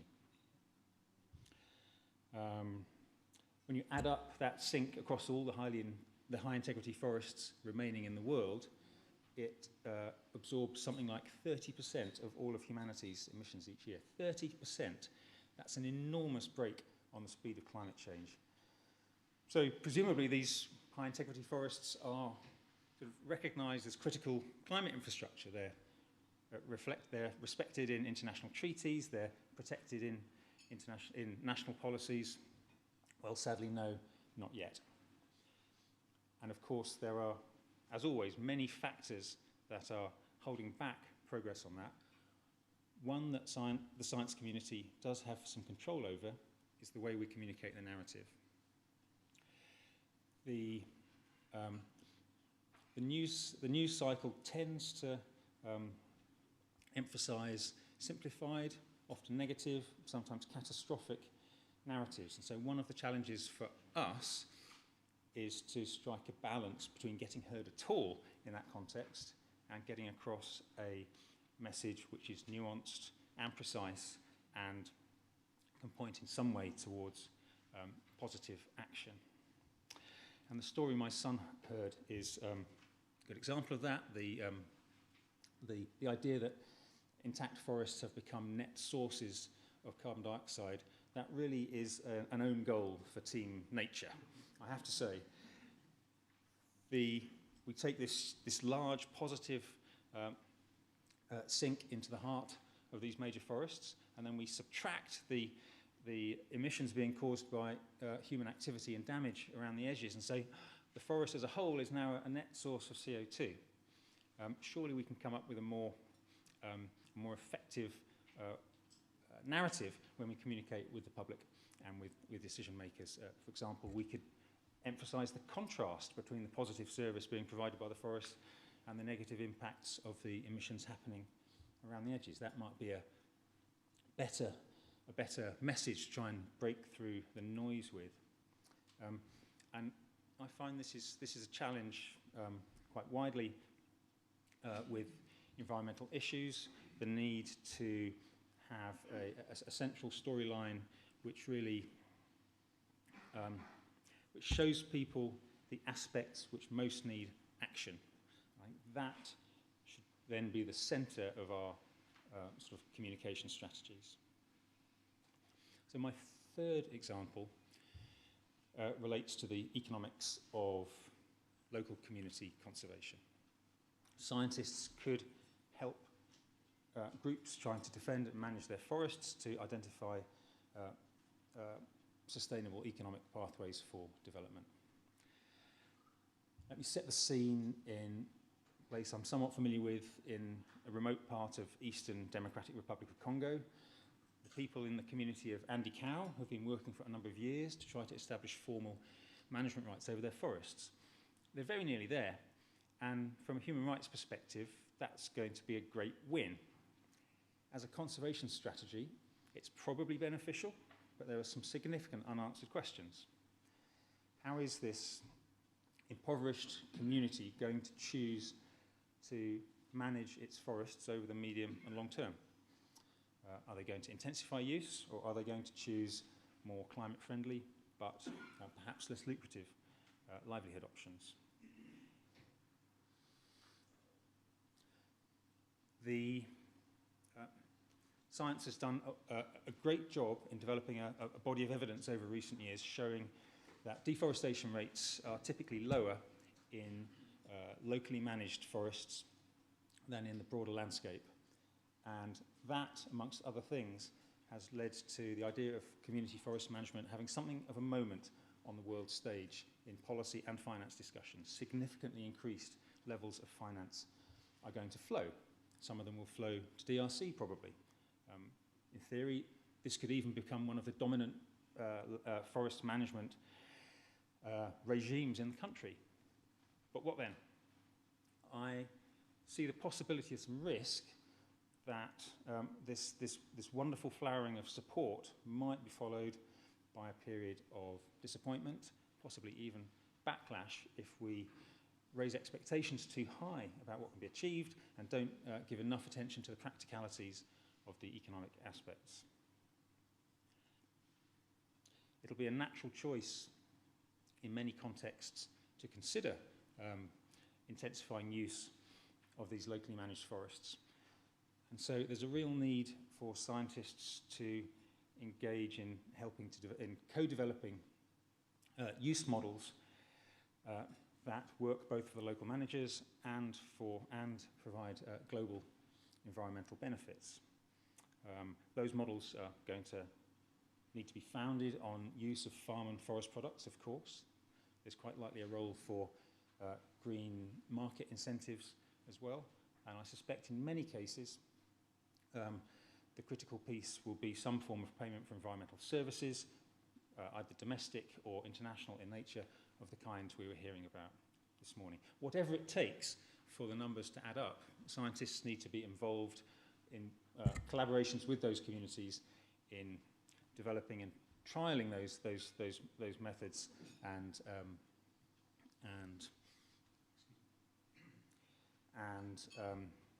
sharing the evidence about it. And there has been some pioneering work on this already, of course, and there have been some significant breakthroughs in understanding how it can be made to work. But I think we need to see a step change from science in this scale and breadth of the kind of evidence we're generating in that space. So, coming back, what are those three disparate examples together together show us? Well, the challenge of forest conservation can initially appear quite daunting. The context seems so diverse, the problem seems so unique.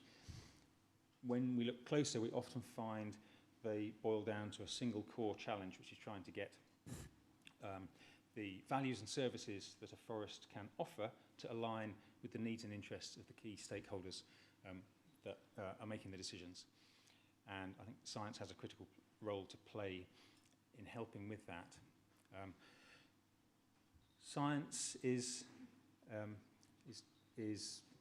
not the only factor that needs to be considered, and in many contexts, it's not even the main factor that needs to be considered. But the right evidence delivered at the right time to the right people in the right way can sometimes be pivotal. In my examples, I've touched on a few examples of when that's been the case, when science has achieved that, and I could have drawn on many others, but there are, of course, a lot of other instances where science is not landing in the way that we want to. And so we come back to my initial question was, how can we get them to listen to us? I've highlighted three potential approaches that I think can help more of the science that gets done to result in forest-friendly decision-making. They're drawn from the forest world, but I suspect they're actually of much broader relevance to many of the core challenges we're dealing with across a range of different ecosystems. The first of them was with solutions. We need to be spending more of our precious time on trying to develop scalable, practical solutions and maintain a balance with our role as critics. Second was around communications. How ironic. The second was around communications. We need to redouble our efforts to communicate in the most strategic way we can to reach decision makers. And the third was around local economics. We really need to work harder to make the numbers add up for local community managers who are seeking development pathways. So I don't claim that's a comprehensive list of all the things we need to do, but I do think those three aspects would be essential pieces of any successful strategy. So thanks very much for your attention, and I look forward to talking to many of you over the course of the next day and a half.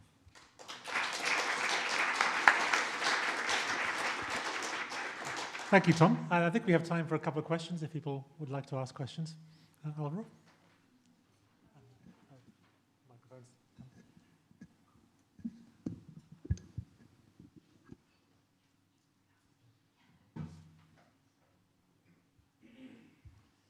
No, I think that you're right on the solutions and communication, and your example of Red Plus is very important because we, in the conventions, we have overbuilt the rules and not focused enough on solutions. And Red Plus has been around, we started with that 20 years ago. And it really hasn't paid off at all. It's a disaster because of this, conditionality. You have to prove additionality. You have to prove, all these hoops that you have to go through that really don't allow you to go to a solution. So it is a critical issue to be dealt with, and I hope that we'll have time to delve into specifics like that. Okay, one there and then one there. So you had several suggestions on the last one, or the worry you expressed about community forestry getting overhyped and then becoming a disappointment. I think the solution to that is to actually change the way we look at it. And that's been my own transition over the last 15, 20 years. Coming into the forest sector as, so we want good outcomes. So we want forest conservation, and then maybe we also want good livelihoods, and let's try to figure out a win-win, et cetera, et cetera. And let's involve communities because that is likely to ensure good outcomes. I think the switch for me has been, no, it's not about we involving them for good outcomes. They have a right to manage their forests no matter what, right? So in which case there's no disappointment. If you are able to bring about a transition where communities get rights over the forests in their vicinity, because they have the customary right or the democratic right to manage their local environment, period. And then, of course, you're going to have successes and failures in every system. I mean, we've not made a great job of managing democratic countries, incredibly well over the last 50 years. But we don't say democracy is bad. We don't say that just because of Trump, we should jettison democracy in the US or Modi and in India. So somebody might say that. But so if we believe in that process, we hang on to that idea of that they have democratic rights over their local environment, just like I have it in my city, right? And then there's no disappointment, because then we're not constantly judging it on outcomes, number one. And then the related point about, I think, was that when we use the language of, we should get them to do this, or that we should promote Red Plus, I worry about also the crossing the boundary between, of course, science and advocacy and so on. But as scientists, our job is to unpack the consequences of different policies, right? And one of the consequences of Red Plus, in the context where we do not have a strong international agreement on climate change mitigation and reductions, the kind of contract and converge that Ehsan pointed out, if we had that agreement, the price of carbon would be $50 per ton, right? And then those communities might automatically be willing to do more conservation than otherwise. Right now, what they're being offered is a pittance, and being offered by somebody who is still basically saying, I'll buy you out, or I'll cover my carbon debt by paying you a pittance to do something on the forest, while I continue to emit over here. So I think we need to maybe change our approach even on that front. We need to unpack this larger, the larger problem within which Red Plus is being kind of tinkered with. And I think work in a much more kind of humble way of saying whatever is good for them, we need to promote, but we don't have the power or the authority to dictate to them. Thank you. I certainly agree with that fundamental point. I think the question of rights ought to come first, and then you can have a respectful discussion with the rights holders about how they want to manage their lands and whether they want to do it in their own way or to contribute to and if the global community wants greater benefits to flow from these areas, then we may have to pay for them at some point. And as you say, we may have to pay more than $5 a ton for the privilege. We'll take one more. Thanks for that, Tom. And this kind of builds on the last comment about companies buying offsets from Red Plus. I was wondering in the solution set if you could reflect a little bit on what you think about corporate deforestation-free supply chain commitments, because there have been a lot of them. Maybe a lot of companies haven't delivered on them yet. But what are your thoughts on the promise of deforestation-free supply chains as being part of the solution for forest conservation? So that's not that's not my particular field of expertise. So there's a danger of me giving a glib answer to that, which is that they are promises at this stage, and I think the evidence so far is that very few of them have actually turned into practice. Several of the great goals to stop deforestation in supply chains by 2020 have quietly had to be reframed without a target date or for a later target date.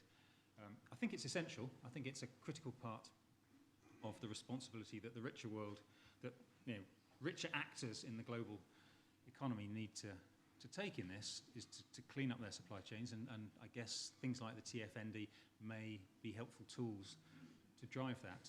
But I think the pressure on companies to do that is not as great yet as it needs to be.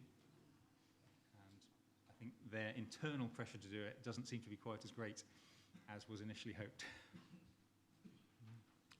Okay, thank you, Tom. Okay, so we'll end this lunchtime session now, and we'll start the full session in 5 minutes. So if you want to stretch your legs or go to the bathroom or something, then feel free to do that now, and then we'll start the full session. Thank you again, Tom.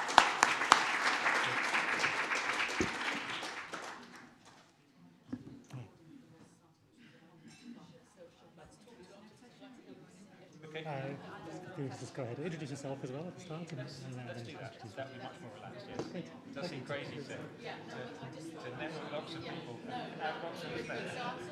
I guess if you want, I could help you just to silence the crowd.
Oh, yeah. Oh, hold on, no, I think... Oh. Oh, yeah, that's good. That's good. That's fine.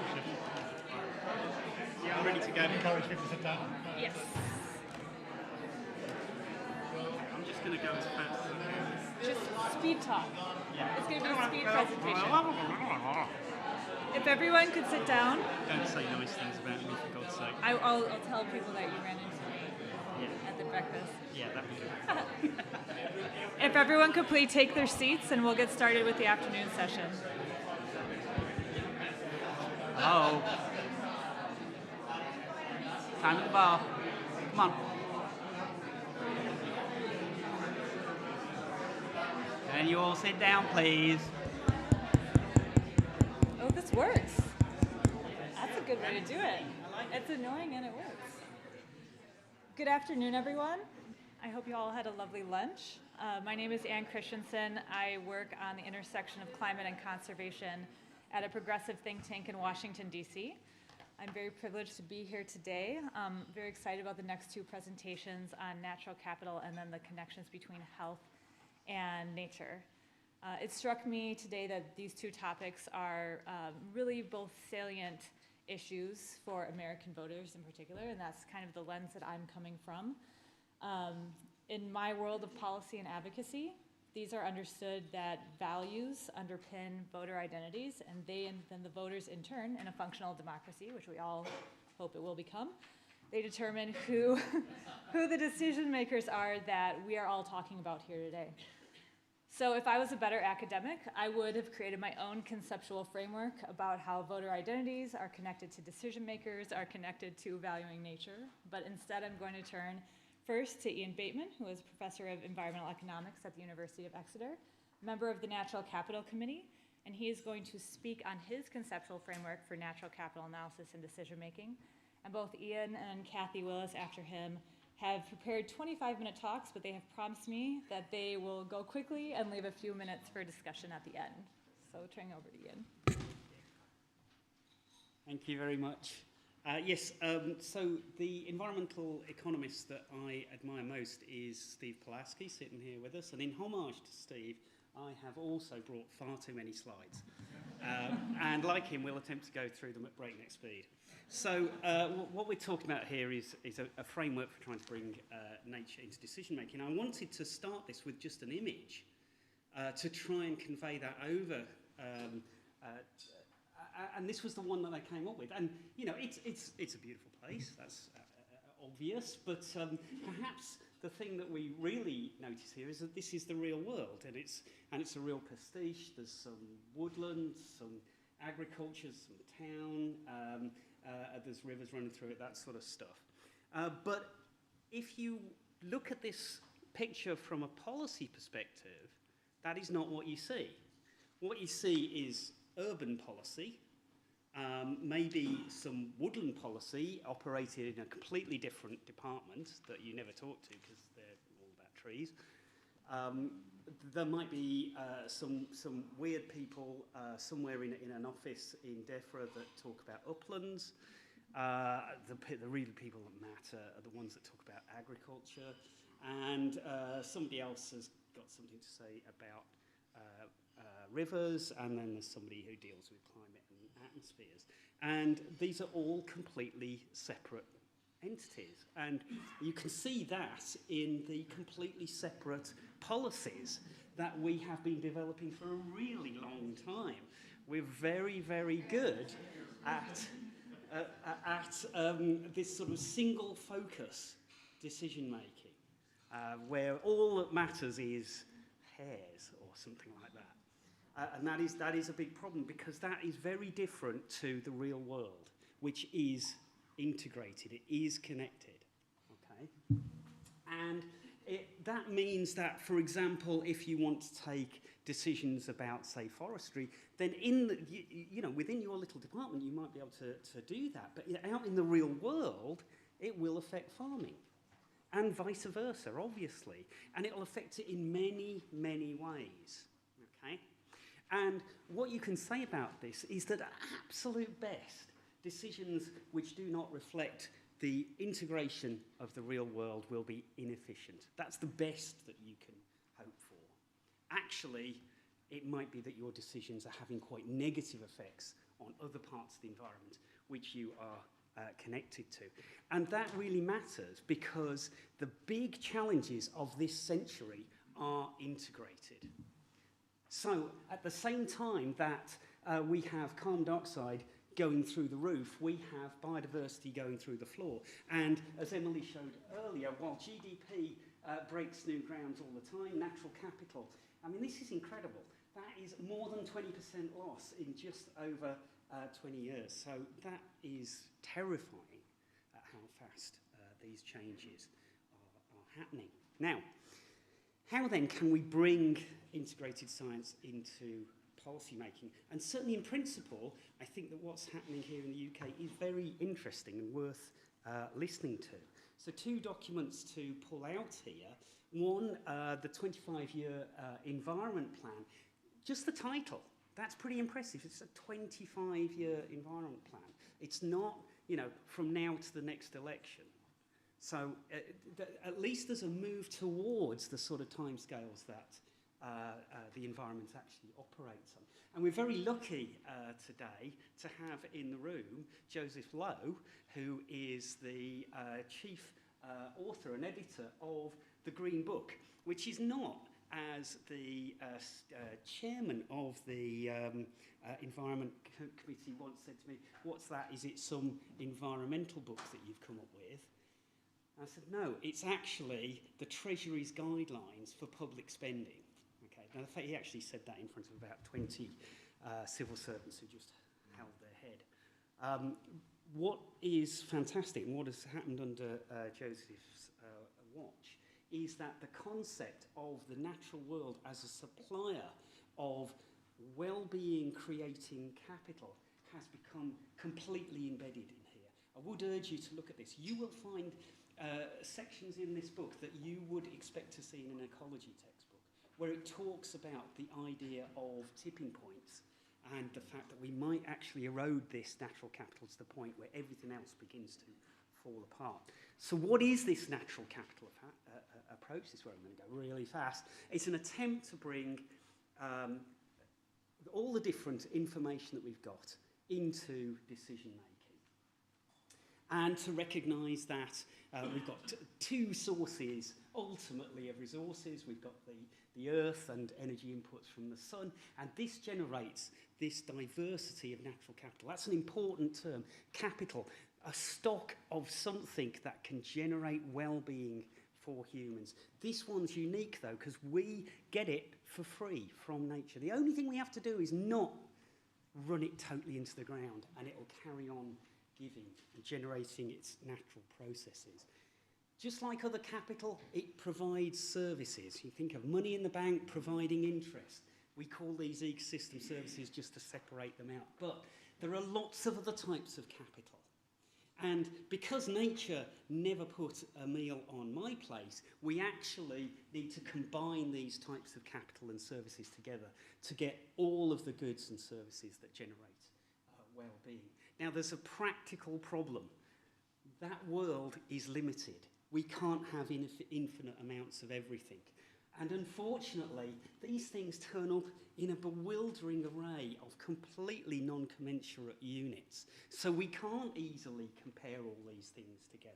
What we really want is them all to be turned into well-being units.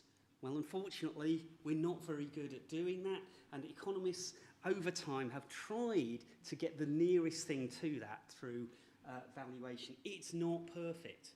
You know, there's a whole load of methods that have been developed here, which I'm not going to go into. What I will say is they're better than nothing when applied sensibly. And better than nothing is actually a hell of a lot better than the position we're in real-world decision-making at the moment. But I'm not a completely rabid economist. I actually think there are 1 or 2 things we can't value at the moment. For example, the continued existence of wild species, and I'm not saying that from some sort of moral perspective. I'm an economist, so that's not a big issue for me. Instead, I'm just concerned that the scientists can't really tell us about the connection between this and wild nature. They know it's there, okay, but they can't perfectly parameterize it. And if the science isn't there, actually, you can't value it, okay. So what do? Well, we don't ignore it, which has been the default to date. Instead, we quantify it and we apply simple rules. I'm very keen on simple rules because I think they have much more chance of getting used. Things like, let's not lose any more of it. Or, when you do something, let's make sure we have a net gain in this quantified biodiversity measure. Bring all these measures together, you can now have an appraisal which is much richer than, for example, just leaving it to the market and hoping that prices guide you to the right answer, which they won't.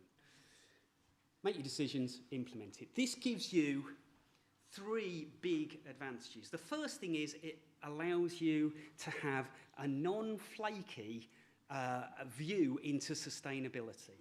We can now define sustainability of making sure that those stocks are above tipping point levels, okay? And the scientists, you saw what Carlo talked about in the morning, they are well advanced in telling us about what those levels are. Secondly, efficiency is your friend, okay? We love efficiency. It sounds so horrible and economic, but it is basically making sure you get the best return out of the resources, those limited resources that we've got. And third, thinking about who's going to get the benefits from this. Because in my experience, politically, if you ignore this, however good the stuff up there is, it will not stick, it will not happen. Let's finish with an example. Changing land use from farming into forestry. There's, in a country like Britain, it's a great country to look at because it's got lots of data in it, but it hasn't got much in the way of natural land left. Maybe the beaches, that's about it. Everything else is actually non-natural, including all those areas that they say are nature areas. They're areas that have been shaped by policy markets and the environment, and they generate a whole set of values of which the market values predominantly, well, left to its own, the market will listen to the market values. And that's generally what's happened up till now. And that's why we get land uses which maximise those market values. But it is the job of the social decision maker to note that every time the stuff up there changes, the stuff down here changes. And if you're interested in social value, which a decision maker should be interested in, then you need to be interested in these as well. And as I can say, you can value most of them and you can quantify all of them. So we've got oodles of great research that will tell us about how changes in, for example, policy or the environment will change land use. Those models are really good at predicting change now, okay? And they need to be used in decision making. Because once you've got models that can predict what happens in response to change, you can think about important changes, like climate change. This country is wet and cold, and it's going to get warmer, and in the summer, drier. Sounds fantastic. Actually, it's a disaster everywhere else in the globe, but for me, it's just a wonderful future.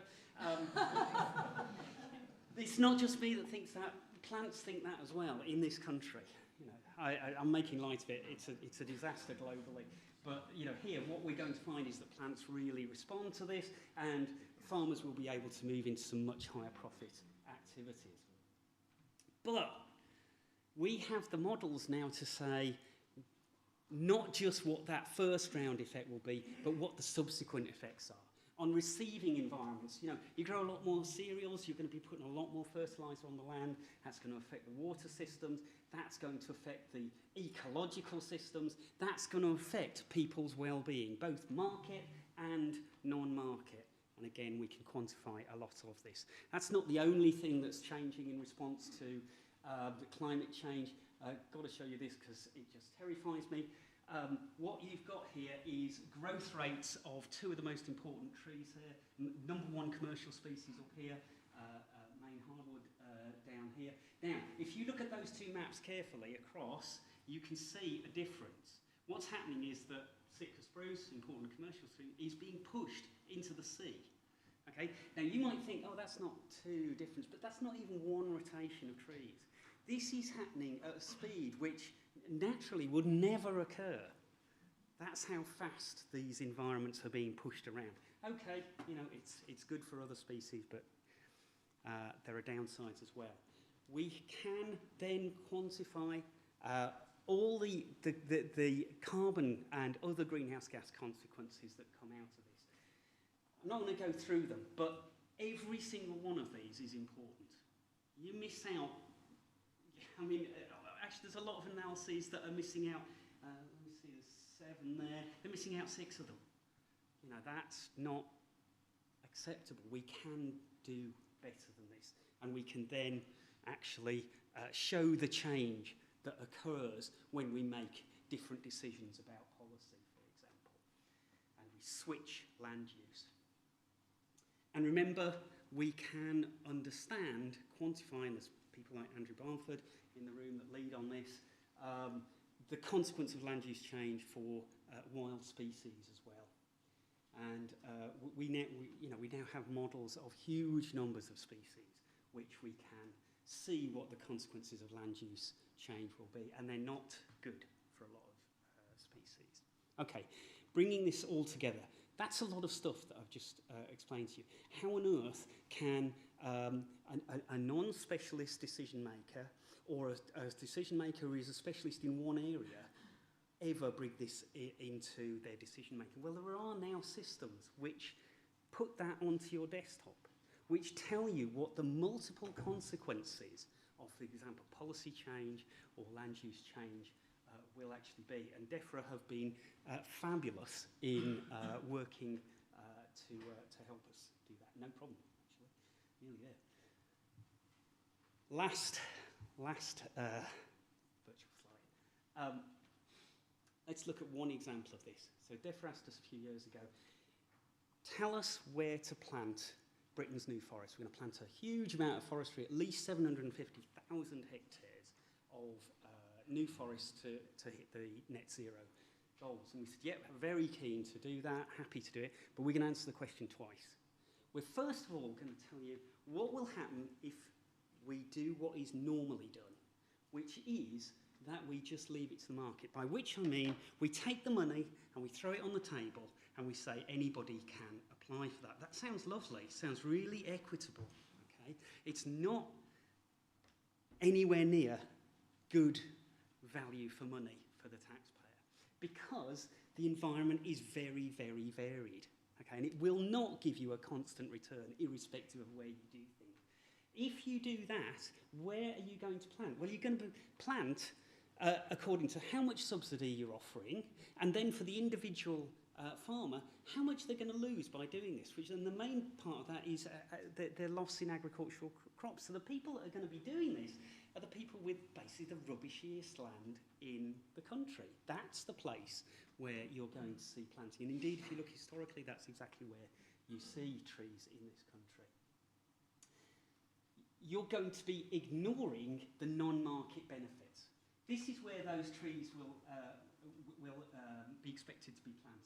These, if you're not familiar with Britain, these are really remote, upland, very harsh environments, okay, where agriculture is really poor and therefore the opportunity cost for farmers is really low. But those areas are not just bad for crops and wheat and so forth. They're also bad for trees. These are not actually the places where trees like to grow, you know, clinging to the sides of mountains. They're going to grow very poorly. Quite a lot of them won't even make it to 2050. They're going to fall over because they're on very thin soils.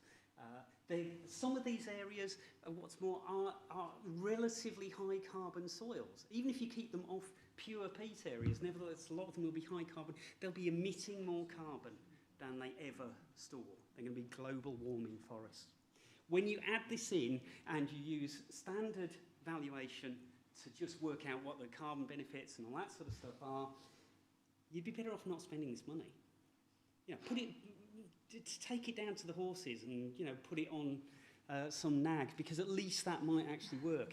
This will lose you money. What about if instead we use the natural capital approach, enshrined now in Joseph's Green Book? I really am close. Now you're going to include all of these benefits and costs. Most of them you can value. You can apply non-value but quantitative rules to biodiversity. Will you plant in the same place? No, you plant in radically different places. You're including the greenhouse gases, so you're moving off those high carbon soils. You're thinking about things like water quality. You're also thinking about recreation. That's why there's bits around different cities as well.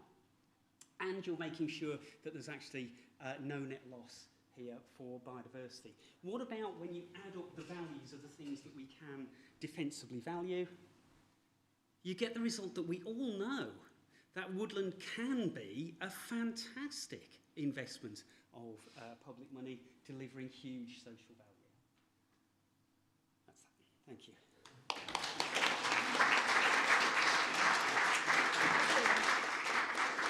We are going to take a few minutes for questions, so if you have the microphones up. Yeah.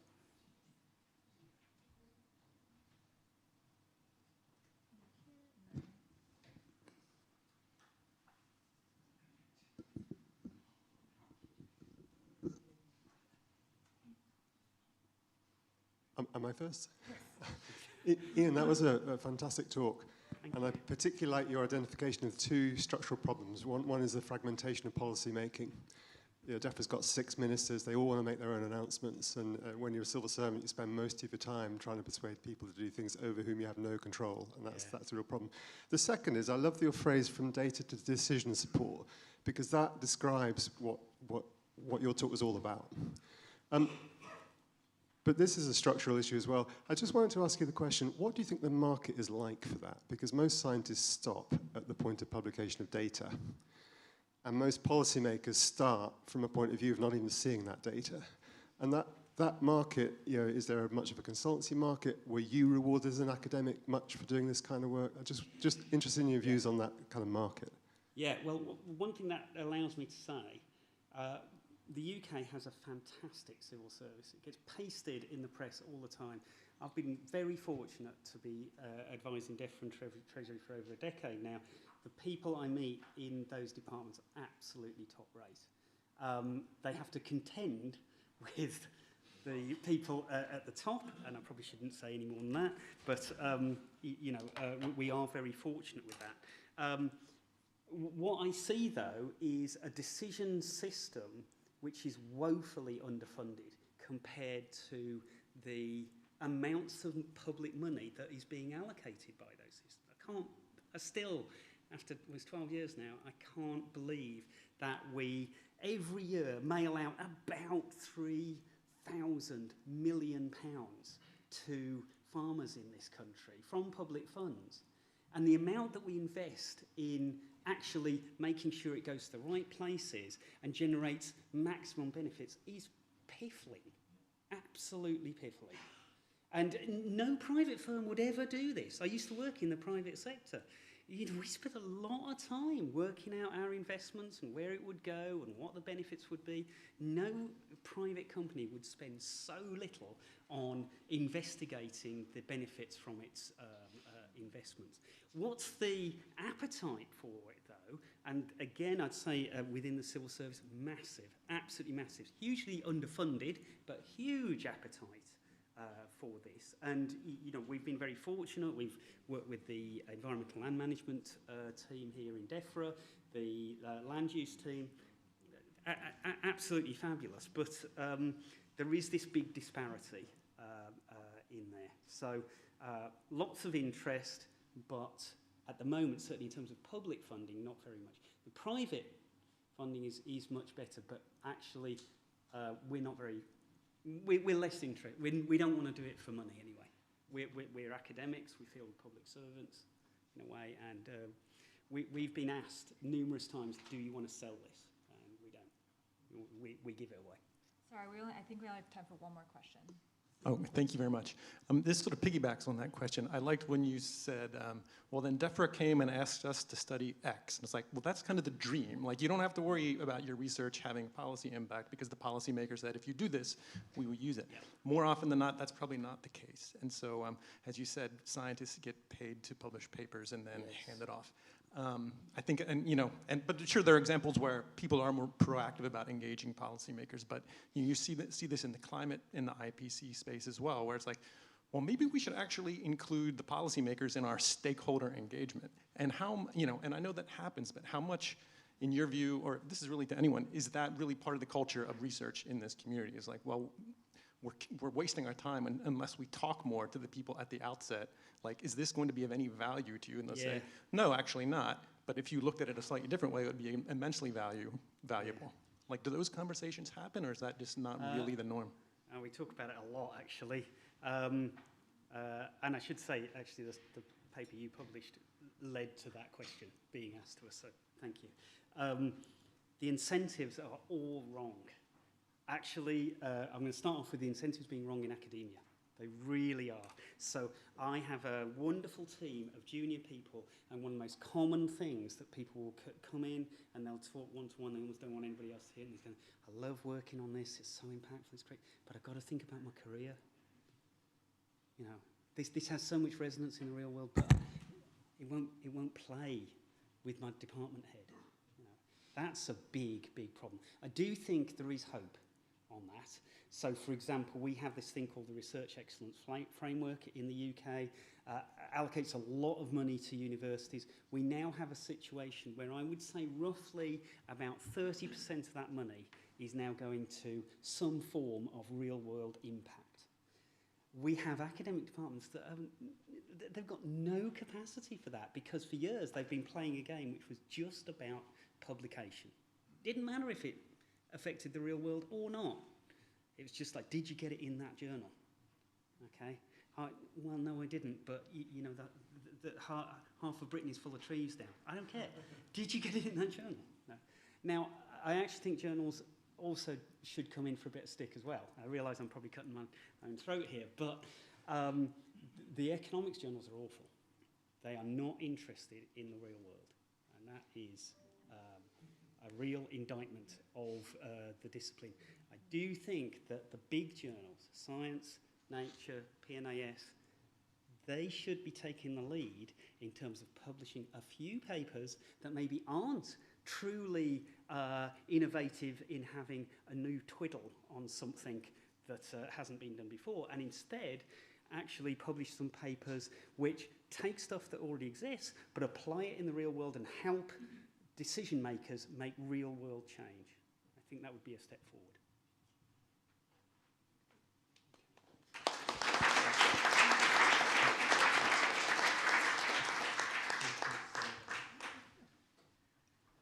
So I am embarrassed that it's on my watch that we're getting behind time, but so I will quickly introduce who I can personally say is a very engaging professor of biodiversity at the University of Oxford, and also newly appointed crossbench peer in the House of Lords, and I had to write that down so I got it exactly right. But Dr. Kathy Willis.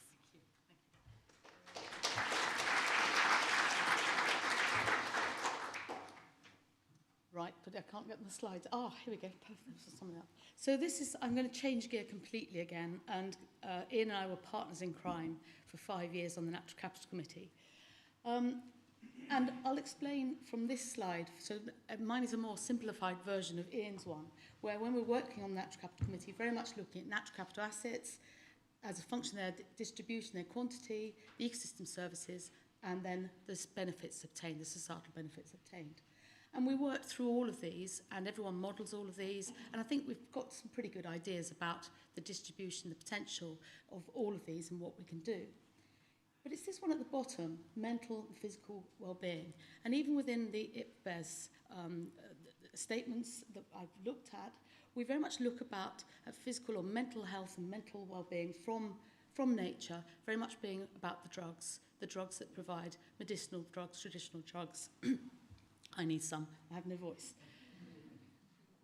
I put this slide back in, actually, to link back through to a comment this morning also about what do we mean by nature?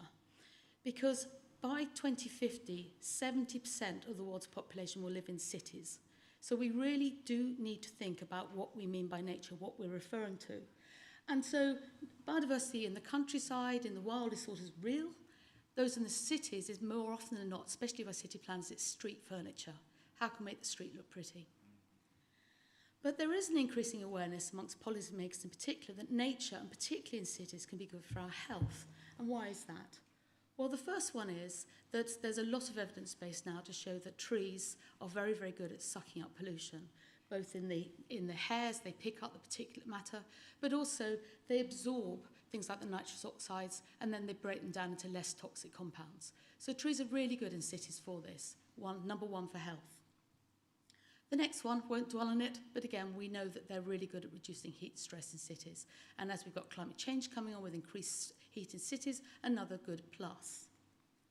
And the third one is that the more green space we have, it would appear, the evidence base is in there, that we have less obesity in those cities. So therefore, there's some link between exercise and green space. Now, as a result of all of these things, there's a lot of push to say, let's put more trees, more green space in cities. And I'm well behind that. But I think we also then need to say, but what sort of green space, what sort of nature should we be having in cities? And these are less well-known facts. So this one is the University of Toronto, City of Toronto. Many things to say good about Toronto. Probably the best is every single tree in the city has been mapped. And they know every species, they know where they are. Those are the dots on here. Also for Toronto, they've got a really big human health database with around 32,000 people's data, health data in there. When they looked at the density of trees on the cities, they found that those streets that had more trees had less cardiovascular and metabolic conditions, and they had higher self-rated health perceptions. Another one that we don't know, is less well known, is that when trees die, human health gets worse. And there's a lovely case study, I wouldn't want there to be, but this nasty or nice looking beetle, depends on what sort of biodiversity scientist you are, this thing here is an emerald ash borer. That is spread in a wave across from the east coast of the United States. Oh, sorry, go back. Oh. Let's go back here. If we just take here, it started here in red, and that's 2002, 2010, it's spread out across. So all of those counties, you can look at what's happened to the street trees and what's happened to health. Lovely study. That's what it looks like before and afterwards. This is the ash, completely decimated, lost all its leaves from the trees are dead. What they found is, as you saw a wave going across from city to city or county to county, you got an increase in cardiovascular respiratory tract illnesses. And they estimated from this study that around 15,000 increase in 15,000 cardiovascular deaths and about 6,000 deaths related to respiratory illness as the trees died. And the last one, and these are all this now, note where this is published. This is published in the Lancet Planet Health, one of the top medical journals in the world. And what do they show there? They looked at 26 cities at 30-meter resolution. And this on the right here is NDVI. It's a satellite imagery of photosynthetic health of the city, of the different cities. They looked at 95,000 individuals, and they looked at the UK Biobank and their health data for 10 years. And what they showed, those who live in green areas have better mental health outcomes. It's not the amount of green space, it's the colour of green. It's the shade of green from the NDVI that links through to the mental health. And they threw every statistic known to humankind at this. So they looked at socioeconomic data, they looked at cultural data, they looked at every sort of data in there. But every time you had an incremental increase in green, you got an incremental increase in better mental health outcomes, i.e. less drugs for depression and anxiety. And the effects were more pronounced amongst women and people under 6 years in age, but they're still very, very strongly in there. And same findings have been found in cities in the US, in Catalonia, in France, in South Africa. This is not a UK-based pattern. So there's questions then in there. If we're going to have more green space, clearly there's a link, what aspects of nature are responsible? What physiological and psychological mechanisms are influenced when we embrace or interact with nature that lead to these health outcomes? And then how do you value it? because maybe we need to move away from economic value for big businesses and think about economic value for health. And I love this quote. I added the word nature in there. But if nature is the medicine, then what are its active ingredients? Because that's the question we should all now be addressing. So I'm going to quickly go through the evidence base of 4 different hypotheses, literally one example for each. I've just written a whole book on this, so I had to really select. Okay, first of all, is it the overall diversity of biomass? Number of trees, more trees, better health. Is that what it is? Second one, is it the colour? Is it that there are particular green colour trees in there? Is it the shape of the trees? Is it, if we look at trees, that shape or that shape? Does that affect our physical and mental well-being? And going back to actually whoever's favourite tree it was, but anyway, we'll come back to that one. Or is it the smell, something we often forget to look at? And of course, this is a really newly emerging discipline, and it doesn't sit with biology, and it doesn't sit with economists. It sits with the medical sciences, it sits with all these different people. Right, so first of all, hypothesis 1, is it the overall diversity of vegetation, amount of biomass? Now, I can take, and none of us can take credit for a lot of this. A lot of this goes back to forest bathing and the work that came out from Japan in the late 80s on this, Shinrin-yoku. Although I have to say that this forest bathing title, the Japanese way of forest bathing for health and relax, originally was a marketing device. It's not as old as you've come across, it's 30 years old. Anyway. Right, so I'm going to give you some examples of what work has been done by the medics to look at this in clinical settings. As I said, this is completely different from all other talks you would have had. But bear with me. So here, they showed women pictures of forests versus pictures of cities. And basically, they measured the heart rate variability, brain activity, and psychological measurement. And that black across the eyes is actually just to make her anonymous rather than she can't see. Okay? And what they found in here, and you'll see in here, city image is this one here, and the forest image is here. These are very statistically significant, all of these results. What they found, that within 90 seconds in your brain activity, you've got a response associated with the calming of the brain. And there's a significant difference in subjective feelings, much happier when you looked at the vegetation. But does that relate to when we walk in streets? When we're going walking at lunchtime, does it matter if you walk around the city or should it be on streets or around the park? So again, they've got these poor men, they did the same route, 15 minutes, and then they did 15 in the city area, 15 on the parks. 2 different situations, and again, when they measured the heart rate, they found that they significantly, much enhanced heart rate that's enhanced, the parts enhanced in relaxing situations in the park. At the bottom here, the sympathetic heart rate activity, which is enhanced in stressful situations, was much lower in the park.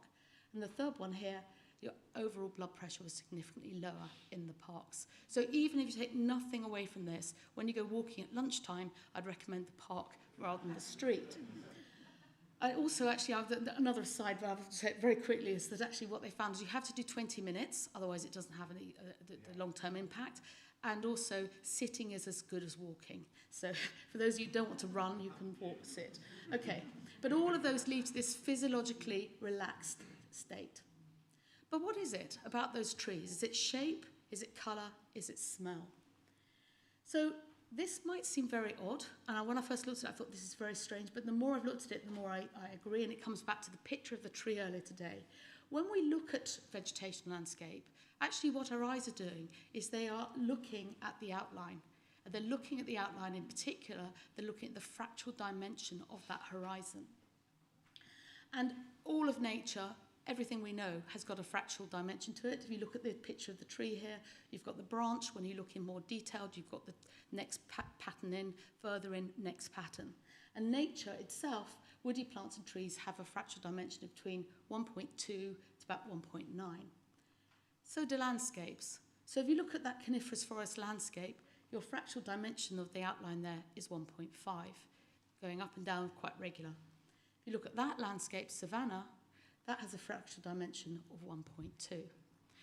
So why am I saying this? Well, this is the work published in Neuroscience Journal. When people were shown different fractal dimensions of those landscapes, what they found is that you get a very different brain activity when you look at different fractal patterns on a horizon. And this is at the bottom here, these are the different fractal dimensions, and these are 3 different brainwave activities, alpha, delta, and beta. And so we've got, for people at the back, that's 1.14, 1.32, 1.5, and 1.7. What they found is that when you look at the 1.3, you get the alpha component of your brainwave activity, which is associated with the increased wakefulness and relaxed state, is heightened. You get a reduced delta frequency, which is a prominent during drowsiness, and you get a heightened beta frequency, which is associated with external focus and attention. So going back then, what shapes do we, if I had an extra half hour, I'd ask you all to put your hands up when you see a different fractal dimension. I won't do that. But 200 people did this, or 199, and they were shown different contours of landscapes, and I'll select the ones that they most liked, the ones that made them feel most relaxed. They all went with this, 1.3. So it's interesting, there's a link between the open landscape that we see and the one they didn't like was that one, 1.5. Let's move on to the last 2 hypotheses, then I'll wrap up. The amount of chlorophyll, does colour affect us? Again, very nice way of doing this is to look at, this is Heterohelix, this is ivy. Ivy is very, very promiscuous as a plant. You end up with all these hybrids with lots of different colours, same shape, same size. When they looked at people looking at these different coloured leaves, i.e. identical leaves, what they found here, that in fact, bright yellow and bright green plants are most effective for promoting relaxation. And in terms of eye fixation, how much you concentrate, again, it's the yellow, green, and the bright green plants. And people prefer those colours. Red is the colour we should not be looking at, so don't have that on your Christmas table, is my advice there. But that's colour, but I think for me the most powerful and the one most overlooked is scent. And I've only become really aware of scent in the last, since really working on this book and looking at this more detail. And that's because, in fact, we can discriminate 1 trillion different smells. We have about 400 olfactory receptors in our noses. And most plants produce these volatile organic compounds, and they're released as a gaseous cloud, which is the scent we smell. Right, so what happens when we smell these plants? Well, it's not a case that we smell them in and just exhale them out again. When we smell plants, it actually passes across our lung membrane into our bloodstream. And it passes around our body. And this is a lovely experiment, just one experiment I'm going to show, where they had 12 healthy males, they stayed for 3 nights in a hotel room, and they diffused hinoki, which is Japanese cypress oil, hinoki oil. And then they measured their blood pressure, and the urine on those 3 days. And what they found after 3 days was as follows, that this to me is the most interesting example here, is that after 3 days there has a significant increase in natural killer cells in their blood. Natural killer cells are the cells that go for viruses and cancers. It means you get a greatly enhanced immune response. You're more resilient. This has been rerun and it's been published in Toxicology last year, where people walked in these forests, and 7 days later, they still had an elevated natural killer cell value in their blood. And the second one here, this is from the urine samples, and what they've got is a significant reduction in the adrenaline hormone. So these are direct links back through to physiological and psychological evidence for changes that occur as a result of interacting with, I've just given you 4 examples, but there are many other examples out there in the literature. So how should we then value nature for its health benefits? Well, if you talk to medics, and a lot of this work is being done by the medics, they're desperate for this information because I think many of them now think that this may be an alternative to a lot of the drugs particularly being prescribed for depression. And you can value it in terms of its efficacy, how good is it compared to conventional drugs, but also in terms of its costs. So in terms of its efficacy, there's literally one thing that's been published recently that's, I think, worth just mentioning. This was done by University of Copenhagen. They took Danish participants, all classified as clinically stressed and that couldn't work, don't go to work. Over a 10-week period, they either did this, which is they had cognitive behavioural therapy with a trained therapist, Or they spent 10 weeks, 3 times a week, going to the University of Copenhagen's nature garden. What did they find? That there was no difference. You had as much effect from going to the garden as you did from CBT. Both treatments led to a significant decrease in the number of contacts with the physician, which has a direct health monetary value to it. But even more interesting, 77% of those who underwent nature-based therapy were not sick or not on sick leave after 12 months, after completing, versus 60% on CBT. So finally, does it represent good economic value? And this is 2 more slides and I'll stop. But basically, with this one, they just looked at these 4 different therapies, nature-based therapies in here. And they looked at, once they'd done the therapies, how much their happiness scores, or whatever scores they were using, improved. Massive margin of change. Changes that are higher than the margin of change you'd get if you get married or have a baby, apparently. I don't remember having a baby moving up my change of happiness, but anyway. Anyway, so then the last 3 here then is, okay, so what would be the costs given you've got these big changes, known from the changes you get? And what they found is you get a really big total economic benefit from this. So we're looking at 6,500 benefit in there. How much it costs to deliver? What they found is it's actually very, very cheap. The cost of delivery is much, much cheaper than conventional drugs for the same. And their takeaway point in here is that actually, in terms of compared to conventional health interventions, prescribing nature could be up to £31,000 per person per year better off. That talks when you talk to health professionals about that, because you start to bring in a very firm economic foundation and argument for it.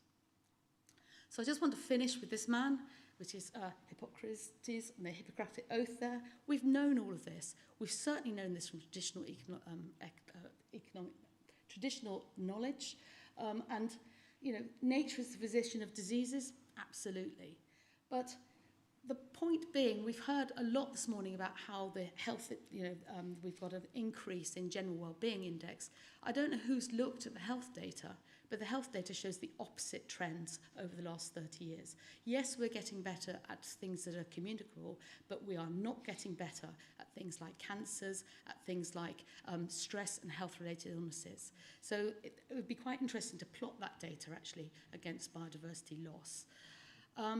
I would argue the scientific evidence base is really getting very, very strong on this, but many of these experiments are being done not by the biologists, not by the economists, but by the medics, because they are firmly of the opinion that there is a lot of space in this arena. And what I would argue, and where I think we really need to move on, is we now need to create that research framework and put the same sort of funding towards it as we do towards conventional medical sciences, to really start to understand what the benefits of nature is for health and how we bring that into the agenda that we're talking about. Thank you.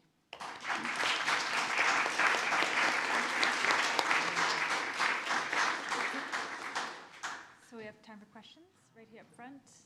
Lots of questions. Why don't we get these 2 and then this table? Thank you very much indeed, Torsten Thiele, Global Ocean Trust. Just to put a blue dimension onto the green, we've done some work around ocean health and human health and stunning similar results. And also that engagement with the medical community, because we thought, of course, they wanted to discuss ocean-type health issues. They want to discuss exactly what you're talking about. Absolutely. And also I know that Greta earlier talked about the microbiome as well. I didn't have time to talk about that, but another incredibly huge area. And also looking at cognitive behaviour and particularly the effectiveness of green infrastructures in classrooms, in playgrounds and blue. The evidence base that is really strong for over, it's not just over one term. When they look over 3 years, the performance gets better and better and better for those that can access and see that green environment. And just as an economist, to present that, I've tried to calculate how much it cost us to build St. Bart's Hospital. How many hospitals will we save by following the strategy? That again gets attention. Hi, my name's Adam Dunn. I work on the UK's natural capital accounts. Thanks. Really useful talk for us. We do produce metrics for the UK, at the UK level on air pollution removal at health And we very recently, about a month ago, produced some estimates on exposure. But the bit we're really struggling with is that best science all seems to be on a kind of treatment basis. And I've really struggled working out how to take most of the best evidence and basically looking at that national scale. Yeah. So the work we're using is relying heavily on PANS and self-reported health, and it feels a bit wishy-washy. It's better than nothing, but it's wishy-washy. And I don't know how to take this sort of stuff and say, well, what happens when you do grand policy interventions and you put a load of green space near people and you look at their engagement with it that way? And I think that's where that Copenhagen example is looking at the efficacy, comparing it against other treatments. Then you can immediately start to get at what the difference is in the true cost to society. And with the Avinda, we're building up this nature recovery network, and this is part of that agenda in there, is looking at what does that look like. We're working with the psychiatrists and the other medics in Oxford, but I'm really happy to chat about it afterwards. Yeah, I would like to share with you 3 examples from Singapore. First, COVID-19. The politicians wanted to shut down and say, no, you should shut down all the parks, gardens and all, but the CEO of National Parks Board said, no, we have to keep it open. And it made a discernible difference. Everybody was so happy that they could go to parks. And the other important thing is that we did a survey after that, and everyone sort of appreciated nature very much, and it really helped with the... And the other point is that Singapore has a target. 100% of the population should be within 10 minutes or 400 meters away from a park. So we started trying to meet this target. And it was originally set because of an aging population. But it's done wonders with this unknown or black swans that come along, like COVID-19. So it does help. Second, children with behavioral problems. We had this program bringing them to actually look after, just help with looking after the plants, connecting with nature. It helped them a lot. So it's a very successful program. And the third, we have set up now therapeutic gardens in some, and that actually helps mostly with people with senile dementia and Alzheimer's, and it has done very well, and it's been documented. I think I can give a... And I think these are absolutely, and there are fantastic examples all over the world where people are doing this, but where it falls down is at the policy level. We've got some really, really odd policies in this country, one of them being biodiversity offsetting, where it's fine to move the biodiversity elsewhere without any recognition that actually that biodiversity may well be providing a really, really important health benefit. So we have to think it's about spatial arrangement, but also if you're going to have green space, what do you put in that green space to get maximum? You want to layer on those ecosystem services, and one of them should be health, would be my take on that. Thank you, Kathy. Absolutely fascinating. And clearly, the best outcomes are biodiversity positive and health positive. So with that in mind, how much of these things are substitutable by artificial nature? And lots of green pictures and paintings and things, they wouldn't require the biodiversity positive outcomes we want. So there's a lovely experiment that's done where they've got people to look at, they viewed yellow flowers, pansies in a box, and then they've got them to, and they measured all sorts of the same sort of measurements you saw in there. And then they didn't tell them, but they put those polyester ones in and got them to view the polyester ones, and they had no reaction. There was nothing good about them. So you shouldn't have false flowers at home, basically. But some pictures, photos, art, and paintings and art is good. Green walls are good. Wooden walls are very good. That when you start to look, you can build these features into our designs as well. One last question. Kathy, thank you very much. Finally, I'm happy about being red-green colourblind. I just want to ask you, where do you see the main area of intervention? I mean, medics are clearly interested in individual interventions for health. If you cared very much about biodiversity policy, this isn't that relevant because most people live in cities, and cities don't have a huge impact on biodiversity compared to doing a policy in rural areas. Do you see this as a macro thing, or do you see it at the sort of health level intervention? I see it at both, actually. I mean, I think that when we're designing cities or improving cities, every aspect where we can enhance the biodiversity in a city, we should be doing it. And I think biodiversity in cities should be viewed as another infrastructure. When you're thinking about putting in a road, how many trees are you going to put in on that road? We don't think that way right now because we think biodiversity is outside the cities, and in the cities, biodiversity is actually quite annoying because it gets in the way of especially new developments. So I see this as a micro, but also absolutely at macro. If you look at how many cities and city growth and the projections for cities over the next 30 years, I think we should really, really be looking at this as an aspect of biodiversity. And I mean, I had a discussion recently with someone who said, well, we're not worrying about cities because they don't have much biodiversity. And I had to correct him and say, our biodiversity hotspots in the UK, most of them are in cities.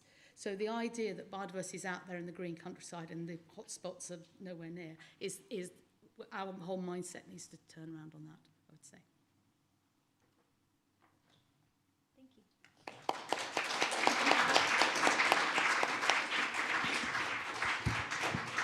Thank you. Just to catch up slightly, we're just going to have a 5-minute transition to the next session. And then we'll carry on till coffee afterwards as well. So if you're urgent, go now. But if not, you just hang on. And can I invite Carter up to the front?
Try and spot it.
Yes, I've got a glass here.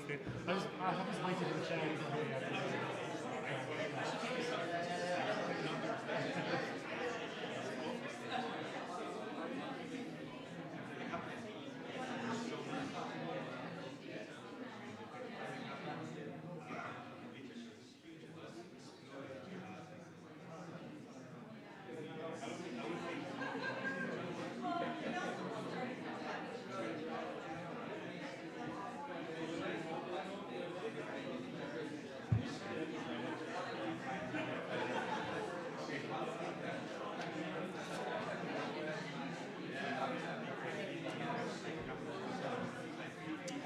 Okay, let's move on to the next session.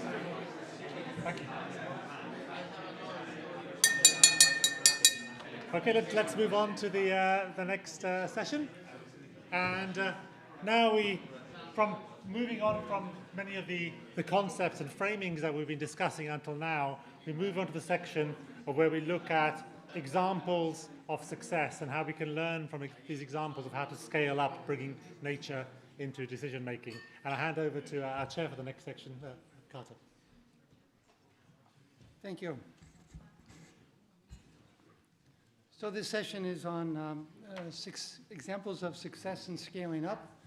It's not a new topic because the last 2 presentations we had were very much in the same vein of fantastic examples of land use in the UK, doing very site-specific analysis of health benefits of nature. So this is in that same vein. You will see that these 5 case studies are a bit varied, and our objective for this session, and I think the program actually says it quite nicely, is to understand where did these case studies come in the first place so that we can grow these good examples in other locations, other sectors, and how did they successfully scale up?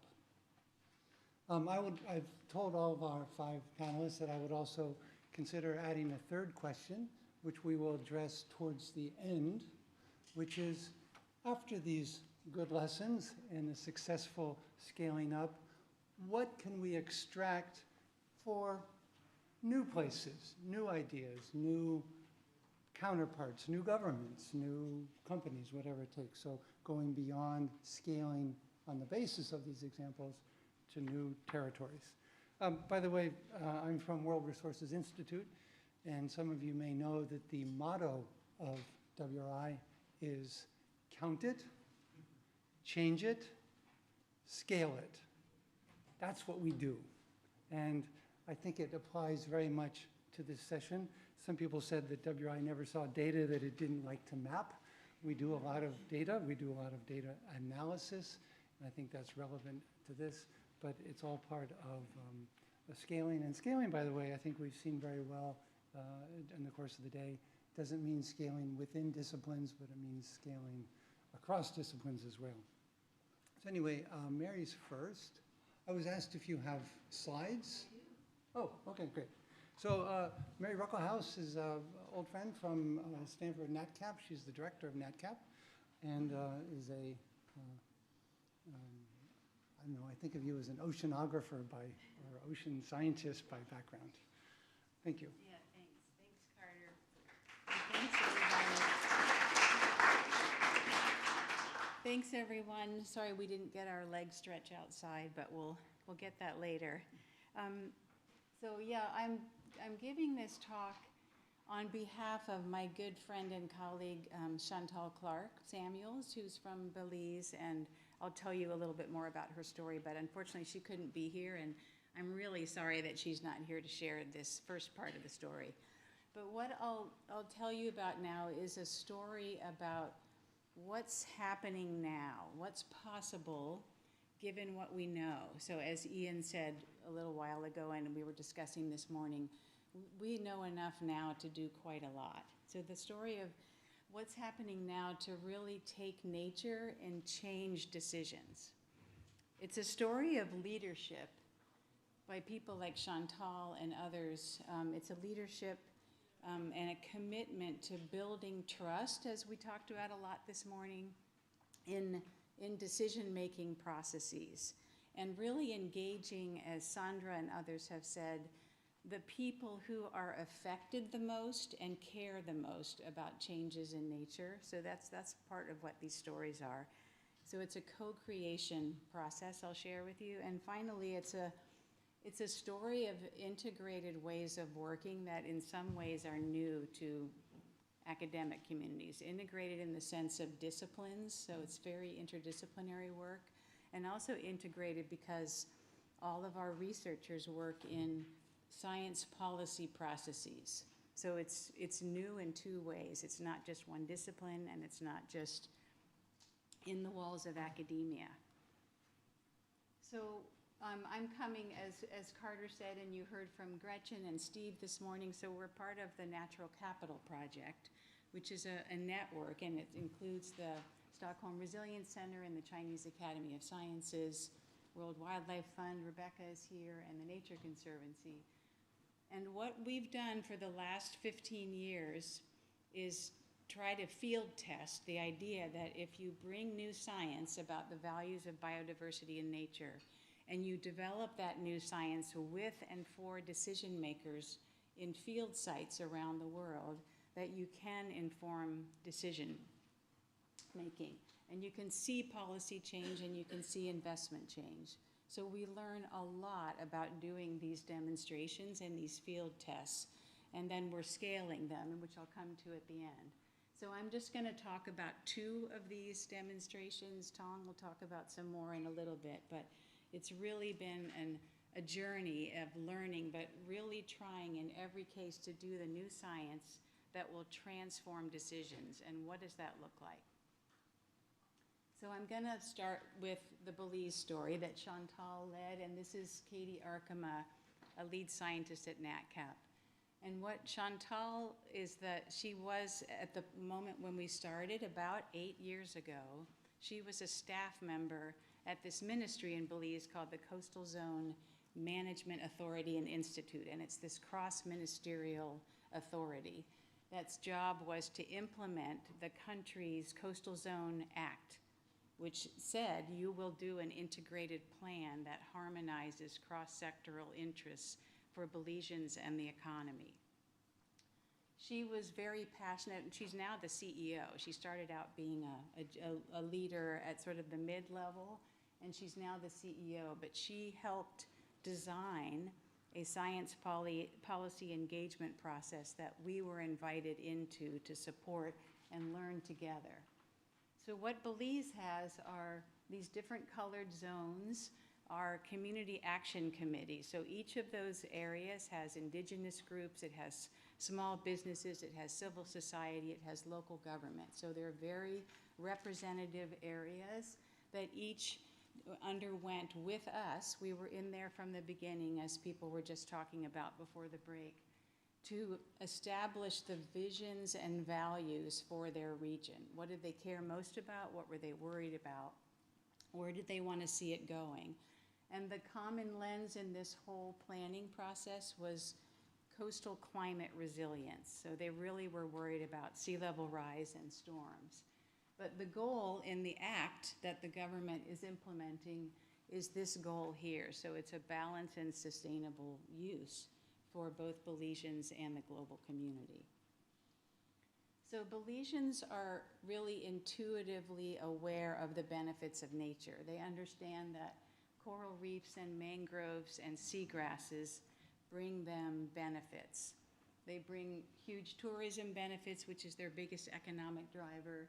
They bring benefits for artisanal and commercial lobster fisheries, and also protection from sea level rise and increasing storm intensity. And there are many human well-being benefits to that, as we talked about this morning.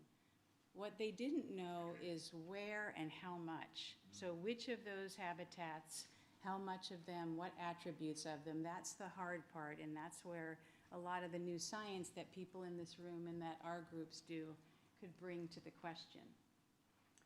So we started with, in many of these engagement areas, we started with games. So this is a game that we bring in big poster boards. You can now play it online. And it starts getting people thinking about, what if habitats in different areas go away or come back, and how can you design optimal protected areas, and how does the benefit accrue to these different sectors? People get really competitive, but they really start to intuitively understand better how these different benefits play off each other. We then take those community groups and take their data, their local knowledge, their traditional knowledge, as well as our remote sensing data, and we can digitize maps that they will sometimes hand draw on, and sometimes they'll give us their own data on big old floppy disks that we can then put into our systems. So there's a lot of engagement over time, and we model results, and they look at them and they say, no, that looks all wrong. Here's some more data, I'll bring you more. So it's very iterative back and forth until it starts to look like a system that they recognize. And then we can generate with our Invest software, in this case, maps. That's a busy column of maps over there on your left, but it shows under these different future scenarios that we elicited together in these groups of what do you want your visions to look like, the different benefits for lobster fisheries, tourism, and coastal protection. And we asked them many examples of how these our research scholars learn to listen and take in the visions and values from the local people. We said, how do you want us to express the benefits of these different management scenarios and the different climate futures? And in these cases in Belize, they said, we'd like you to put dollar values, Belizean dollar values on them, but we also would like some biophysical metrics of value, because depending on the ministry decision, those metrics really resonate in different ways. So for coastal protection, it was avoided damages in Belizean dollars under different scenarios and places, but also how much land is protected from erosion, how much beach is saved. Similarly for tourism, it was numbers of visitors, because that's what the tourism ministry makes a lot of their decisions around, and then also expenditures. And for lobster fisheries, it was pounds catch landed, and then also revenues. So all of this visions and values, scenario analysis, and iteration over time led to a finally agreed upon scenario that became the basis for the country's zoning plan. So now Belize has an approved plan that started in 2016 that zones the whole ocean and the coastal areas that drain into the ocean with certain allowances of human activities that are consistent with the values there. So we explicitly managed what the community groups and the government ministries said they wanted to implement and thought about in terms of what about protection areas, what about multi-use zones, what about closures and partial harvest scenarios for different fisheries and tourism investments. Looked at future climate, and then as I mentioned, we looked at different value metrics depending on what the ministries dictated. So the outcome from the first couple of iterations that led to this plan were this integrated plan that they're now reviewing. So they have, as part of their legal mandate, to review it every 4 years. So they're looking at implementation and asking how it's going.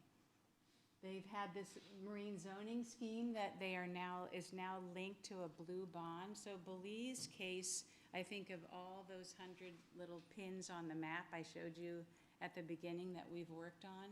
This case has been, since 2016, a zoning plan was implemented, and there's been enough time to see over time how that plan is now guiding investment, which is exactly what people want. And it's because of the leadership in the country, and also because of the leadership at the Inter-American Development Bank, who's driving investments into the country to implement the plan.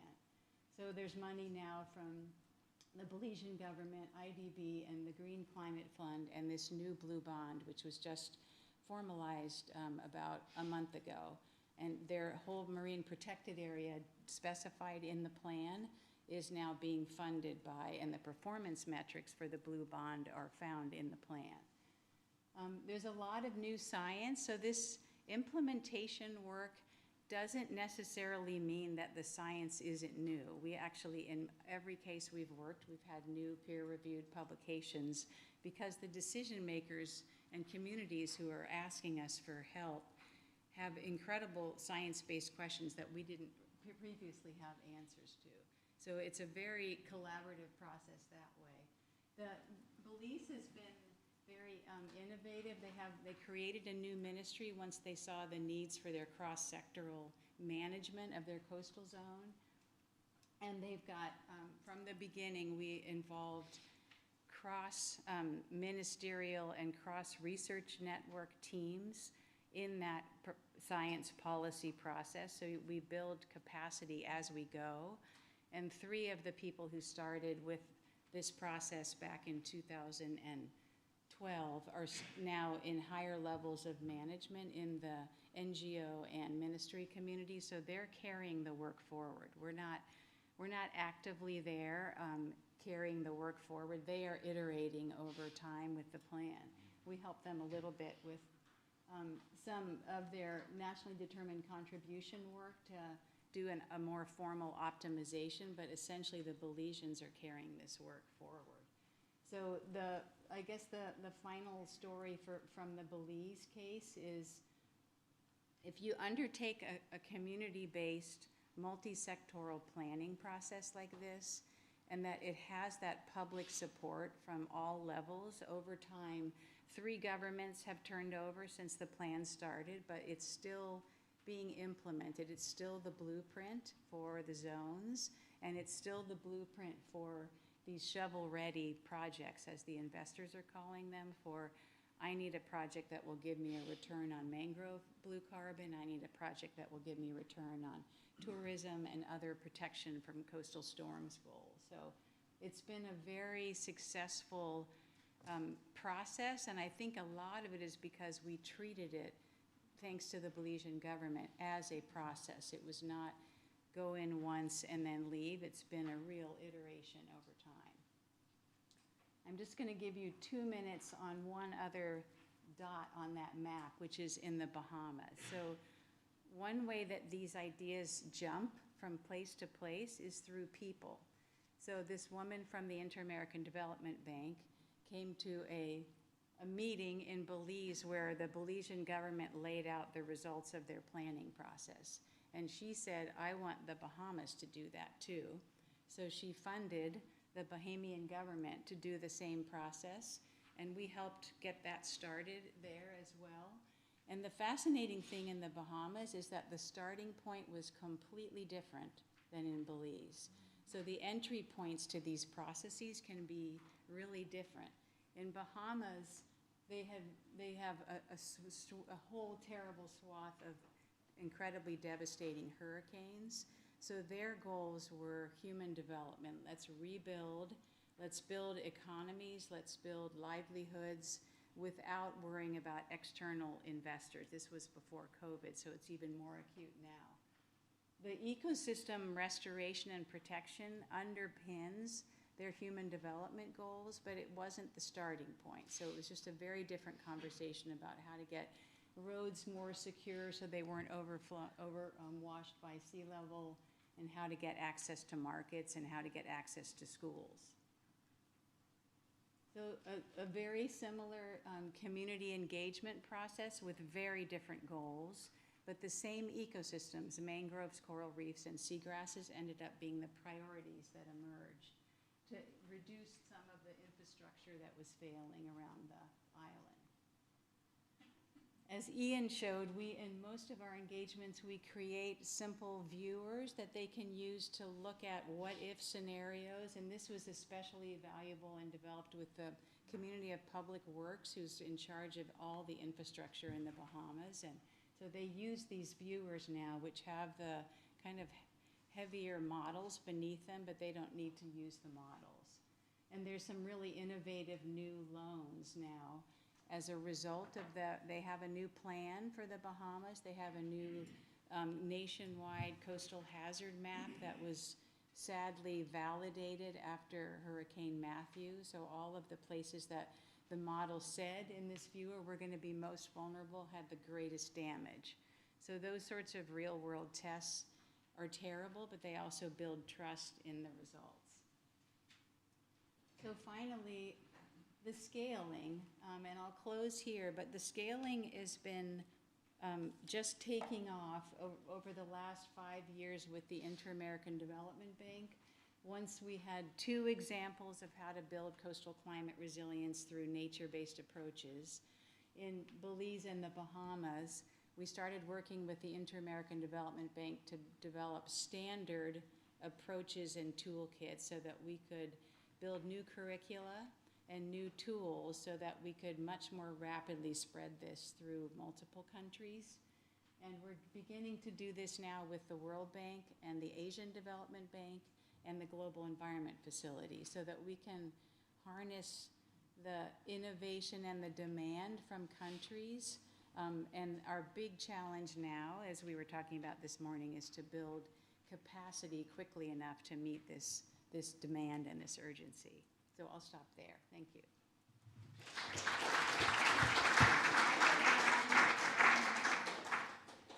Thanks, Mary. I forgot to mention at the beginning that even though each speaker supposedly conceptually has 25 minutes, we've asked to keep it to 20, and then we'll grab the 5 minutes per speaker to have a panel at the end to talk about the broader themes and lessons of this session, which is, learning lessons and scaling up. But we do have time now within her 20 minutes for a couple questions, so please. Back there, and then right here, Kathy. Oh, Kathy first, because the microphone got there first. Okay, thank you. That was a great talk. Can I just ask a question, though, in here? How do you deal with trade-offs where, let's say, the local community want to do something that is actually going to be damaging to biodiversity? I mean, at the back of my mind, I went to a conference in Hawaii a number of years ago where they were cutting out the mangrove because they said it was an invasive species. So I just wonder whether or not you've come across those sorts of trade-offs in here.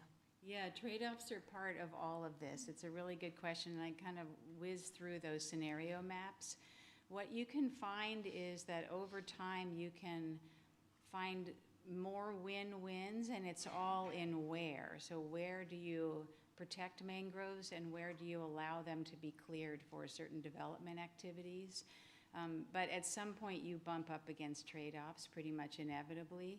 And the whole point is that the community, in these cases, the community stakeholder groups decide as a group, they're multi-sectoral, and they decide, okay, if we're going to meet these goals for our region, they set the goal that they need to achieve for their region for the different values of services, then they can make those politically difficult choices about where to trade off. But it's impressive how from current to their solution scenario, most of the services actually increased in the model. So we're watching now to see how that plays out in practice. Yeah. Yeah. Hi, thanks. That was really, really interesting. I wonder whether some of your sort of methodology could also be applied, or whether you're working on higher income countries. And the reason I say this is because obviously here we're an island, and the coastal communities of the United Kingdom are, according to the various sort of deprivation indices, some of the most deprived, in fact, probably are the most deprived communities here. And we have, some of the highest levels of inequality in the OECD nations. And I sort of wonder whether some of the approaches that you're describing, have they been piloted, or would you consider working in a high income country where there is a very sort of steep inequality sort of gradient? Yeah, the big disparities. Yeah, in my previous job, so I've been with NatCap for 15 years, but I worked before that for the US government with NOAA, where we did this same kind of work with communities. And we worked in Washington State and Canada, as an example, where there are First Nation tribal communities right on the coast in the most vulnerable areas, and then the cities tend to be a little bit inland, and there's a huge income disparity there. And the same processes unfolded there, and in the Puget Sound Salish Sea area, it's called, encompasses north part of Vancouver City, Vancouver Island, which is very rural and lower income, and the Washington coast, as well as Seattle, Tacoma. They're implementing plans, and they're similar. There's zoning plans, and there's wealth transfer that goes from the higher income regions to the lower income for protection. It's slow, it's clunky, it's like Ian's list of how many different authorities and legal structures there are. It's very complicated to do the wealth transfers, but they're doing them. So it's transferable, I think, to pretty much anywhere, but the complexity in the developed countries is actually, I think, makes it harder in many ways. Yeah. Yeah, thanks.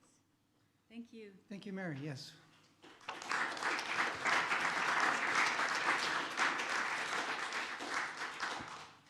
I want to flag just a couple things on Belize because I think they're pretty unique. First, the scale was fantastic to do the kind of planning you had to. Second, you had a zoning mechanism that could really be used for regulation. That's fantastic. And third, you mentioned over 3 governments, you had a lot of stability. That reminds me of Costa Rica, where there was stability from government to government that allowed change of ministers and change in, but the commitment remained. So fantastic example. Next, we have Henrik Osterblom. He's the science director at the Stockholm Resilience Center, and he's also chairman of the CBOS Fundraising Foundation, and I think he's going to talk to us about CBOS and his particular focus on science and business collaboration. Henrik. Yeah, thanks so much, Carter, and thanks for this opportunity to talk a little bit about the work that we've done over the last decade almost on trying to link science to business practice. And the example is something we call seafood business for ocean stewardship, and I'll try to explain the origins of it and where we're at with that currently. So I'm a marine ecologist. I know the value of holding a newly fledged seabird chick in my hand, and I know what I feel like when I smelled a seabird colony intuitively. It's something that makes me feel really good. And I also know the incredible value of the ocean system at a more meta scale than my individual experiences. And this is something that is clearly something of fundamental importance for our well-being and for planetary functions. I also try to logically grasp the challenge associated with the ocean, the way we influence many of its processes, and together with my colleagues, all these really challenging aspects of how we treat the ocean is really something that is concerning, and where we think that the solutions are really not at all at the level of the problems. So we had a meeting.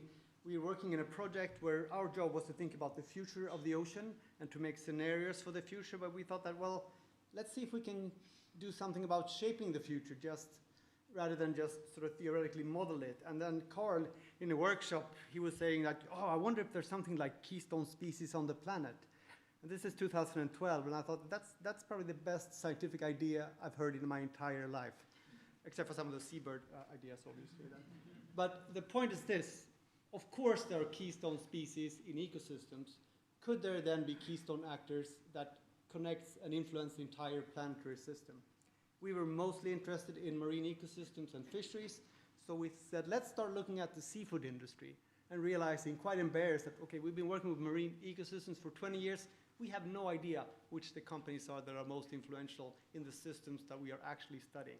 It's embarrassing, but it's not that surprising because it's hard to know which these companies are. This is a graph here in the background, the 160 largest seafood producers in the world by revenue. We decided, let's look at the top 10% just to figure out who they are, how much they are producing, what species, and from where. It's a very simple question. We realized that it's not all of these companies that actually interact directly with the biosphere, because some of them are trading and some are doing other things. So we ended up with looking at 13 companies asking this very simple question. It took us 2 years to answer how much, from where, what species. And this is a very short summary of all that pain, I guess. Basically, 13 companies produce between 11 to 16% of all the global catch, and many of the largest segments of seafood production, many of the most valuable species. These companies come up again and again in all these places. So if you're interested in Alaska pollock, 4 of these 13 companies control 40% of that quota.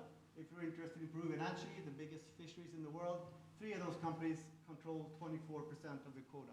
So wherever you go on the planet, these companies are going to be there, and they're going to have a major influence on how those stocks are managed, not just because they have an economic and biological footprint there, but because they also have a political footprint there. So we thought maybe these are keystone actors. And if they are, we can describe them as something that dominate global production, revenues, and volume. Actors that control globally relevant segments of seafood production. And not just wild capture fisheries, also aquaculture and feeds production. They also connect ecosystems globally through subsidiaries. So when I eat Alaska pollock in Stockholm, I buy it because a Japanese company owns a subsidiary in Alaska that shipped it to Europe and then up to Sweden. So these really connect us to the planet, these companies. They also influence global governance processes and institutions.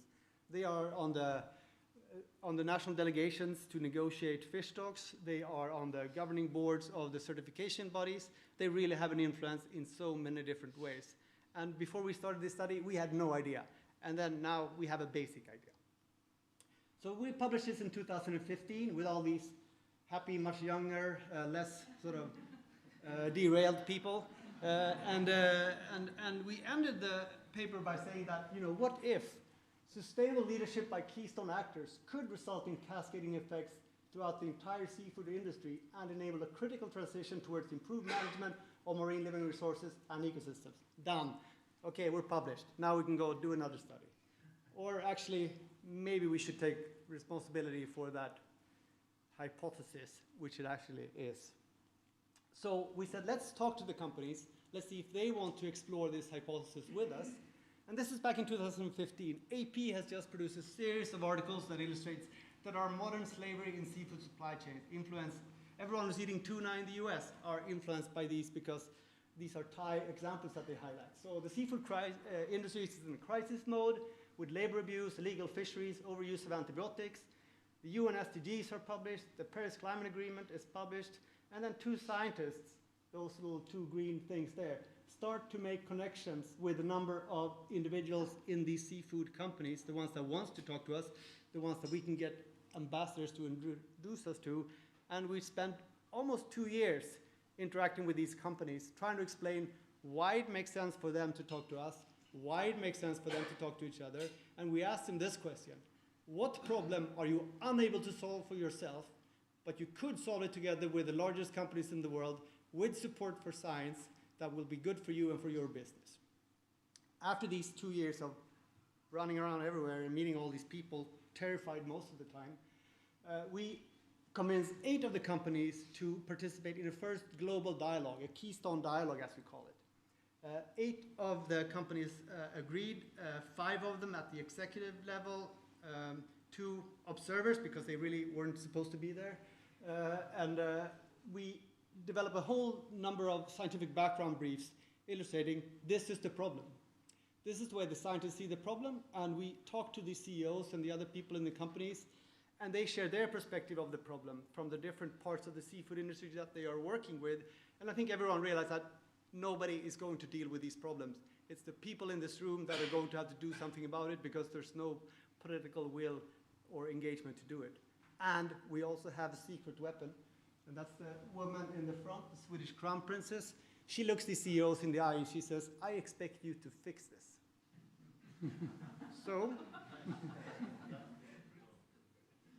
So we write this statement, mostly like a joke, but then we realized it's actually not a joke. We had thought that they would come and they would talk to us and we would explore if we could possibly work together in the future. They all say, yes, we have to work together and we have to do it now. and we have to work with all the issues that we have addressed here. So here's sort of a statement with just the 10 commitments of things that the CEOs say, this is what we have to do together. And it's basically everything we knew about seafood sustainability challenges back then. All the CEOs agreed to sign up. So good, we have an agenda. 6 months later, we immediately try to call for another meeting, this time in Stockholm, this time not at a barefoot resort, this time with suits and tie. It's a business meeting, and we're identifying priorities, we're identifying task forces, we're identifying responsibilities, and we're identifying how now to start embarking on this ambitious agenda. So one of the CEOs step forward as a leader and says, I'm now the interim chairman, I will work with you scientists, will you do this with us? We say yes. Scientific funders say no. Philanthropic funders says, yes, let's try this. This will be interesting. We don't think you're going to make it, but we'll give you some money and see what comes out of it. So after those two first dialogues, those are the two here, we start working with the operational staff in working meetings. We continue our third annual CEO dialogue, more working meetings, more CEO dialogues, every year working meetings and CEO dialogues. We start mobilizing a whole community for action in 2019. We started getting global recognition in 2019, which is basically lots of pressure for the companies to deliver results. In 2020, we all agreed that we need ambitious and time-bound goals, otherwise this will just be a talk shop. So we set those goals. And then in 2021, we start developing concrete results. Despite the fact, as you can see, that the only way we interacted over the last few years was over Zoom, and 9 of the companies have had their CEO exchanged at least once. And if you want to look at this dynamics over time in a different way, there's also all these other meetings, combined more than 500 meetings between all these individuals involved. In the different phases, you see colors corresponds to companies, green is scientists. So really a largely or rapidly growing networks of interconnectivity between these individuals, which of course is instrumental for building trust and relationships and a shared agenda. So fast forward into 2022, CBOS is now, it's an own legal entity with its own secretariat, and it's funded by the companies themselves.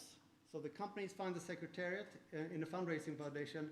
We as scientists still are independently funded by the philanthropic trusts. CBOS is starting to become recognized, and it's also becoming a bit of a source of inspiration for some. And it's also very clear, this is what it looks like today, all these interactions. The companies have competitive advantages. They can learn much faster than their peers. They are now also starting to advocate for science-based management of fisheries and agriculture. They are publicly trying to convince companies to ratify some of the global agreements. 2 weeks ago, they published a large statement saying that governments need to agree to ban harmful subsidies. And these companies are also now getting access to new funding, new markets, and clearly have a completely different credibility than what they had back in 2015. So I'm not going to go through this in detail, but just to illustrate that what's actually happening is that culture has changed in these companies. And it's not because, you know, it's shifts in culture between sciences and between companies and in the interaction between sciences and companies. And it's also noteworthy to recognize that these are companies that operate in East Asia, Europe, and the Americas, and scientists are from both the natural and social sciences, so there's lots of cultures to bridge here. But during the phases here, there's a very clear change in collaboration from very vulnerable and short-term, just sharing perspectives, to now confidence and ownership. And I can share this slide, but it's just to say that this is a way for us to illustrate that there's a clear maturation in the relationships, and there's also starting to emerge really tangible results from this collaboration. Some of those results are basically just to set a common framework and to set a joint floor. So companies are now doing materiality assessments in a much more ambitious way, which means that they are now understanding what they need to consider, not just one or two things, but really an entire framework for understanding their impacts. They are starting to report with the same standard. They're starting to report on their production volumes publicly, and they've also agreed on a number of really ambitious time-bound goals for addressing illegal fishing, forced bonded and child labor, antibiotic uses, endangered species, with deadlines for reporting coming up next year and the year after that. So they are accountable to these commitments. and they also have now set their own climate goals. So just small numbers, but really an illustration that progress is being made. And the nice thing is that we're now moving from the pandemic to meeting in reality. And we all knew that we were going to meet in May last month when this year started. So all the companies have really started to accelerate their work on this spring in order to be able to showcase what they have done when we met 1 month ago. And it was so lovely to see how everyone was together again and in May, and really wanting to be part of this community and really wanting to look good in this community. Because not only do we see companies showing off to each other, but we also see them pressuring each other pretty hard. You know, when 9 companies have climate goals and the 10th doesn't, you know, it's not fun to sit in the room, especially when people are saying, you need to get this target set and you need to be ambitious. There's no way out of that then. Okay, so if you're interested in the details, the institutionalization of it, what the companies have actually done, all the results, we've been working like mad to put this together, and we're presenting it in a few weeks in Portugal. And I think it's quite substantial. The companies are starting to move, and we're convinced this is not greenwashing because we trust them and because, you know, we have a shared vision of what we want to achieve. So some of the lessons learned is really this shared vision. And Carl has been instrumental in this, always pulling us up from, okay, you got the metrics, you got the goals, you got all this stuff. It doesn't matter. It's the vision that matters. But you really have to have both, and you really have to live and want that vision. And I feel that these companies and the individuals represented, they do want that. We also have a long-term commitment because of the funding situation that we're in. We're able to promise the companies that we're going to do this for a long term. And that means they also commit to the long term. Learning is multidirectional. It's not just access. You know, here's our science, now we go away and learn it. We really are learning from each other in so many different ways. The companies are also learning so much between Norway and Japan and the other way back. But it's also clear that these challenges are complex, and like no way, you know, one scientific discipline could understand it or figure it out. It's really in this collaborative learning and co-production of knowledge and action. So, yeah, I think we're starting also to connect much stronger to existing initiatives in the UN systems, in the NGO community, in other business initiatives to try to sort of accelerate and scale the impacts of this by just sort of getting the same kinds of stories and actions aligned. And it's also very clear that everyone is outside of this comfort zone and everyone is sort of not really knows how to do this. So we're doing that together, and I think that's really an important part, that we're figuring out this together. It is an experiment, and we as scientists, we really have the responsibility to document, listen, and reflect on it. We simply haven't had any time to do that over the last 6 or 7 years, but finally we're publishing some papers. Finally we're publishing reports. And yeah, here are all my colleagues that have, you know, worked really hard. I was almost said something else. Worked really hard to make this possible. And yeah, I'm super grateful for all the work they have put into this. They really risk their scientific careers, but they know it's worth it. So thanks very much.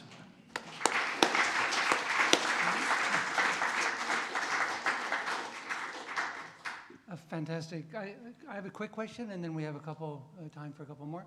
On scaling up, I can imagine scaling up in 2 ways. One, more companies beyond the 10, and then second is what you call the cascading, maybe within the industry, but not literally members of CBOS. Could you comment, maybe? Yeah, absolutely. I mean, the companies have been very clear that they don't want to communicate so much. They want to earn the right to speak.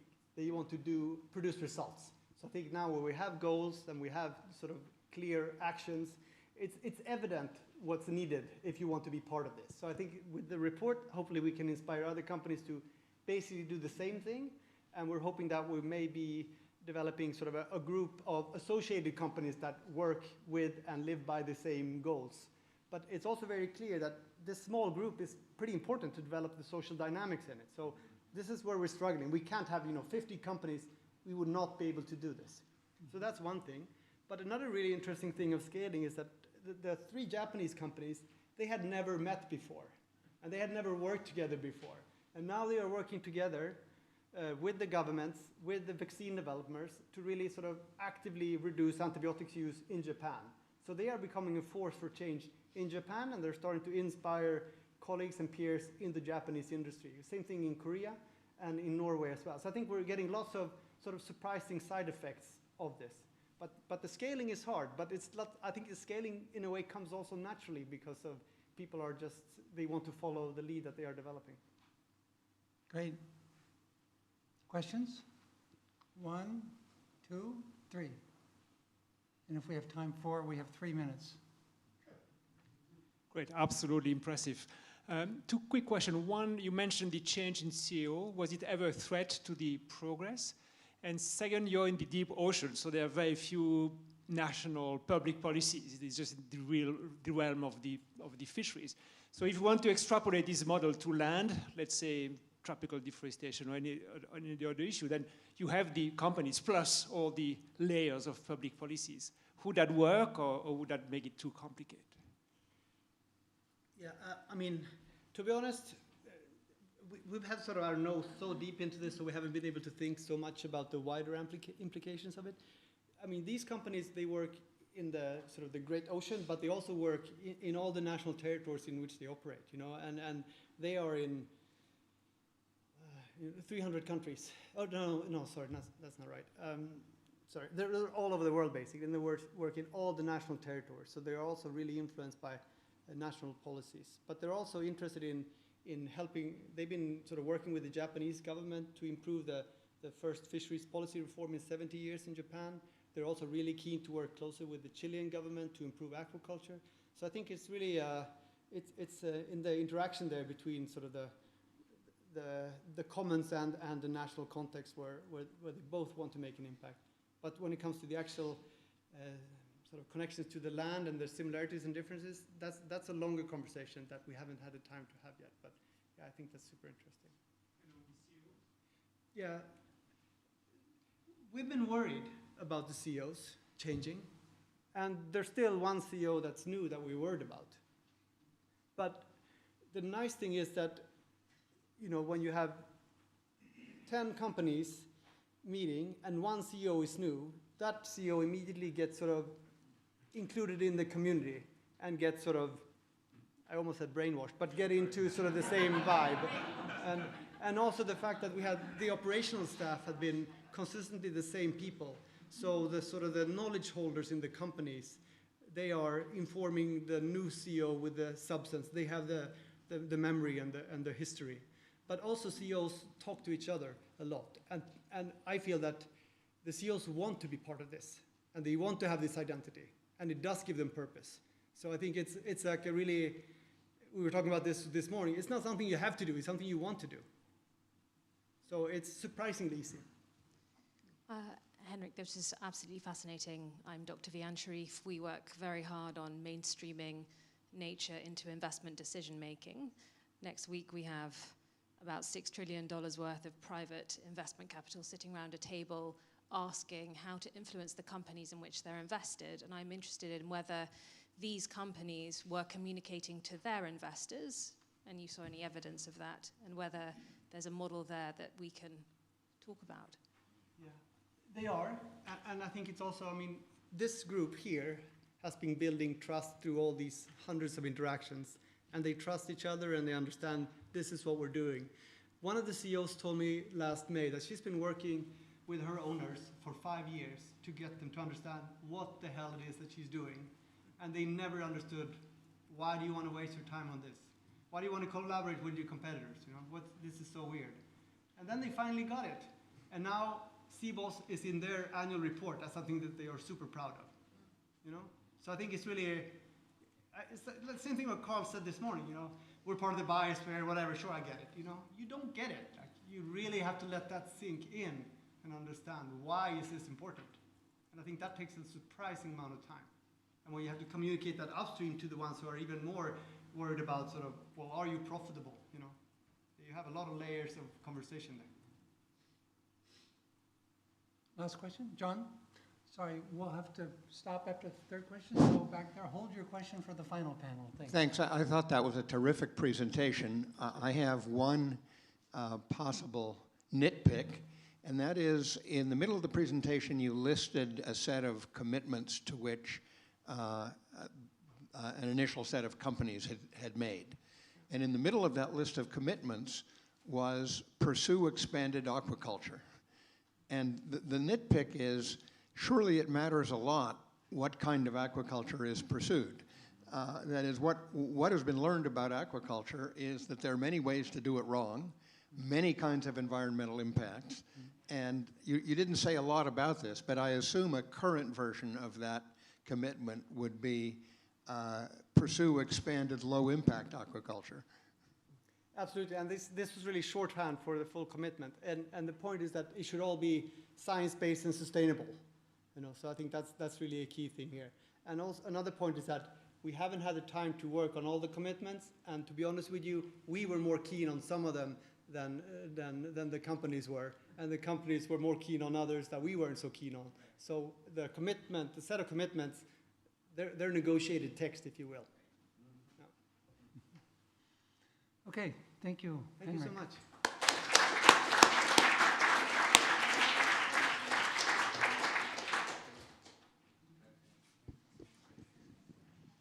Yes, please. So now we're going from the global oceans to South America.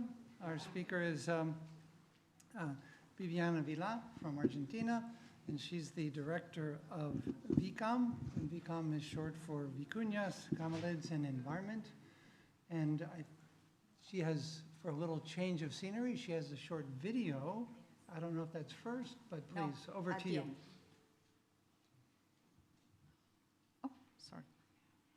Okay, so I'm very honored to be here, and I have been working with Vicuña for more than 30 years now, and my presentation is Vicuña's Intercultural Science for a Biocultural Path to Sustainability. And Vicuñas are camels, and the camel family was originated in North America 40 million years ago, and then 6 million years ago, the Camelini group migrated through Bering to the Old World, and there we have the big humped camels, the Camelobactriano and Dromedario.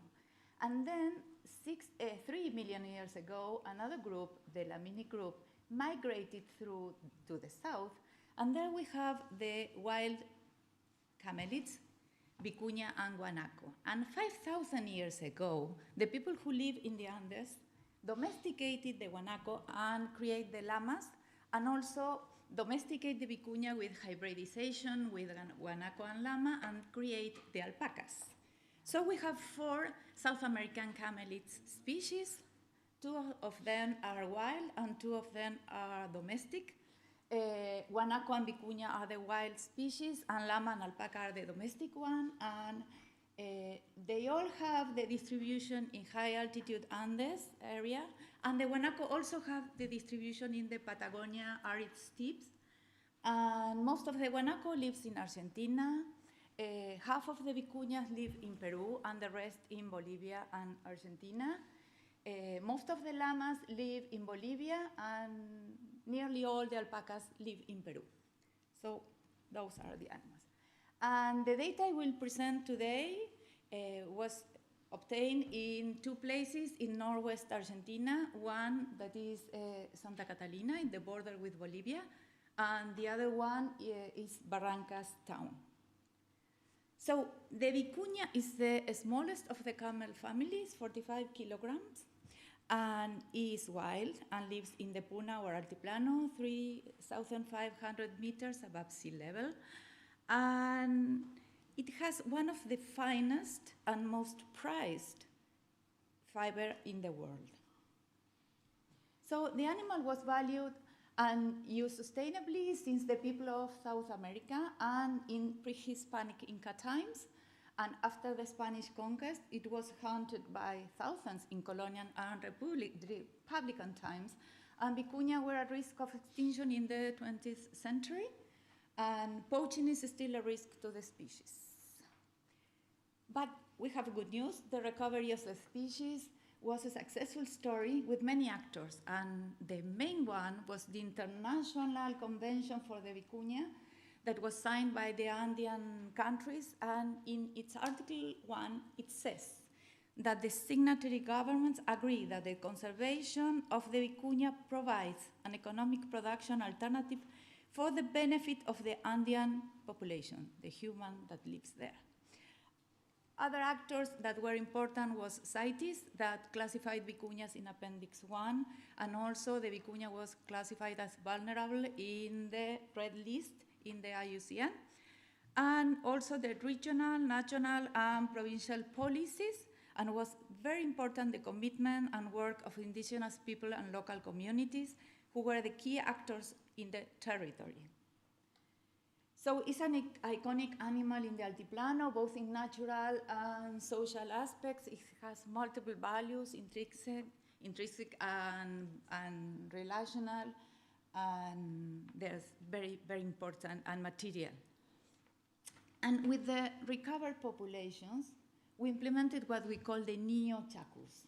That is a wild vicuña capture, shearing, live shearing, and release back to nature. And this consists in an ancestral technique with animal welfare protocols. And we have a video, we can see it, we can watch it afterwards. So there are several steps. I think it's better to see them in the video because we have little time. That is building a corral, co-designing the capture with the communities, and also the herding, taking vicuñas there, handling, shearing, the scientific sampling, the releasing, and the collecting of the fiber, releasing, and the post-capture research. So, thank you, Sandra, for explaining it before. This is the IPES conceptual framework with the vicuñas inside. You can see it with the vicuñas inside. So we have vicuñas that I am going to do this flow. You have vicuñas that are nature, and the main contribution to people of the vicuñas is a raw fiber to make luxury garments there, and this can enhance the good quality of life of the people who live in the Andes and the people who live outside the Andes. But there are several factors that are intervening here, and one of them are the anthropogenic assets. And those anthropogenic assets are all the knowledge that is involved, the scientific knowledge, and also the indigenous people knowledge, the local knowledge, the financial aspects of the activity, and also the techniques and the animal welfare protocols. But this is mediated by several institutions, as I named before, the Vicuña Convention, CITES, the environmental authorities of the provinces and the countries, the Research Council, and the buyers. And also we have the direct drivers. The direct drivers are the drivers who are in contact with the animal. So we have natural drivers and anthropogenic drivers. The natural drivers can be predators, diseases, or the climate. And in the anthropogenic drivers, the animal can have nice researchers who love the animals, and also the poachers. So in this, as I named before, some of the social components of the conceptual framework are extra-Andean and are very important as drivers, indirect drivers or direct drivers. Like the extra-Andean, mostly in Italy, rest of Europe, Japan, and the USA, luxury fashion industries, and European designers. And also all the knowledge needed in the business of luxury garments to do the shopkeepers, and the European designers and techniques of using that fine fiber. And this is a good example of telecoupling. That means long-distance interactions. And the long distance here is not only geographical, it's also cultural and also social. It's a very long distance. So a recovered species, like the vicuña, recovered from extinction, you know, a recovered species with sustainable management through sharing carried out by indigenous communities who have an invaluable green market niche. But there is enormous difficulties faced the communities, is a great inequity in the possibility of negotiating by the communities, and the market is an oligopsony or monopsony, and the fibers are variable, the fiber prices are variable, and the percentage earned by local communities of the retail price of the garments, of the luxury garments, is 2 to 6%. So, with this scenario, the alternative of producing high-quality handmade garments is a potential solution if sufficiently regulated. So we did experiment in the pandemic times. So from April 21 to April 22, we were together with a family in Barrancas, the Barconte family, and we chose that family because Eusebio, one of the members of the family, we know that he's a superb weaver. And we get funding from Satoyama Initiative that allows us to get stipends to cover the hours, to pay the hours to the artisan who made the garments. So some of the steps were to observing the llama fiber spinning quality, because we could be sure that we are taking that fine fiber to the best spinning people. And also the delivery and weighing of the raw fiber. Each of the bags is an individual vicuña fiber, shorn fiber. And also, what was very interesting, the first thing they did, that was Norma and America's, the name of her sister, of her daughter, sorry, was a ceremonial smoking of the fiber. They took the wilderness out. They say they cannot touch the fiber if they don't take this wild essence that the fiber has. So this is by smoking with koa, that is a medicinal plant. And then they start working. They clean the fiber, and also you can see in this picture, you have the clean fiber, the raw fiber, and the yarn. And we have two colors of the yarn, because vicuña coats are darker in the back and lighter in the ventral zone. So then we took the yarn to Eusebio, that is the man who is the weaver, and he prepared the loom, and he decided to make a Patrick eye pattern. And it's Eusebio weaving. And finally, we got the shawl, and also a paper from the, and also a paper from the government of Jujuy province saying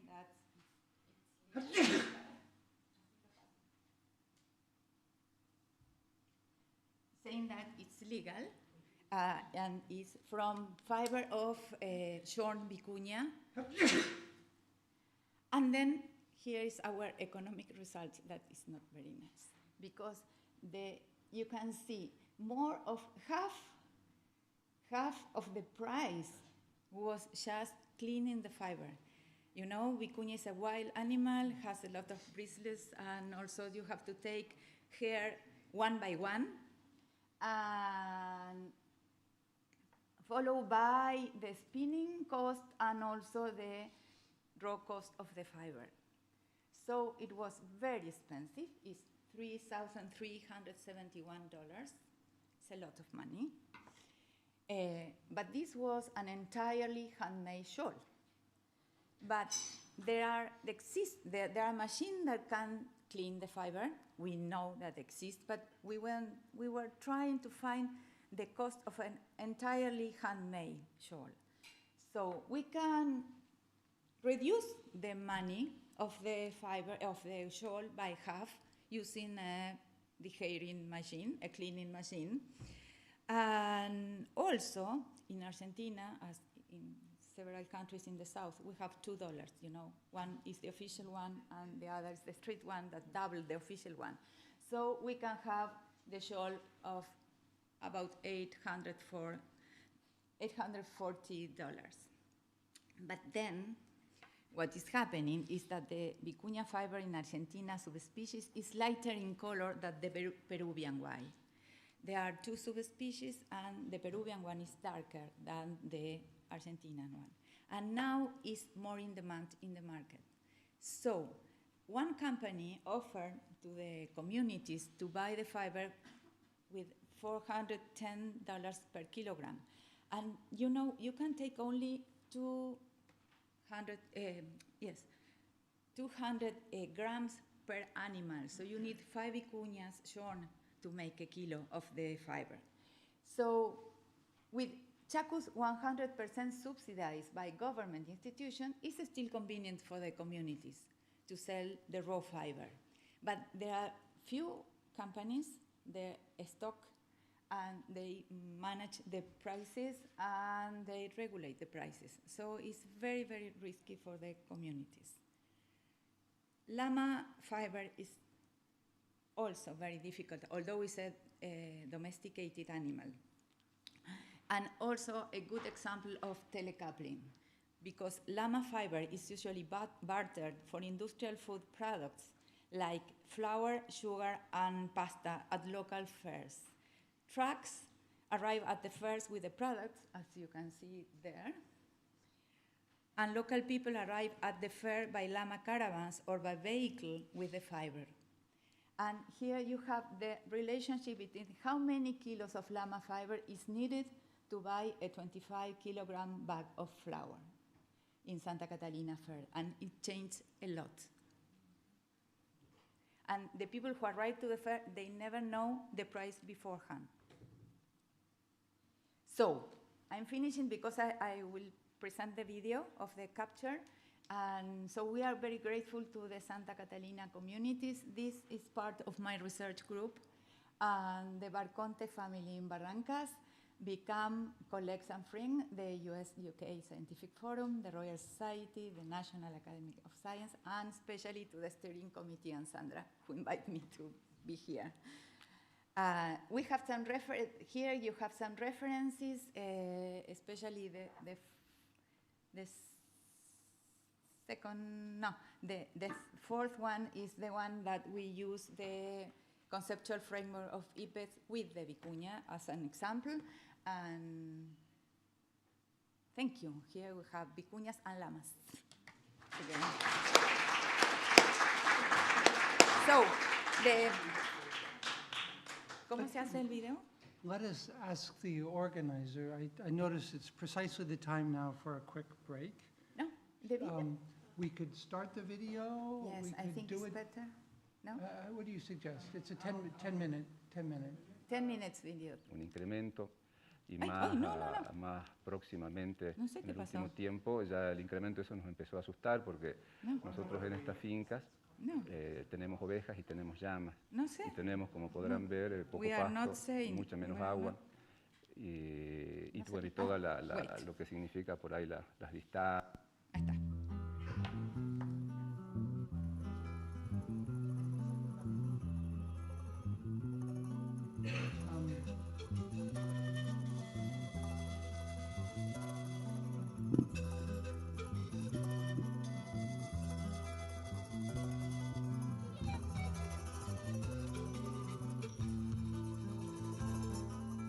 We're suggesting if you want to grab coffee, you could bring it right back.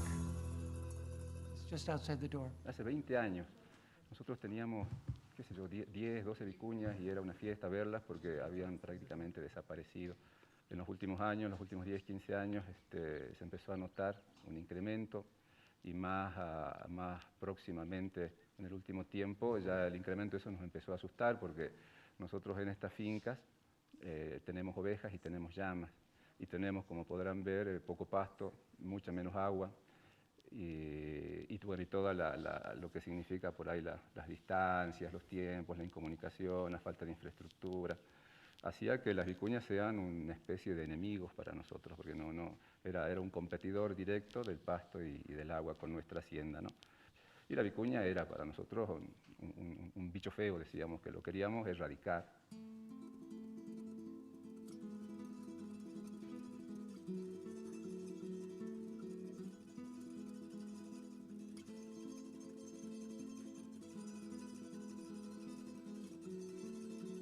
Yo hace muchos años que trabajo con vicuñas, me pasaba muchas horas con telescopios siguiendo los animales. Parte de la historia de la vicuña es una historia sumamente interesante porque la vicuña es uno de los pocos ejemplos de una especie del neotrópico que fue recuperada de la extinción al grado tal que hoy por hoy podemos pensar en volver a utilizarla. Ocupó un rol muy importante en la esfera mística, religiosa de los pueblos indígenas y tenía un rol muy importante en la época prehispánica, incaica. Cuando llegaron los españoles, enseguida se dieron cuenta de la calidad de la fibra de la vicuña, que es una de las particularidades de este animal. Ya terminamos. Bueno, bárbaro. Bueno, vamos a buscar las muestras. Era una fibra que se obtenía a partir de un método de captura que se llamaba chacu. Consistía en gente caminando con sogas, arreando las vicuñas hasta un corral. Ahí la mayoría de las vicuñas se esquilaban y se volvían a liberar. Los españoles, en vez de esquilar las vicuñas, las mataban y exportaban los cueros a Europa. Y esa matanza de vicuñas permanente siguió hasta la época republicana y generó que en 1950 la vicuña estuviera en peligro de extinción real. Perú, Bolivia, Chile y Argentina establecieron un convenio internacional que fue fundamental para salvar a la vicuña de la extinción, donde se prohibía absolutamente la caza y el uso de las vicuñas. Y la vicuña se recuperó de la extinción y empezó a aumentar en número al grado tal que hoy podemos pensar en volver a hacer ese chacu prehispánico, sumado a técnicas que los científicos aportamos para que las vicuñas, pasen por toda esa situación sufriendo el menor estrés y mortalidad posible. Tendemos a que las vicuñas vuelvan de vuelta a la naturaleza con la fibra que quedó en la comunidad y con un montón de datos científicos que nosotros tomamos. Hacemos un corralito con esta red, los chicos que están ahí la sostienen. Es una especie muy, muy linda para estudiar desde muchos puntos de vista, tanto por su condición biológica, silvestre, como por la relación que tiene con el humano, ¿no? Que tiene un vínculo muy especial y desde hace muchos años. Hace 4 años, y porque yo tenía cierto conocimiento de que había gente que hacía este trabajo, nos ponemos en contacto con Janina Arzamendia, en Jujuy, y el primer planteo fue eso: ¿cómo hacemos para sacarlas de nuestros campos? Y por supuesto nos llevamos en aquel momento el llamado de atención, el reto y un poco el enojo de Janina, porque tan conservacionista como es, no era la idea. Nosotros creo que los convencimos de que la pueden utilizar sin tener necesidad de echarla y que pueden lograr convivir más o menos en armonía en el ambiente con la especie y bueno, que ambos saquen algún beneficio. La vicuña, la tolerancia en el ambiente y la gente su fibra. Uno de los objetivos principales que se plantea en el manejo, como es la conservación de la especie, es mantener el bienestar animal de las vicuñas durante esta situación y en el campo en general. Entonces, toda la infraestructura que tenemos armada ahora para la captura de la vicuña está todo en función de esto, de mantener el bienestar animal de la especie. Se arma una manga de captura, o que es un tipo de embudo de redes y postes de 2 metros de altura que finaliza en un corral, en donde ahí va a ir la gente caminando con sogas, cintas de colores, arreando las vicuñas. Se van a levantar unas redes y van a quedar en el embudo y se van a empujar suavemente hacia el corral este.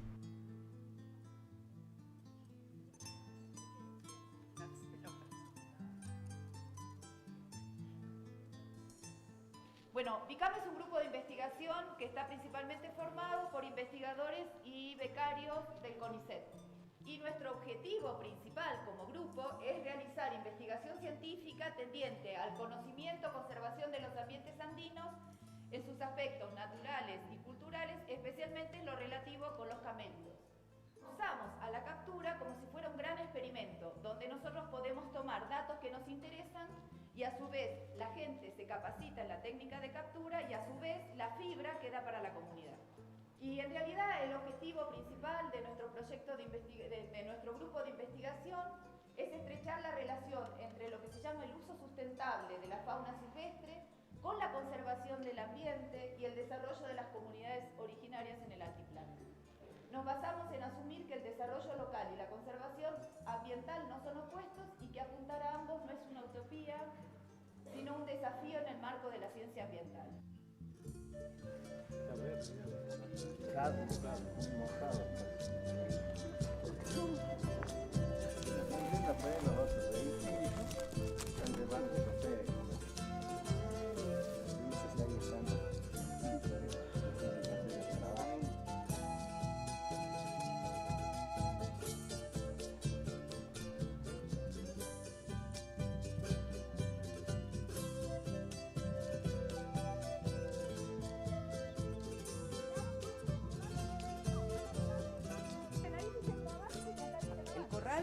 hacemos de red, por ejemplo, para que las vicuñas avancen y vean y vean el paisaje y no tengan miedo al tener una pared.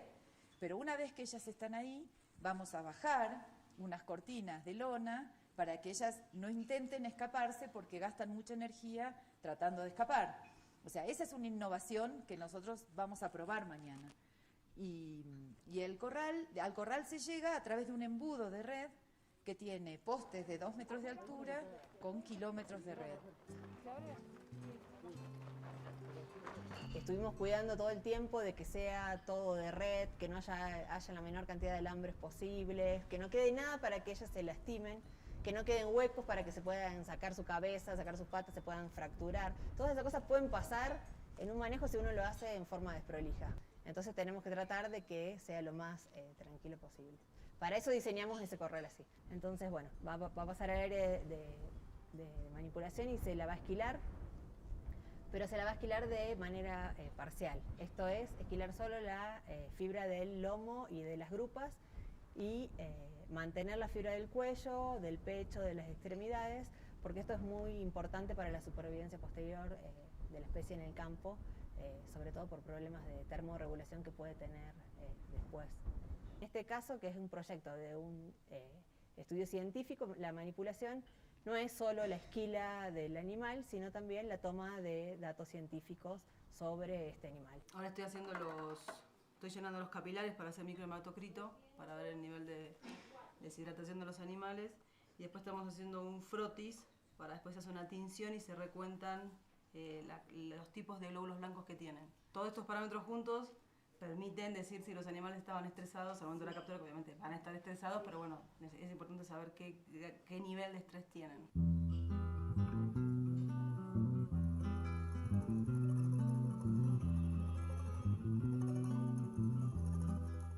Terminamos de realizar la actividad que implica el manejo de captura y esquila de la vicuña silvestre y fue exitosa la actividad del arreo, de la captura de los animales en el corral y también, o sea, post captura, los animales retornaron a su territorio, a su área de acción, así que bueno, estamos muy contentos porque estamos viendo que los animales se reagruparon, vuelven los grupos familiares con el macho, con las hembras, cada uno está marcadito con sus collares y podemos diferenciarlos.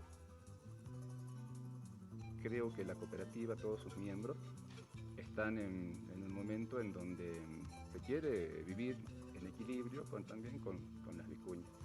Y yo creo que así como me ha tocado a mí de tener que ceder en parte y aprender de la vicuña y del ICAM, se pueda contagiar al resto de la gente y que ya deje de ser el bicho malo que nos perjudica y sí poder ser una fuente más productiva, ¿no? Poder combinar la conservación de una especie silvestre con el bienestar de la comunidad humana que vive con esa especie silvestre. Y poder ver que no son antagónicos el desarrollo económico de una comunidad con la conservación de la biodiversidad. Y justamente este es un proyecto que es un experimento perfecto para eso, para demostrar que uno puede conservar la biodiversidad y desarrollar económicamente una comunidad local y que esas dos cuestiones pueden ir de la mano, en este caso de una vicuña. Okay.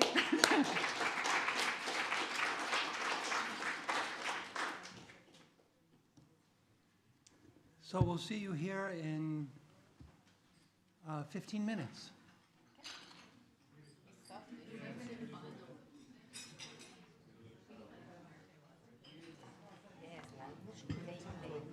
I don't think we do now. Human nature, right? Human nature, it fills the time.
Hello, everyone. Can I ask you to settle for the last session of the day?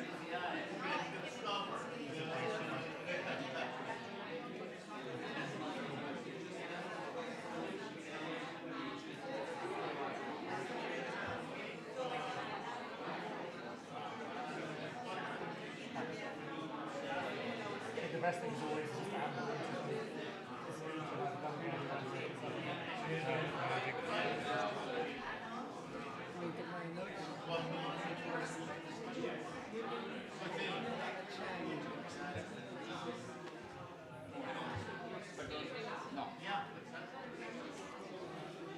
Okay, if we could take our seats.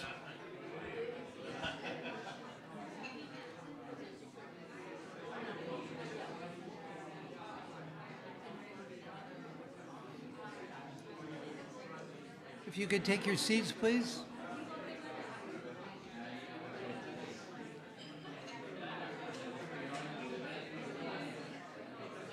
Continue. I'm sorry? No.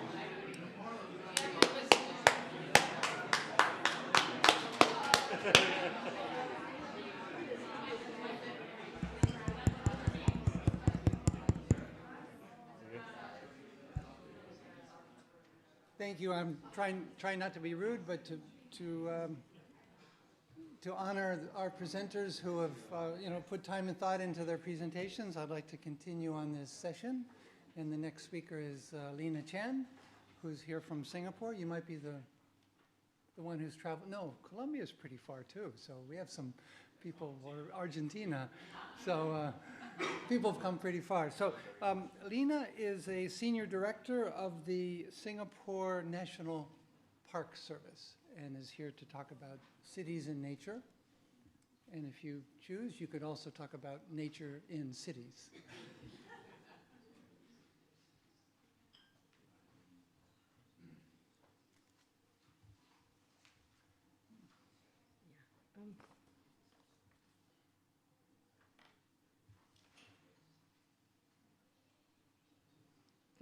Is this the mic? Yeah, I think so. It looks rather tiny. Yeah. I would like to thank the Royal Society and the U.S. Academy of the Sciences for inviting me.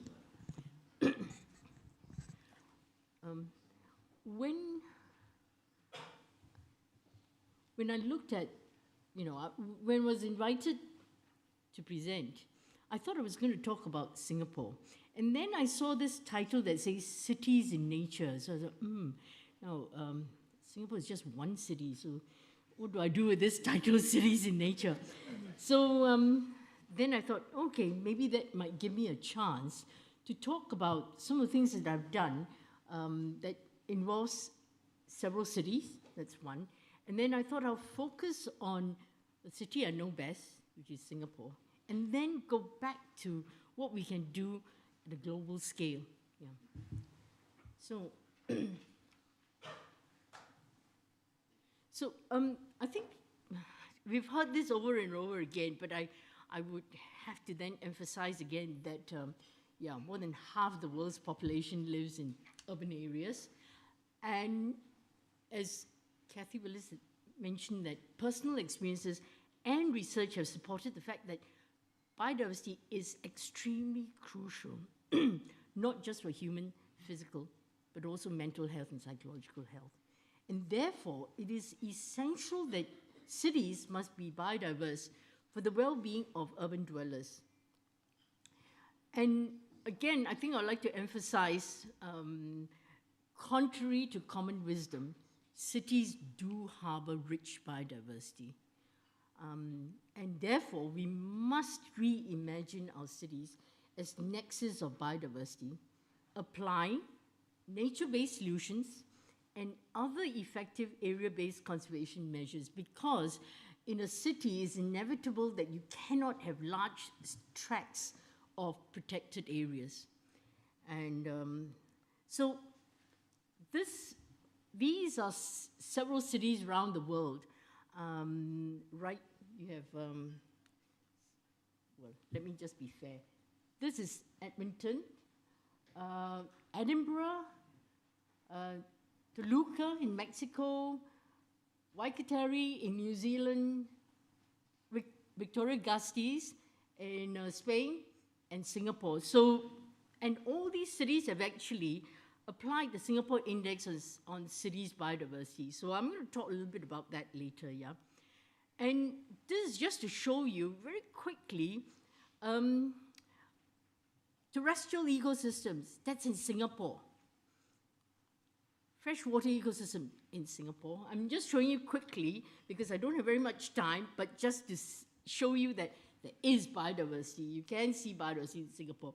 Hornbills, they were actually thought to be extinct in Singapore, but they decided to come back because I think Johor, just across the border, wasn't looking after that. No Malaysians around, I hope.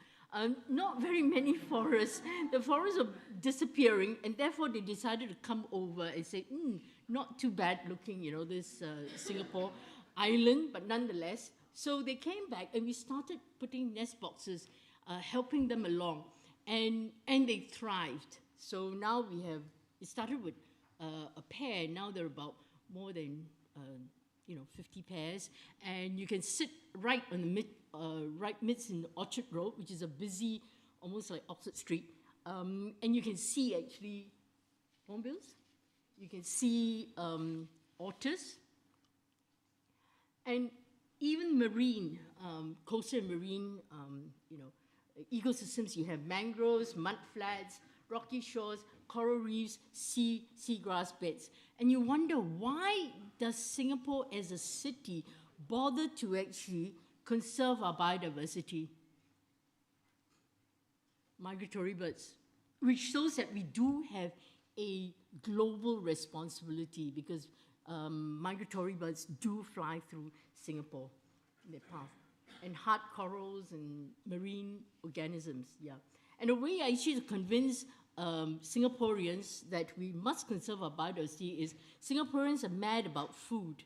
So we just say, can you survive without seafood, a certain fish? And they say no. So we say, you better conserve your corals. Yeah. And so this is actually a picture, a slide showing you these are the marine, the species diversity, native because they actually breed in Singapore, all these species.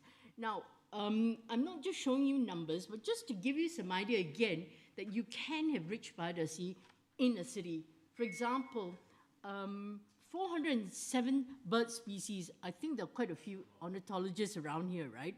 So that's around 4% of the world's bird species found in Singapore. The number keeps increasing simply because when they start breeding in Singapore, we then add on as another species that you can find, yeah? And we have 255 hard coral species, and there are 800 in the world. So we actually harbor around 30% of the hard coral species. And so the blood is in our hands if we don't look after this species diversity. The late Mr. Lee Kuan Yew, when he became the first Prime Minister of Singapore, he then said that Singapore should be a garden city, which meant that he was very interested in just having different gardens in Singapore. And during his lifetime, or rather during the early days, he actually emphasized on intensifying tree planting, setting up various kinds of gardens, and then connectivity of paths.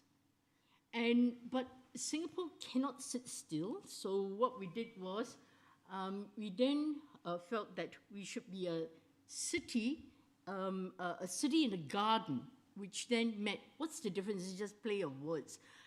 A garden city is one where you have a city with gardens scattered around, different kinds of gardens, but a city in a garden is when the minute you open the door and you go out, you're actually within a garden sort of setting.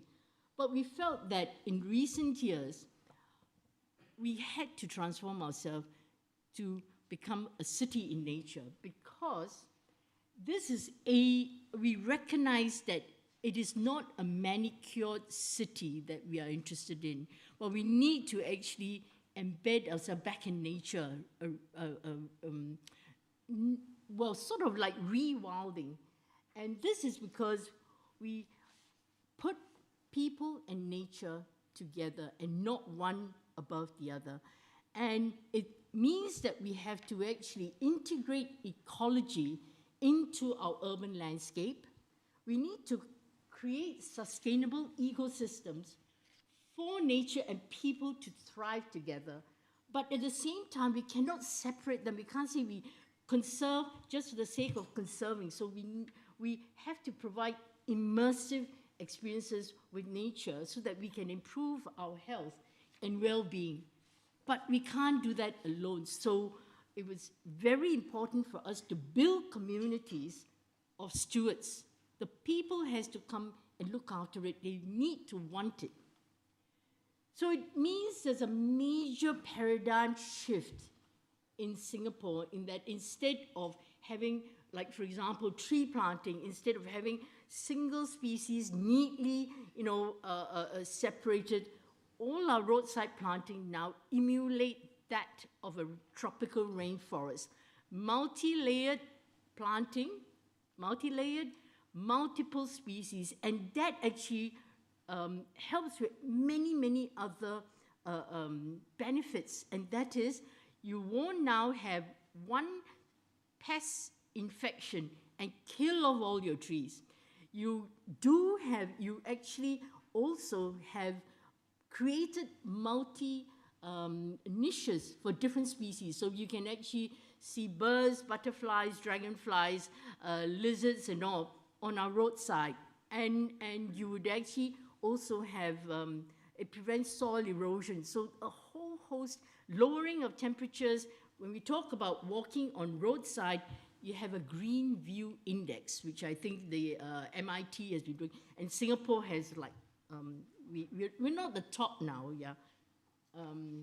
So anyway, what we are doing now is we restore nature back into the city for sustainability and well-being, and apply nature-based solutions so that we can have ecological, climate, and social resilience, which I think they're very important, all three of them.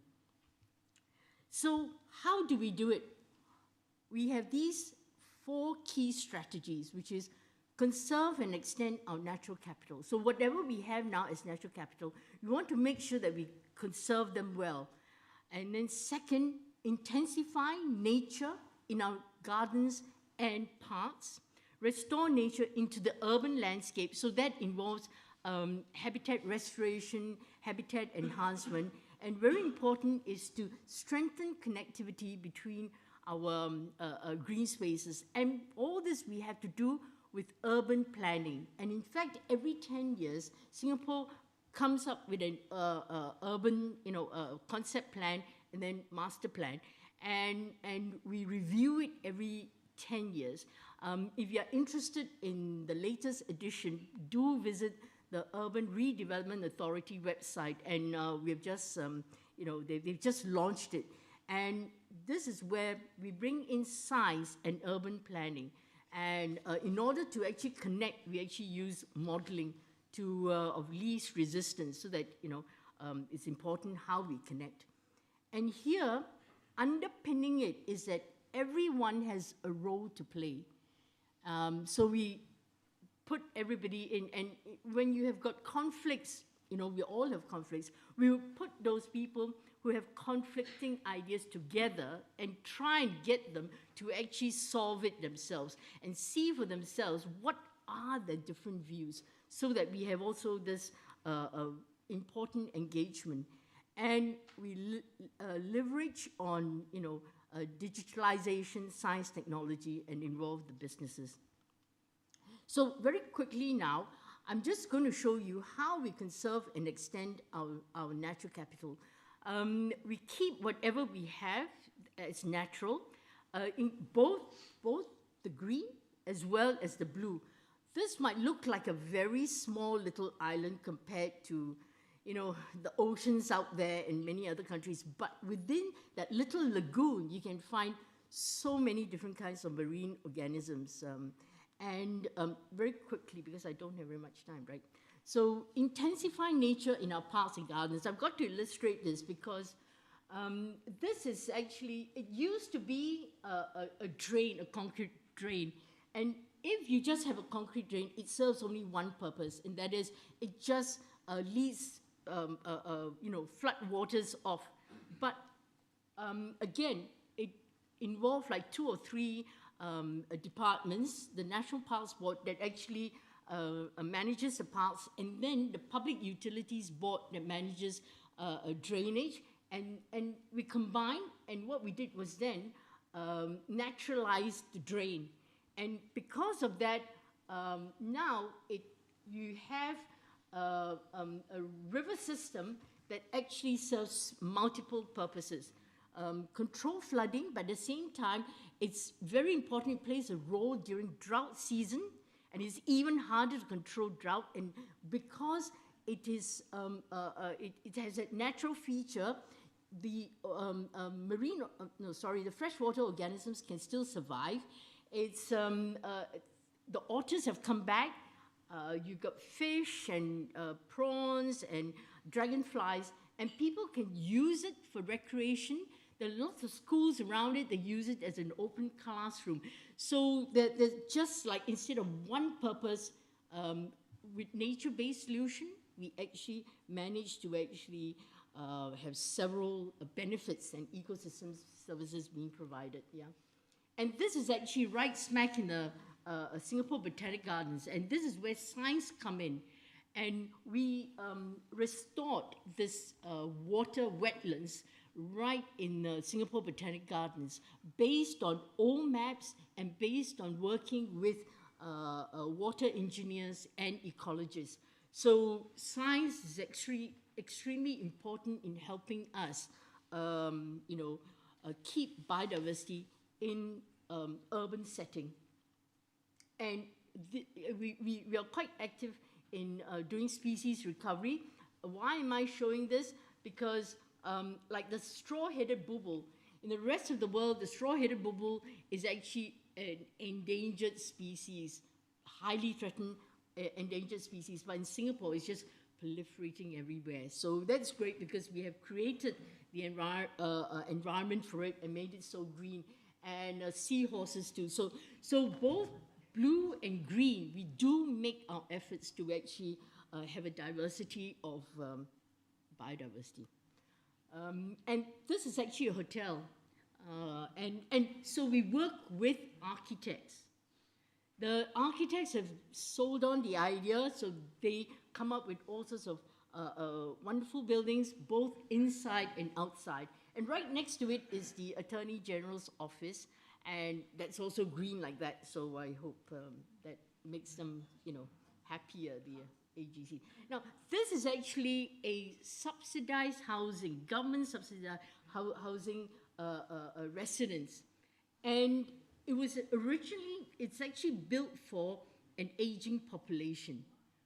But when I visited it, I mean, the building itself is wonderful because you've got all the greenery, and up there you've got actually rooftop gardening, so people can actually go there and plant their garden, because Singapore, we've got limited space, so people don't own a lot of land, but they can actually do horticultural, and that's actually very therapeutic. So when I visited them, I noticed that there are several clinics for kids, there's a child care, and then I started asking the residents there, why are there these childcare? And they said, well, our children, when they go to work, they bring their children. So the grandparents can actually interact with, the grandchildren. So again, there is this family social coherence within that kind of a setting. So it's built with biophilic design, but at the same time, also social resilience. 1 minute. Okay, very quickly. So this is connectivity. And this, actually, we never thought before. This is Bukit Timah, which is one forested area, and it was actually fragmented from, it was actually isolated from another larger forested area, and this is like a 8-lane highway that punched right through, and changing values again. So we managed to work with the Land Transport Authority and build a eco corridor right across this highway. And we've been actually monitoring it with camera traps, doing before and after, and they're just, the animals are using it, whether it's birds or pangolins. And the good thing about living in the tropics is you just put any stick on the ground, and with rain and water, and they will just proliferate. So they're all native species, yeah? Okay. Yeah, okay, so this is using technology. I won't go through that. And as you said, everyone has to play a part. So we plan to have 1 million trees by 2030. So the community is very active on it. So all that, then our next question is, how do we know what we are doing is actually achieving what we want? So this was actually a challenge that was set by us, by one of the former executive secretaries of the Convention on Biological Diversity, Ahmed Juglaf. And he said that, you know, Singapore, you've done quite a lot now. What else can you contribute? So we then, with the partnership of, in collaboration with the Secretariat of the CBD and the Global Partnership on Local and Subnational Action for Biodiversity, then came up. So it's not a Singapore index for just Singapore, but for cities around the world.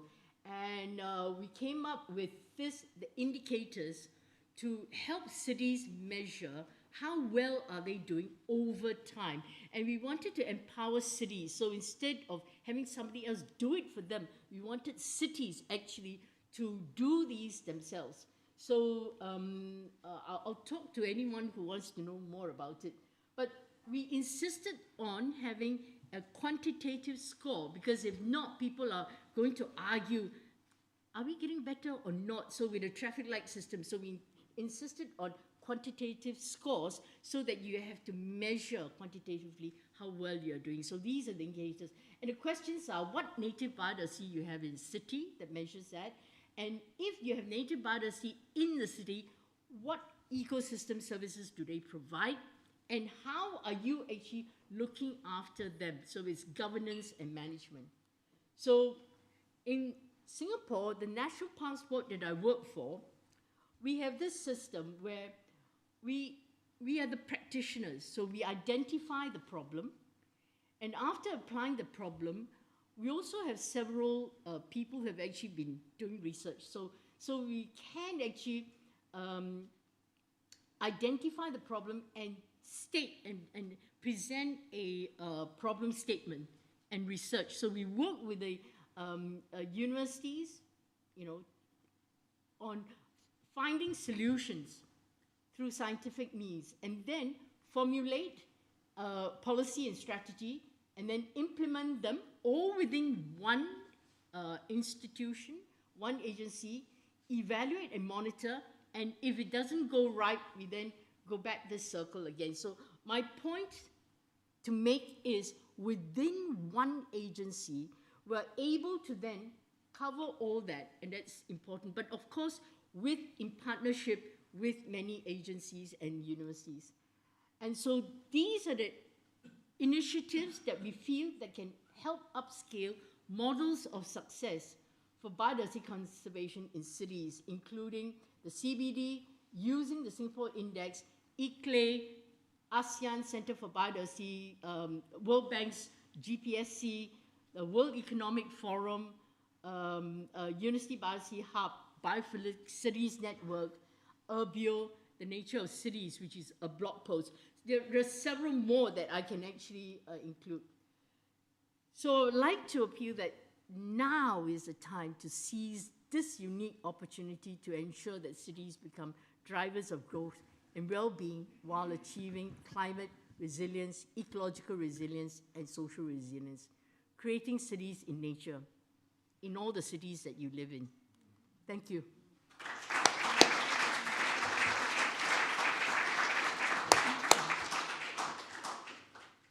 Thank you. We're at time, but if there's a quick question, please, Sylvia.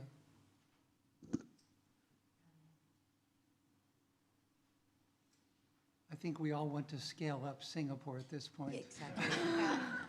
And my question is related to that. I am super convinced that we need to weave nature into cities. That's something we have to do everywhere. Related to that, and a question that I appreciate may not apply to Singapore, but I would be interested in knowing your thoughts. I think that as important as building nature into the city is making sure that people have access to it. Absolutely. And at least in Latin America, I don't know in Africa, in Asia, I think in Asia, in Africa is probably similar than as Latin America. The access to green spaces is highly unequal and is becoming highly and more unequal because developers sort of gobble up public space and the little green space that is left is closed for private neighborhoods. Or the pretty places near green space become more and more expensive, so people cannot buy homes there.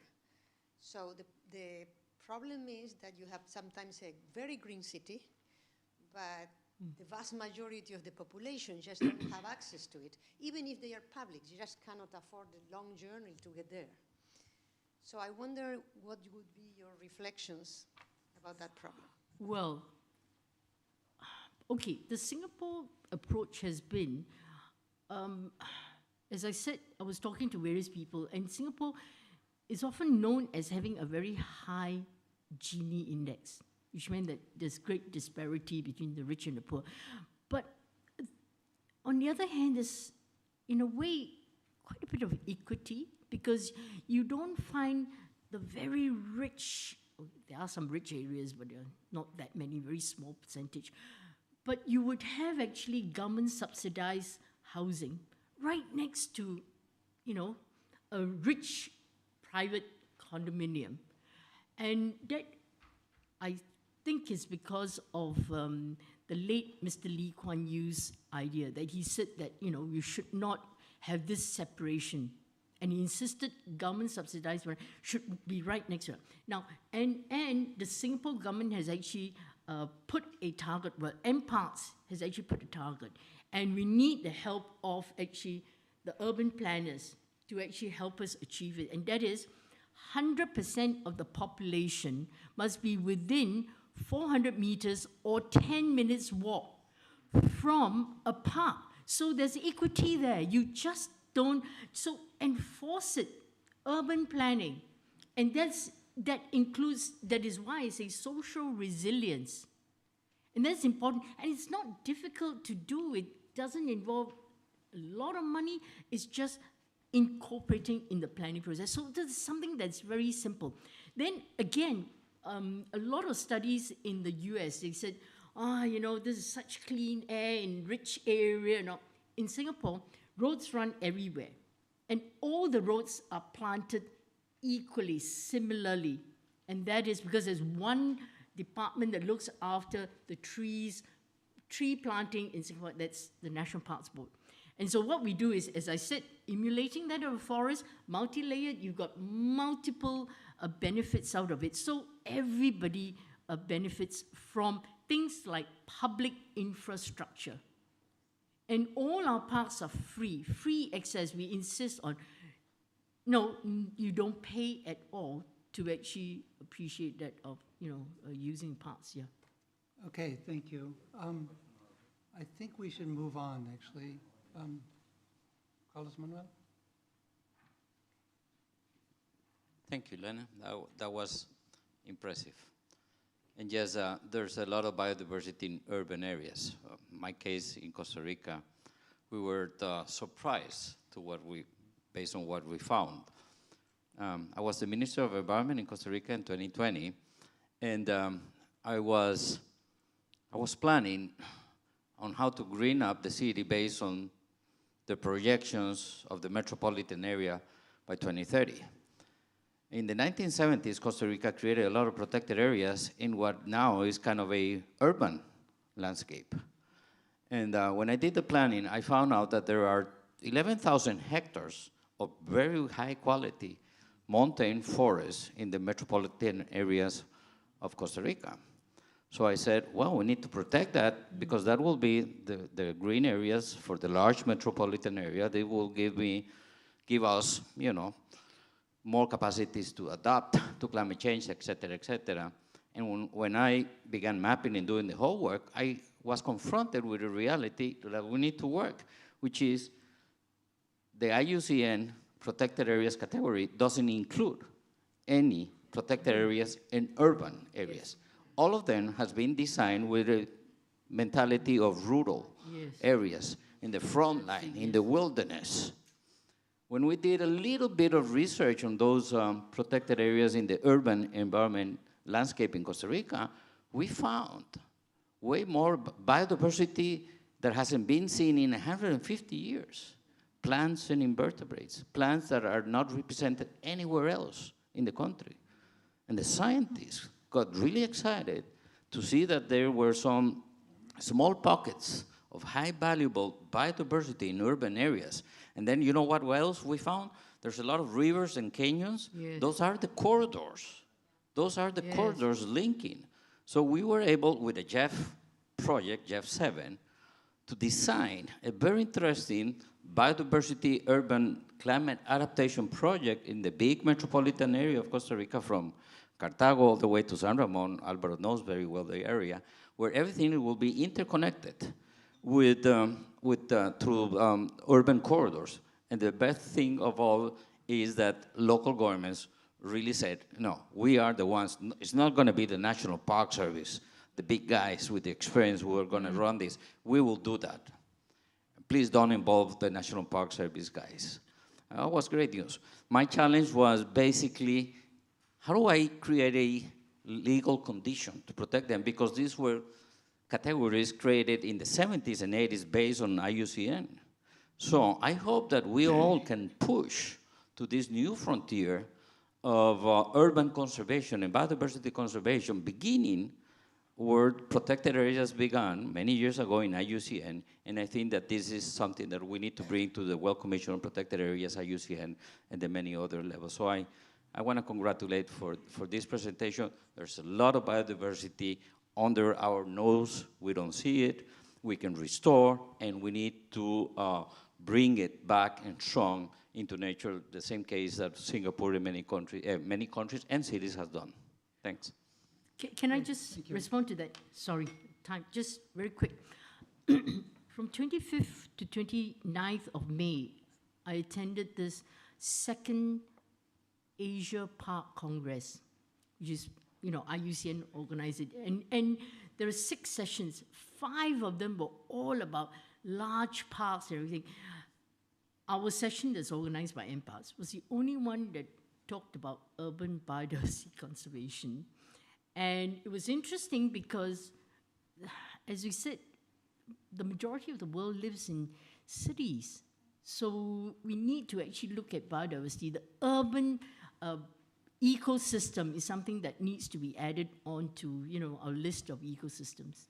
And there's biodiversity in cities. Thank you very much. See, as I said, we want to scale up Singapore.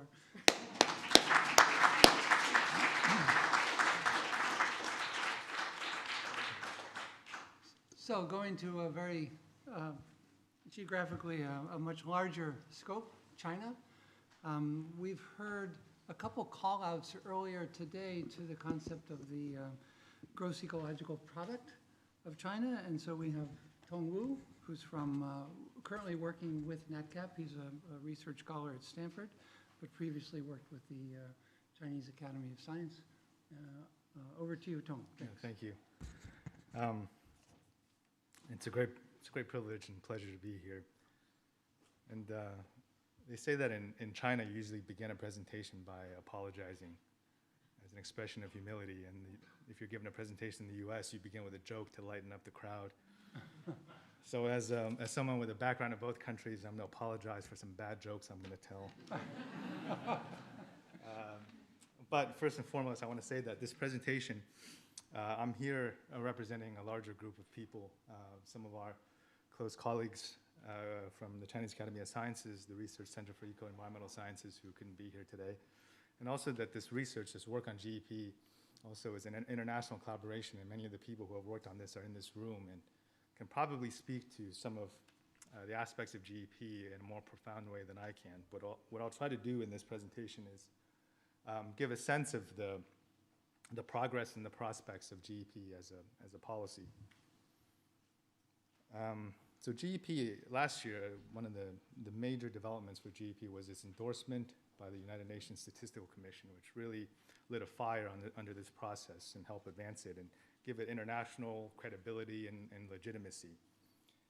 But before it acquired this growing reputation, it emerged in China as a concept, and it started out being tested out in local places.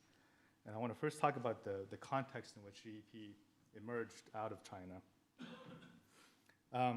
So the picture on the left here, this is a famous Chinese landscape painting. It's one of the foundational iconic pieces. It's now in the Metropolitan Museum of Art, so if you're in New York, you can actually see this, and it's a majestic piece of art, and it's called Summer Mountains, and it's one of these pieces of art that really reflects the self-conception of China as a country and as a civilization, and indeed as an ecological civilization, which is what they call them, what the country increasingly aspires to become or return to becoming.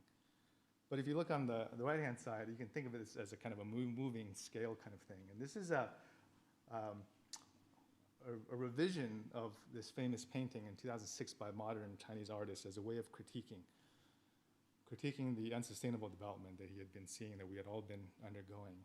And this is what happens when you have generations worth of heedless economic growth, where you have cities and landscapes that are shrouded in haze and fog, and hillsides that have been stripped of trees. And so you can see that instead of these ancient mountains, you have these clusters of gray high-rises. Instead of trees, you have construction cranes. So I thought this was a really interesting and very provocative and evocative piece of artwork that demonstrated the sense of urgency that was starting to develop, and that it started to develop over the past 2 decades. And as a response to this, both the public and the leadership and the government has aspired to become this thing called ecological civilization. And in particular, and that concept covers many different aspects of sustainable development.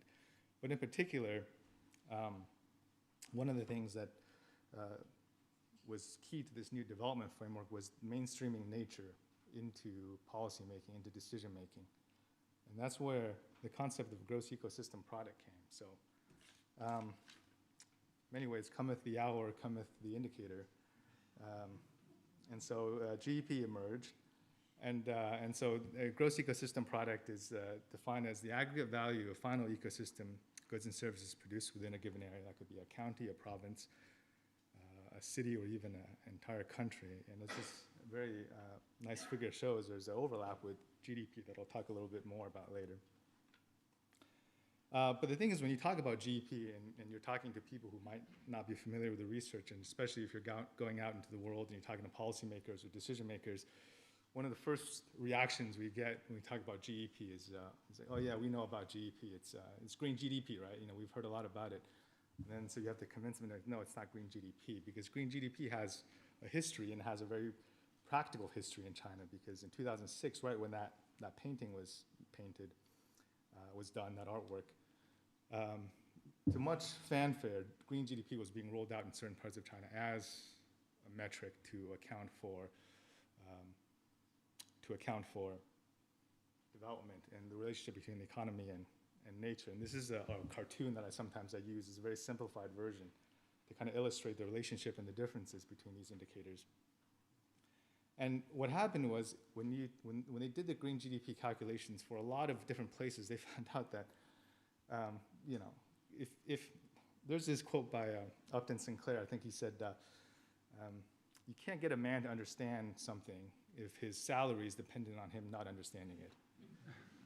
And so if your career is based on, and your career prospects are based on delivering 8% GDP growth annually, and then someone comes in and amputates 7% of that, then, you know, you're going to pretend to not understand that, right?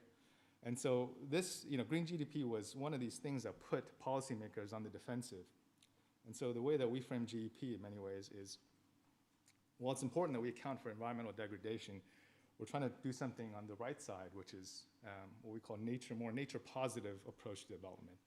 And so over time, we hope that this nature-positive approach to development will crowd out the nature-negative activities. And so this is a slightly different approach to achieving a sustainable outcome.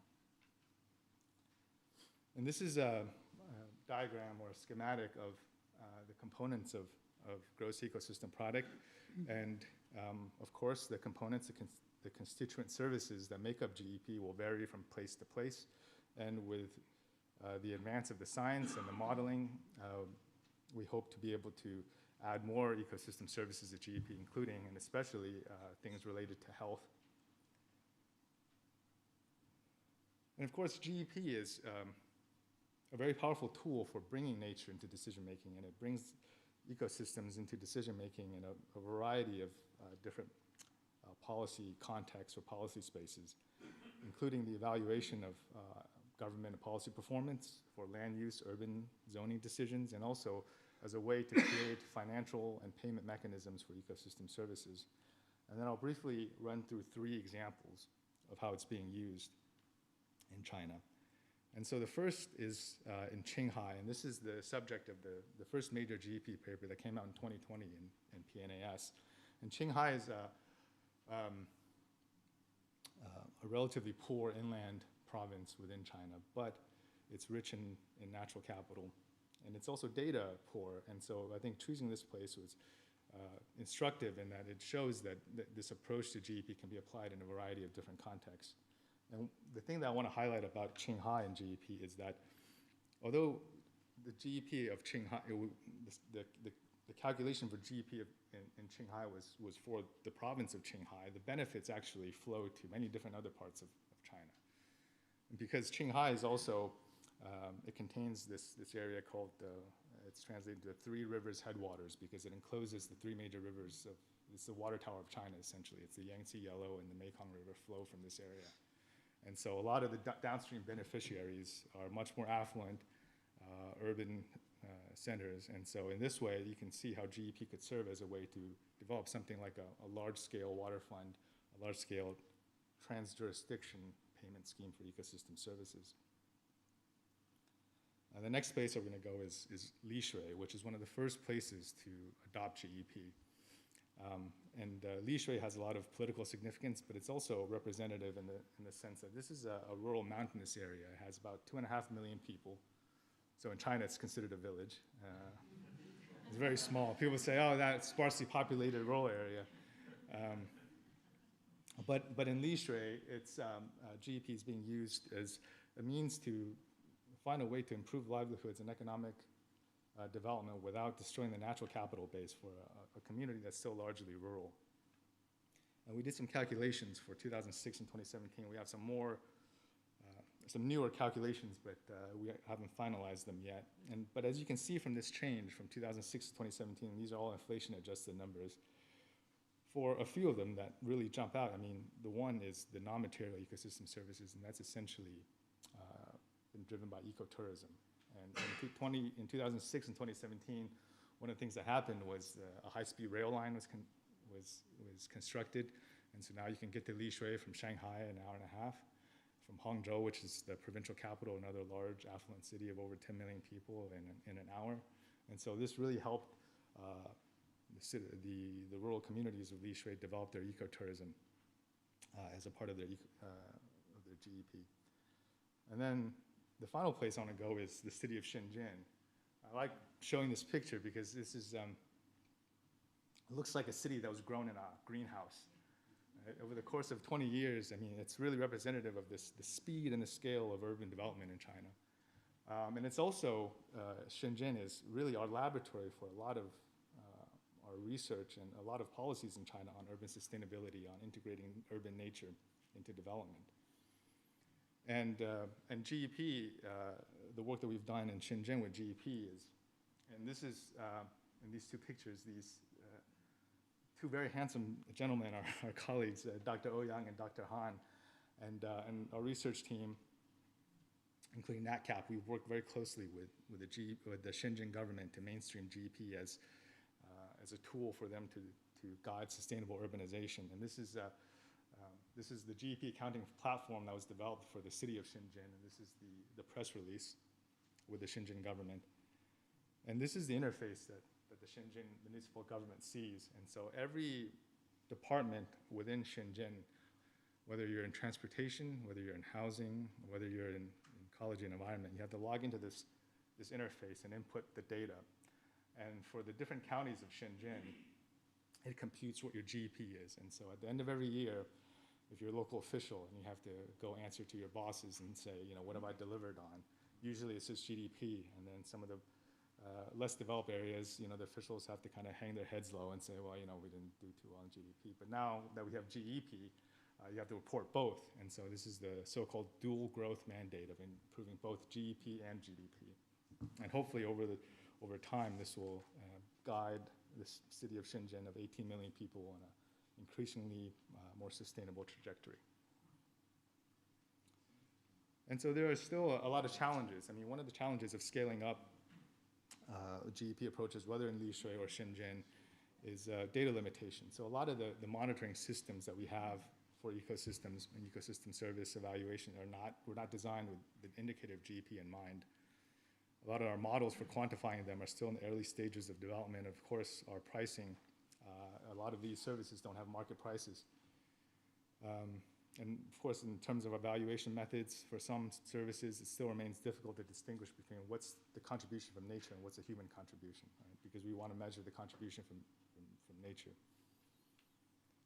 But nonetheless, I think this work and GEP as a policy has been progressing very rapidly. And so this year, what was exciting in the Chinese political and policy context is, first is the national government, I'm sure taking a cue from the United Nations, released the national GEP accounting standards. So, what are the data? What's the minimum data quality? What are the data that you should be tabulating and collecting? And then they also released this, and it sounds kind of clunky, but I assure you it sounds much more fluent in Chinese. It's called the ecological product value realization. And then it's very closely tied to GEP, because GEP is supposed to serve as a guide to unlocking the hidden value, economic value that we have in nature. And so these two things have really stimulated a lot of greater adoption of GEP by many local governments. And I think we're entering a period where there's going to be a lot of policy experimentation and innovation as GEP is adopted in many different types of settings, in many diverse settings. And so I did a search yesterday on just a news search over the past month to see if there's been any new developments with GEP. And so this is just without getting past the second page of search results, just limiting the time frame to what's happened over the past month. You can see that. You can see, but perhaps you can't understand. But you can see that there's many different cities and many different local governments have started to adopt GEP just in the course of the past month, from rural areas to large cities of over 10 million people.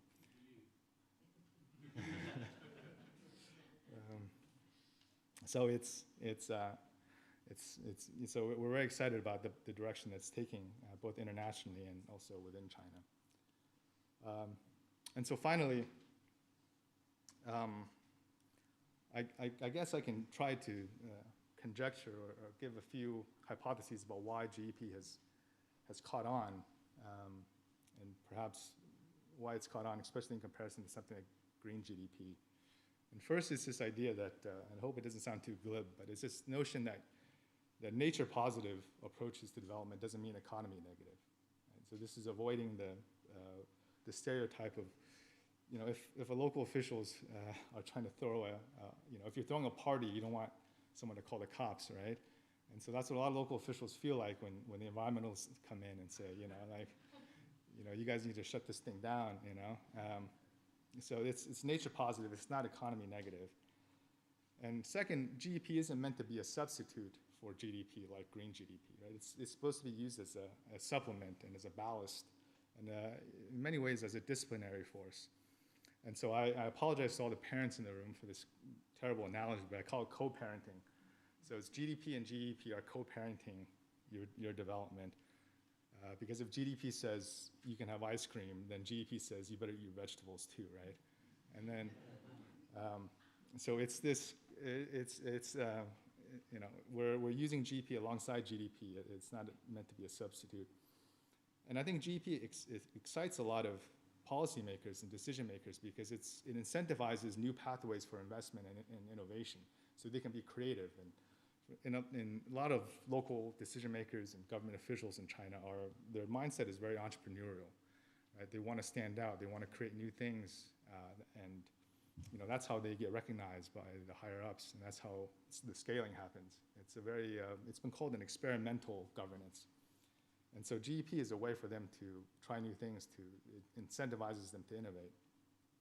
And finally, and perhaps most generally, it's GEP from the standpoint of mindsets, it's very amenable to this so-called developmentalist approach, right? China is often called the last and the largest of the East Asian developmental states, so following Japan and South Korea and Singapore and Taiwan, province of Taiwan. This is being live streamed, sorry. Yeah. It's in the sense that, you know, it's not just about improving lifestyles, which is important. It's not just about having greener lifestyle. It's about having greener livelihoods and improving the prospects of low-income regions and rural regions. This is not a you know, the luxury indicator that you have when you get across the hump of the environmental Kuznets curve. This is something that can get you into affluent and comfortable and resilient state of affairs with your economy. So that's the end of my presentation. Thank you.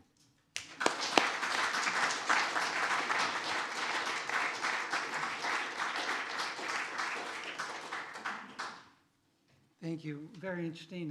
And by the way, you didn't have to apologize for your jokes. Okay. We're a little over time. I think this is probably pretty interesting, not only to the economists of the room, but in general in policy. I think I'd like to see if there's time for a couple questions. Yes, 1, 2, 3. I had a quick question on the science. When you showed, I think, the first of the 3 provinces that you showed, the different components of the ecosystem services that you mentioned, I think it was MNPQR or something like that on that particular slide. So you had water supply as one of the services, and I'm always puzzled about this when I see the INVEST model, because you know, regulation of the hydrological flows might be a service that ecosystems provide, but water supply itself would always be there. The rivers will always flow. Even if there was no vegetation, there would be precipitation just because of the hydrological cycle. So can you elaborate on that a little bit? I'm going to suggest we take the 3, if that's okay, Tom. Sure, yeah. Who is next? Oh, thank you. I have only the most vague familiarity with what UN Stats does. So it sounds impressive, and I'm sure it is, but what exactly does it mean for a system to have gotten the seal of approval? Like, what is the process by which, is it sort of like a bunch of people at the UN sit there and say, thumbs up, or is it much more systematic and you know, run by a bunch of statisticians? And then B, what's the real world sort of impact of that? Is it just more like, it's a seal, it's like a marketing seal, like, use this, or is it really practical? Like, are there certain things that cannot happen until the UN blesses something, and now it, you know, does that make sense? Yeah. Fiona. Just a question you alluded to at the end, the relationship between GEP and GDP.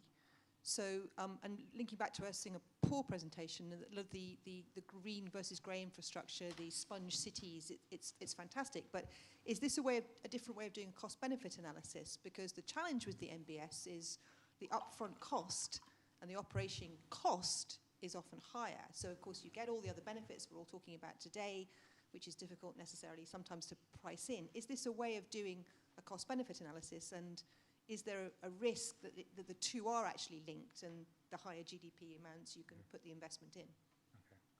Okay. Can I answer the questions in reverse order? Okay. And so, so yes, I mean, there is a link between GEP and GDP, and actually I think for a lot of decision makers, the point is to increase the overlap between the two. this thing, ecological product value realization. I mean, some people see GEP as essentially potential GDP, right? You know, by creating new mechanisms for the exchange of ecosystem goods and services, you're taking the value that GDP is reflecting and putting them into the marketplace, and therefore it's reflected in GDP. And so I think there is that overlap, and already, you know, with the way GDP is currently being accounted in many places, a lot of the material services, so things related to, you know, fish, you know, forestry and fisheries, those are already reflected in GDP accounting. So, okay, I'm gonna try to take the UN one. So I think the significance of the UN, and you might not be too satisfied with this answer, but I think it was endorsed by it's been included in the UN SEA, System of Environmental Economic Accounting. And so I think just by being included in that set of well-known and established indicators, it's saying that, you know, GEP isn't something that's only suitable for one country, that this is something that is potentially suitable for, you know, for international adoption. So I think in terms of that seal of approval, that's been very significant. This is the credibility, international credibility, I think I was referring to. And then the water supply one, yeah. I don't know if I'm the best person to discuss the science behind the invest modeling, but so maybe can I punt on that one, and then we can talk about it in greater depth later on. Okay. Sorry, that was a cop-out. On the relationship between the two, I noticed in Shanghai the GDP was greater than GEP, which personally I would expect given what's in GDP, a lot of output that's not in GEP. But in Li Shui, the GEP was bigger. And that's an amazing relationship between the two. I don't know if you want to comment. It's, as you said, a rural scenic area now within striking distance of huge numbers of, let's call them eco-tourists from Hangzhou, Shanghai. Is that why, and is that unexpected? I think when they first, I think it's unexpected if, you know, from the standpoint of the people in Li Shui, you know, in terms of the value that, you know, having this, you know, in a sense, it's a complement, you know, this is maybe speaks indirectly to the potentially complementary relationship between conventional GDP growth and GDP growth. It's, you know, this infrastructure, obviously, it helped Li Shui leverage a lot of the natural capital, the value from this non-material services that it wasn't able to unlock without access, without, you know, the people from Shanghai having access to this area. And I think, you know, let me see if I can find the actual figure, but you know, that non-material component of GDP increased by over 1,000-fold. And so I think that's definitely one of the drivers that helped GDP leapfrog GDP. But at the same time, you know, a lot of that eco-tourism value is also reflected in GDP as well, because the consumers, they come and they spend and they buy things like farm products or, you know, are ecologically produced, and they spend money on other things and services.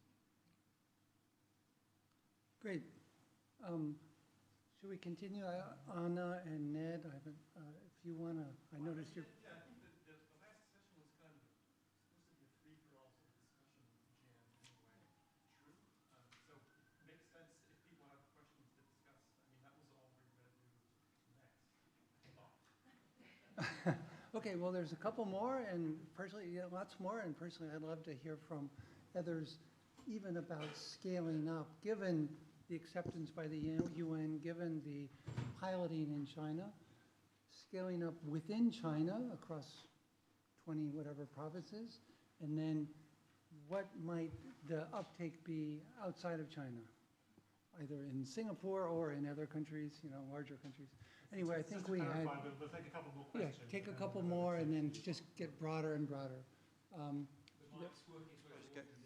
So one, and there was another one on this side. Was it you, Tim, or no? Me, but there's only one mic. Oh, okay. So 1, 2, Kathy, and then over there, another Kathy, and then one. So I know a little about the CEA process and so basically the experiment. It's worth saying that the SEA accounts are basically a satellite account to the national accounts. So when someone produces GDP and they produce their whole national accounts. In the UK, we call it the Blue Book.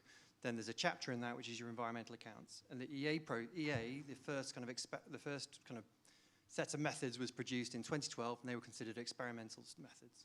Over the last sort of 10, over a number of years, large numbers of different groups convened internationally to discuss improvements to those methods. So there was lots of principles and advice and regulations well, not regulations, but basically methodology changes, as well as a vote on whether or not they should change it from experimental status to to something more official. So basically they removed the experimental status by saying, yeah, we think these methods are probably pretty good now. They think they're pretty kind of reliable, the way that we've kind of got this shape of methods in. And it's worth noting, so like the system of national accounts is not regulatory. There's some more complexities of that, but it's basically advice that governments can use to set up their national accounts. The CEA is now part of that, and it's kind of guidance. The interesting part of it is that they're not just about the monetary aspect. There's a chunk in there that's on condition and extent accounts. So the traditional kind of metrics you'd get for ecologists. And the CBD is heavily interested in a lot of that for the next kind of set of targets, because of the kind of statistical rigor that's gone into the production of the CEA. So rather than in the past, the Aichi targets have been, well, let's put a load of numbers in together that look quite good. They're interested in the processes that were engaged with by the SDG process and also through the UN stats process of saying, okay, well, let's get a load of statisticians to talk about how we make the metadata and all the other stuff that sits underneath that to make sure that we're actually looking at the same kind of thing globally when we use these metrics. So that's part of the reason why some of these kinds of concepts are now kind of being talked about in the next CBD set of targets.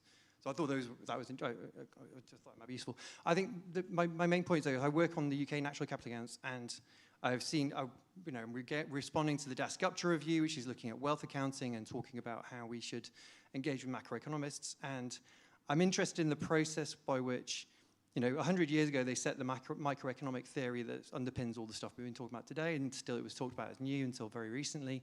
And it fitted quite nicely together, so we can have the Green Book in the UK that says this is how we do microeconomic analysis. But I've never noticed the macroeconomists taking all that attention to this sort of stuff, or I can't see the theoretical basis that it goes into.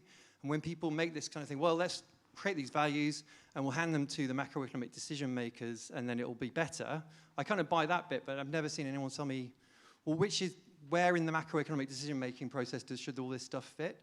So I don't think the Monetary Policy Committee is going to care too much about having green stuff stuck in, because it's not necessarily going to impact on inflation statistics too much. So my broader question is, who's doing that work? Who can tell me where, if I do all the work and I change, when we change our national accounts to have inclusive wealth metrics, which macroeconomic decision makers do I hand it to, and how is it going to change their decisions in practical terms? Because I struggle with that next practical step.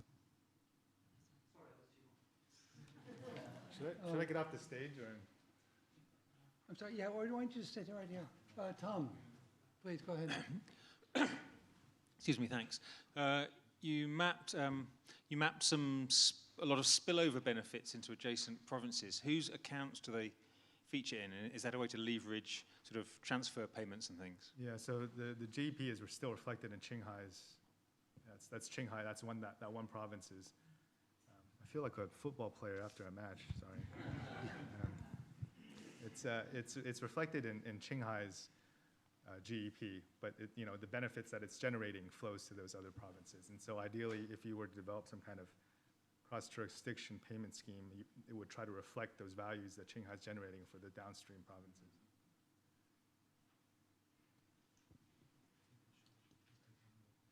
We have two more. Kathy here, and then Kathy there, and then I'll invite Ned and Anne, I guess, to take over. So I'm not sure if you've already answered this, because I'm not an economist, but if you have, do you have a situation where you have high GDP and low GEP? Which one wins? Just in relative terms, so for instance, in Shenzhen, GEP in Shenzhen is never gonna, I didn't have the numbers because they haven't been officially released, and this is probably not, we don't want to anticipate the government on that one, but it's, in Shenzhen, Shenzhen is one of the most, Shenzhen's GDP is higher than Hong Kong's, as of, I think, last year. And so GDP in Shenzhen and Shenzhen is it's one of the greenest cities in China. It's actually was patterned in the 90s when they were doing urban planning after Singapore. I mean, that was an explicit ideal, is to develop a Singapore-type city. But despite that effort, I mean, Shenzhen's GDP is never going to be able to match or come close to matching its GDP. But the point, if you're a Shenzhen administrator, you might have a certain GDP target. Don't go below 5%. But for GDP, it's still more of like, don't make sure it increases. We're not going to give you a specific target, but it's increasing GDP without compromising your natural capital. That's what it's supposed to reflect. And so maybe GDP has to increase by a certain targeted amount, but GDP should just increase. And I think as long as it increases, people are probably going to be comfortable with that.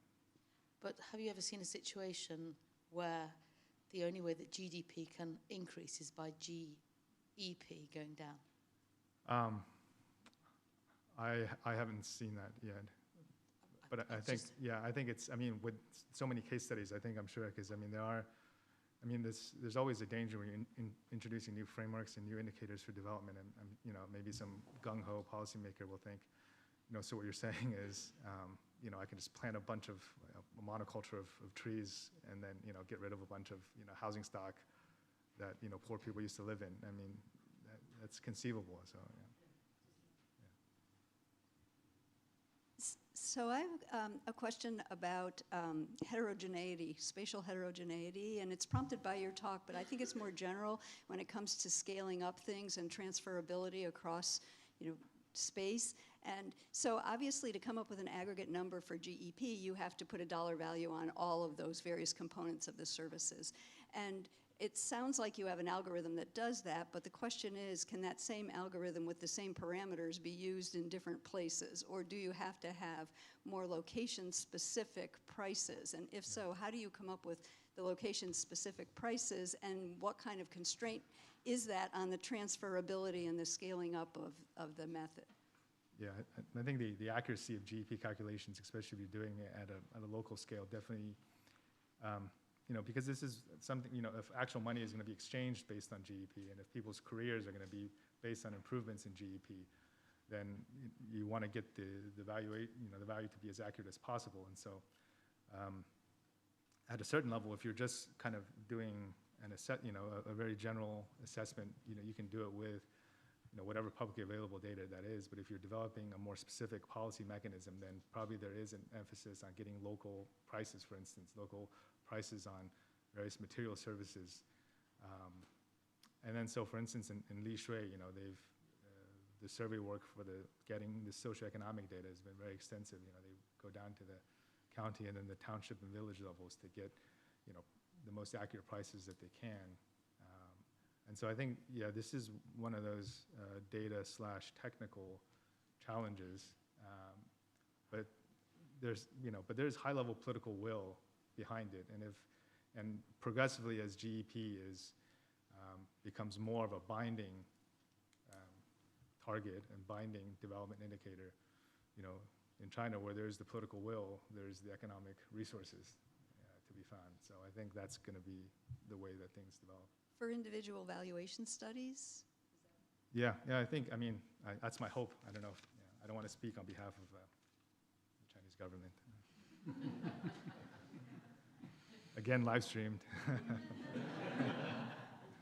Please, make it quick, please, and then we'll pass. It's really, in a way, just to sort of to follow up Kathy Willis's question a bit earlier. So do you have the data to be able to model or compare GEP and GDP? Are there things that you could, in a sense, do comparative? I say this partly so the researchers who fall in the post-growth or degrowth camp of economists, their contention is that there is essentially decoupling between, for example, around carbon emissions and GDP growth. And there are a few exceptions to that, but by and large, they sort of see one going up and one going down. And I guess GEP feels like it's a sort of an attempt at compromise. It's trying to say that you can, although it's not green growth, but it's saying, well, you can be green and you can also grow.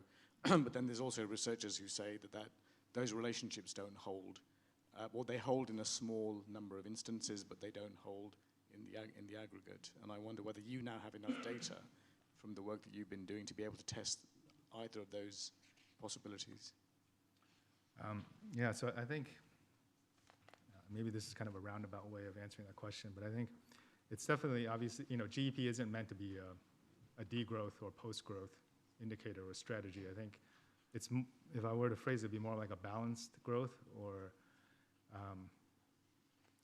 because there is a significant amount of overlap between GEP and GDP, depending on the place.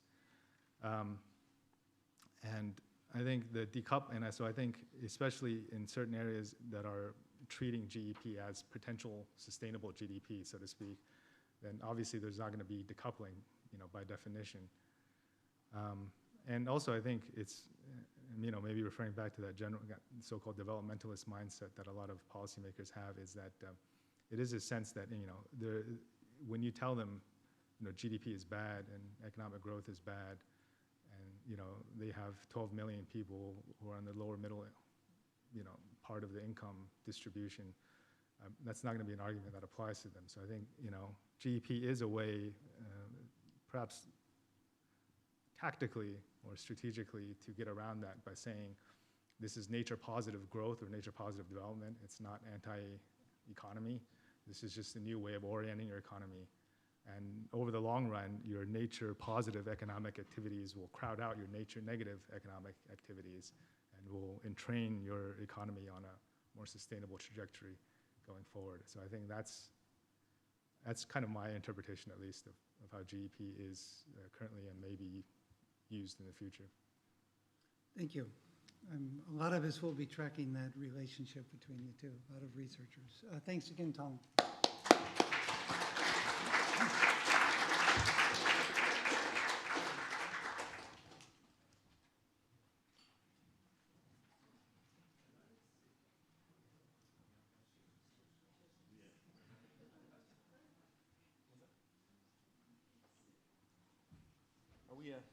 We want to get out of here because we're all thirsty. Yeah, you can have a run a bit.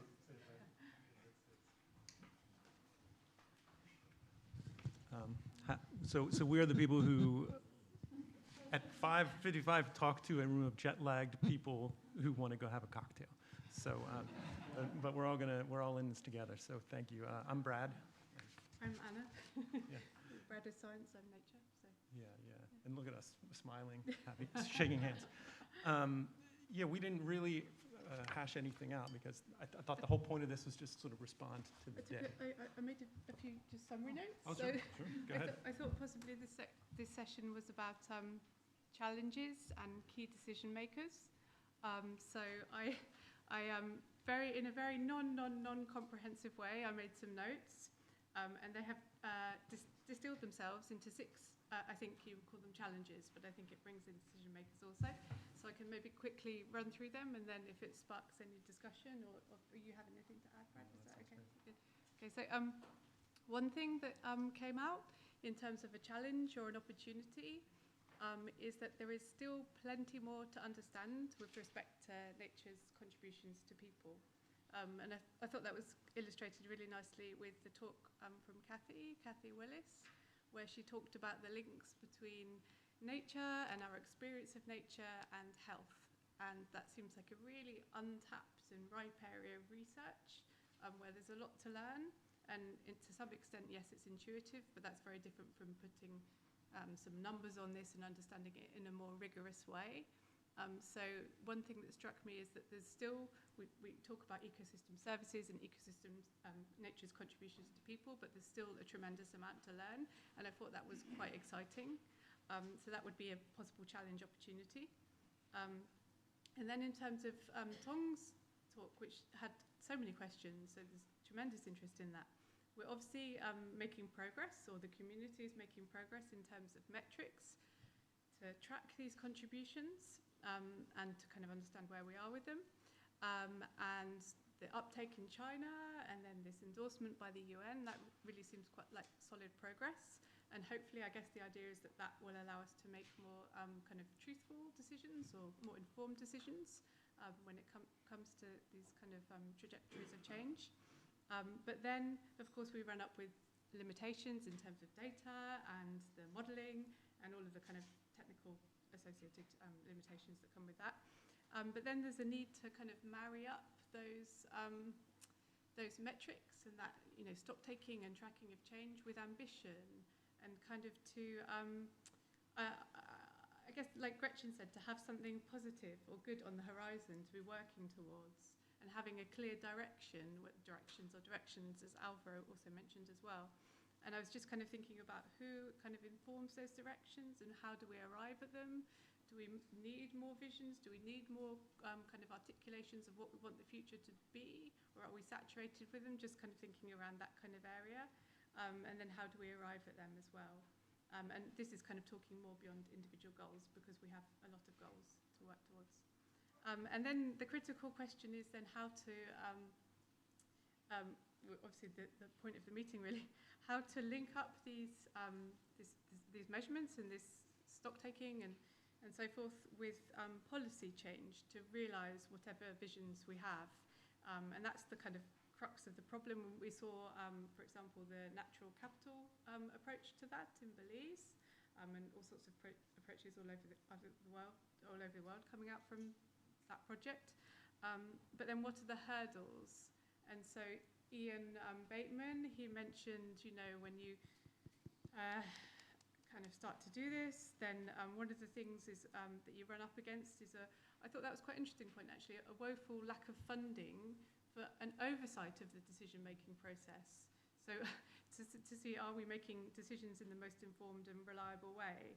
And then also, as everyone in this room will know, one comes up against structural problems and divisions of departments and silos and lack of connections between the science and the information and the people that are making the decisions, lack of legislation, all of that needs to be tackled, all of them are challenges and opportunities.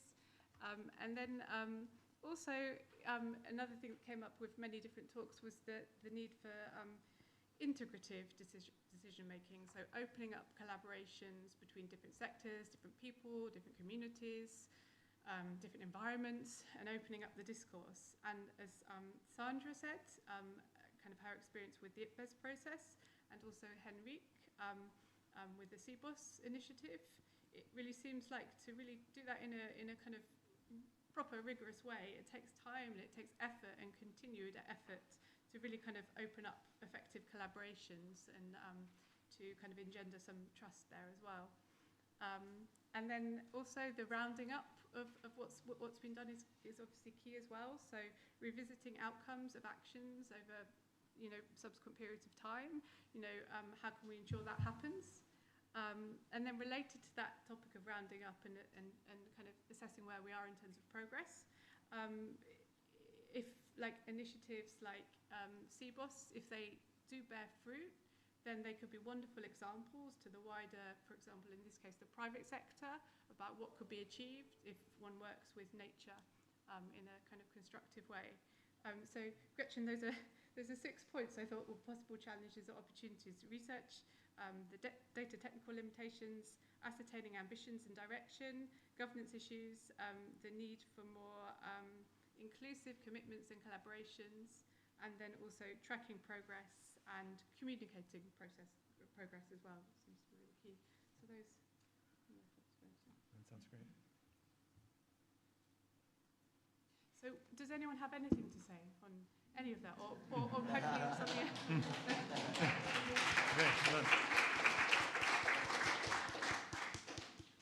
So I think it opens up to the floor probably now. So. Yeah, I would just add a few things and echo what Anna said. I heard today, and for good reason, a lot. I heard the word trust 100 times, vision, ambition, embedding, all of which is critically important, all of which is not obviously something that science is particularly uniquely good or able to do.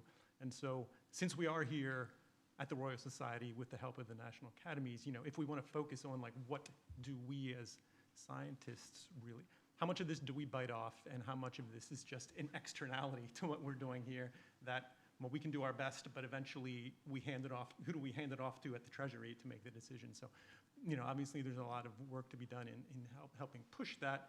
It's not always clear to me how much of it is actually real science problem or solution.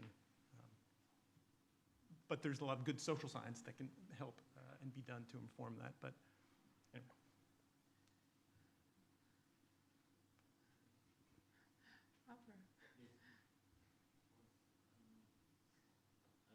Oh, you want? Here, use mine.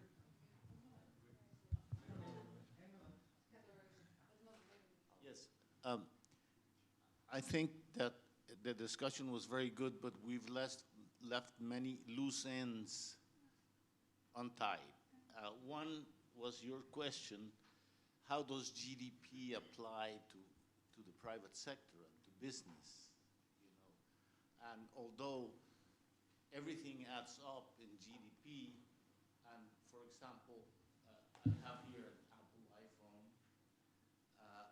I started to look at how much carbon footprint does it have. And Apple absolutely publishes to the pound the amount of CO2 emissions in this phone. But they don't include it in their balance sheet. Okay, I would like to see the balance sheet of Amazon.com if they included all their carbon emissions. So we really have to start moving into the private sector and making the private sector use the metrics that they already have to show what their true behavior is. Sure. Okay, so that's one big thing that we can do to bring nature into decision making. Yeah, I think. Sorry. I think on that. Push the private sector to start including what Boulding called the defensive expenditures. You know, their emissions, the cost of pollution control. That should be subtracted, not added to GDP. The other loose end I thought was the contract and converge scenario. That's a very important question. You know, why did contract did not work? Well, contract did not work because a lot of the developed countries did not accept to contract. You know, the European Union being an exception, but the US, a lot of the other countries, of the developed countries, have not found a way to contract and do not want to contract. And what they have tried to do is to lengthen, you know, the commitment to 2050, but they're really not having a pathway to get to zero emissions in 2050. So we really have to start pressing not only the countries as to what is your pathway to your commitment, but also the individual businesses. And hopefully tomorrow, that we're going to look at a lot of the private sector and investment, we can address those two hanging questions.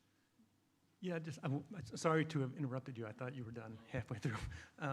On the first point about getting Amazon and Apple to report this, I'm sure others know better than I, but I know that in the US, at least like currently right now, the Securities and Exchange Commission has some draft rules open for public comment all about how to require corporations to include those various sorts of things on their books. And so, you know, there is work in that direction, and I'm sure other jurisdictions are thinking about the same things, but yeah, it's a critically important point.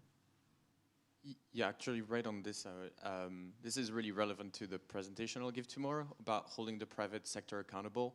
I'm with the World Benchmarking Alliance. My name's Tim. And we were trying to apply a methodology I will present to 1,000 companies, and with very similar standards, high-level, you know, expectations on different indicators. I'll present that tomorrow. So the very relevant segue. But I wanted to say, I think the one thing that's missing in a lot of situation, whether it's the private sector or the public sector, is proper governance, and I think that's what Ein Bin was referring, but also we see the example of Belize. I think it's remarkable, the governance in place, and that's a little bit, I guess it's a bit boring and doesn't really attract maybe a lot of attention from scientists who like to get on the ground and get some data, and I guess it's when you start to meddle with the political system, and that's when I think a lot of things just kind of disappear, because a lot of the efforts you have to put in you may not get much in response. But I think CBOS is a really good example of that, of working with the governance of those multinational companies, and then you can use this as a leverage. And then once you have a foot in, things start to change, maybe a bit too slowly, but they start to change. And I think that's maybe thinking more about the governance of and proper governance mechanism. With the where's Henry? Oh, sorry. Can I?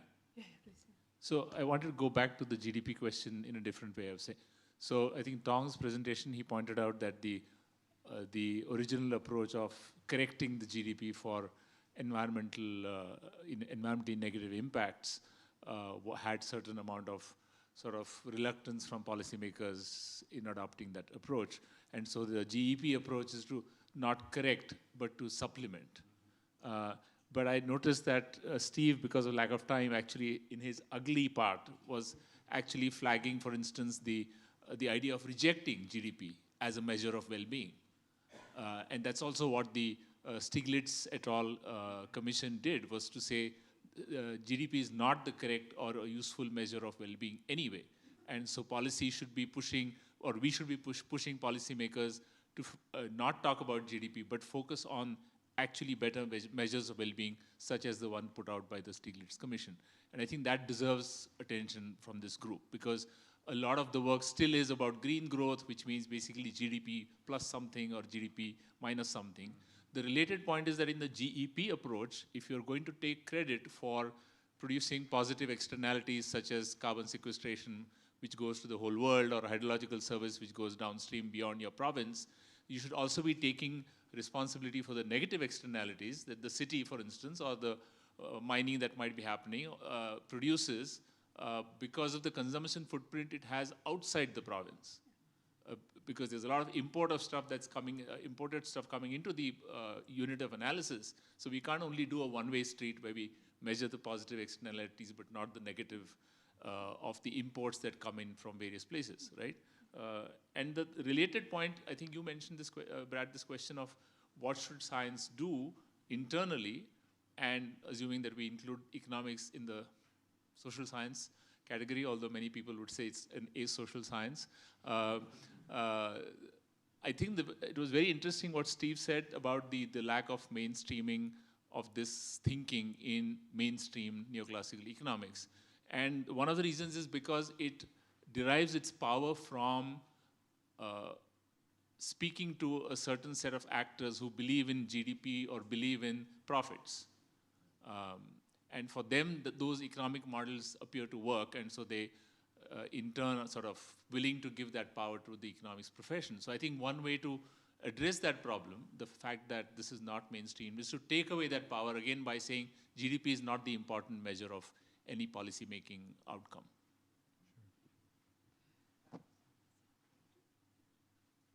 Thank you. Not related to GDP, or maybe related to GDP. In terms of, yes, he said that everything is related to GDP. Probably, I'm an ecologist, so I wouldn't know. Related to the final balance of reflections of today, today I heard in all the examples, in the example from Belize and from the Andes and from Singapore and the seafood example, all of them seem to be doing fantastic work. I mean, the seafood example is great, and we heard Eric saying that the corporate sector wants to be in. Yeah. Now they are sort of dragging their feet. They want to be in. Bibi gave us an example of a super successful initiative to save an endangered mammal literally from the brink of extinction in very few years. And well, then the Singapore story was brilliant.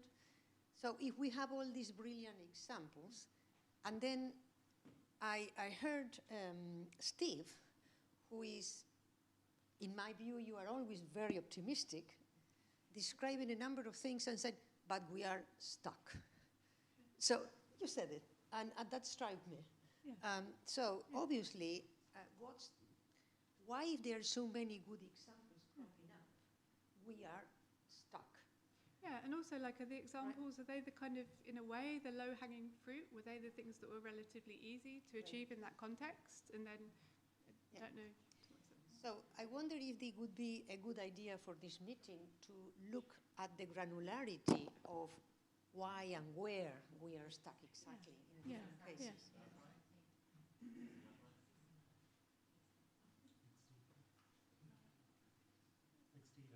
Oh, yeah, and he has a response in the microphone.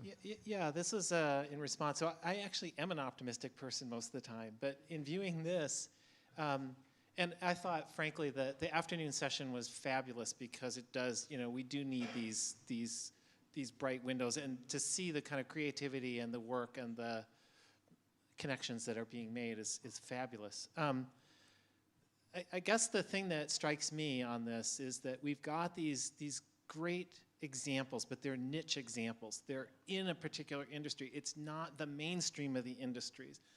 It's, an example in Singapore, but it's not the majority of cities in the world, or, picking up GEP. It's not, so the question for me is, how do you take this from being a progressive niche, which is fabulous, to the bulk of people, to the bulk of things? Because that's the scale that we need in order to actually tackle the biodiversity and climate crisis. Oh, there you go. Sure. So is one of the reasons we're stuck, is it an intertemporal problem? In that a lot of this is upfront cost, let's be honest. There's upfront costs involved here. A lot of the NBS, etc. So there's all these great benefits that we in the room know about, but we still don't have a lot of numbers getting through to the mainstream for what the benefits of the health are over the long term. So, and the financial sector is incredibly short term. So back to your initial question, HSBC, they don't give a care whatever because it doesn't affect their corporate profits or their profits in the next 3 months, 6 months, 9 months, or whatever. So I think it's an intertemporal issue that has to be addressed. And one of the things the science can maybe help with is how we get this long-term benefits and this longer-term thinking into policy, into financial markets, etc. I think it's an upfront cost intertemporal issue why we're stuck. Totally agree. So I just want to build off of that point because that was one of the things I was thinking this whole time is that we have this time scale issue. And I'm sorry to be coming from the political specter again, but perspective again, but we have in the United States, politicians are elected on 2-year cycle. And they have 1 year in office to do something before they have to be reelected. And so if we're looking at having ecological benefits coming out of these types of projects and they have to show returns within a year, that's just not going to happen. And so I think these temporal scales that you were talking about, I think they come at multiple different angles, both financial perspective, political perspective, financial, and I think that's something we really need to grapple with. And because I have the microphone, I would like to make one more point that's unrelated. That one thing that was barely touched on today, but I would hope would come up a little bit more, is the justice aspect of everything we're talking about. Because it was barely mentioned about how the people who have contributed the least to this problem are most at risk. And a lot of the tools that were brought up today, I would have liked to see, and maybe it's in the papers and in the books and everything, but I would like to see them overlaid also with the communities that are most historically disadvantaged. And so how can we bring the successes of these niche projects, but also of the grander systematic change to the people who need it earliest and most? Great point. Thanks. I would react to the GDP comments. So the GDP issue is not new. For 40 years, we know about it. We pollute the environment, we destroy nature, and GDP growth. So if we know it doesn't work, why hasn't it changed? Well, because we are on a political vicious circle.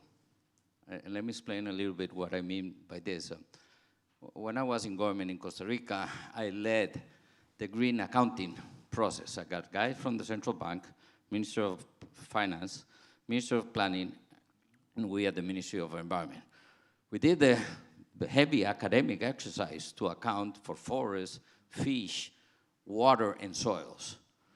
And then I began subtracting to that the cost of development, consumption and production. It took us 3 years. When I finally ended the process, I went to the Minister of Finance and I said, well, we got the results of the green accounting process. He had just an academic interest on it because he told me, if you want me to fully internalize that, 4%, subtract 4% of the GDP, you're crazy. I'm not going to do that because I got a 5.6% fiscal deficit. I need to do a major tax reform. My lifespan as a minister is probably 8 months to a year. And I'm not going to be the first minister to fully internalize the negative externality of our irrational consumption and production pattern, and you're totally correct. The lifespan of a minister of finance in a developing country is around a year. As a matter of fact, I went through 3 ministers of finance during my term as a minister of environment. So a politician, like a minister of finance, his interest is achieving his growth commitments and generating jobs, period, nothing more. You can create parks, national parks, you can create schools, you can create hospitals. That is meaningless. They want to do good to the people, and they want to be reelected. And the way that they can be reelected is achieving their goal, the growth expectations, and generating jobs. If your plan is not aligned to that, you are not going to be able to do an impact. Or let's talk about the case of Suriname today. Suriname has a fiscal deficit of 6%. The Minister of Finance in Suriname, which has 14 million hectare pristine Amazonian rainforest, the Minister of Finance doesn't know how he's going to pay the payroll the following month, okay? They don't know it. And they are full of timber, full of gold, full of oil and gas, and every big company is knocking the door saying, I will resolve your problem. And the Minister of Finance is saying, well, wait. People are telling me that carbon credits and that non-timber products are going to save my life. And he doesn't know how he's going to pay the payroll the following month. So that is why GDP hasn't changed at all. So we need to understand, because this conference is bringing nature into decision-making. We need to understand how decision-making is done. And this is being done by the president, the Minister of Finance in the executive branch, then you got the parliament, and you got the commissions and the leaders, and then you got the judicial branch, which is very important. It's not just a Minister of Finance or it's a president. We need to understand how they take decisions, what is the data that they use to take decisions, and we need to engage in providing reliable data that generates a balance within the political costs and the political benefits. Yes, we need some champions. There are some champions over there. We need the UN to lead the process in changing the metrics. But we've been dealing with this problem for 40 years. Today, many developing countries has a super big crisis of death. 40% of developing countries has an issue on death.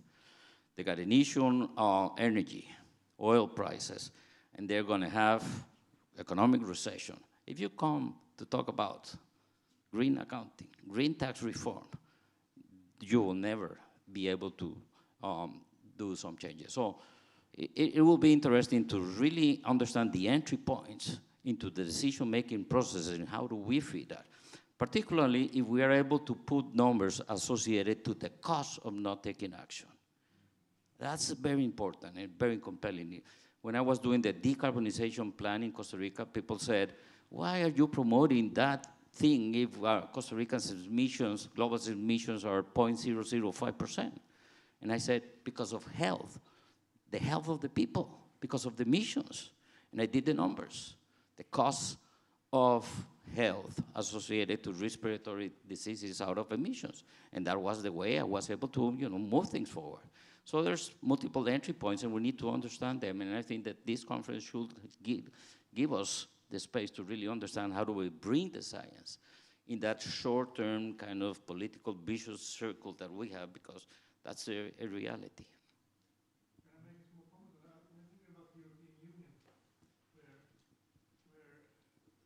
The taxation we have now in the European Union and the regulation that has come up in the not so many years back, that probably wouldn't have happened if each country would have lived their own life.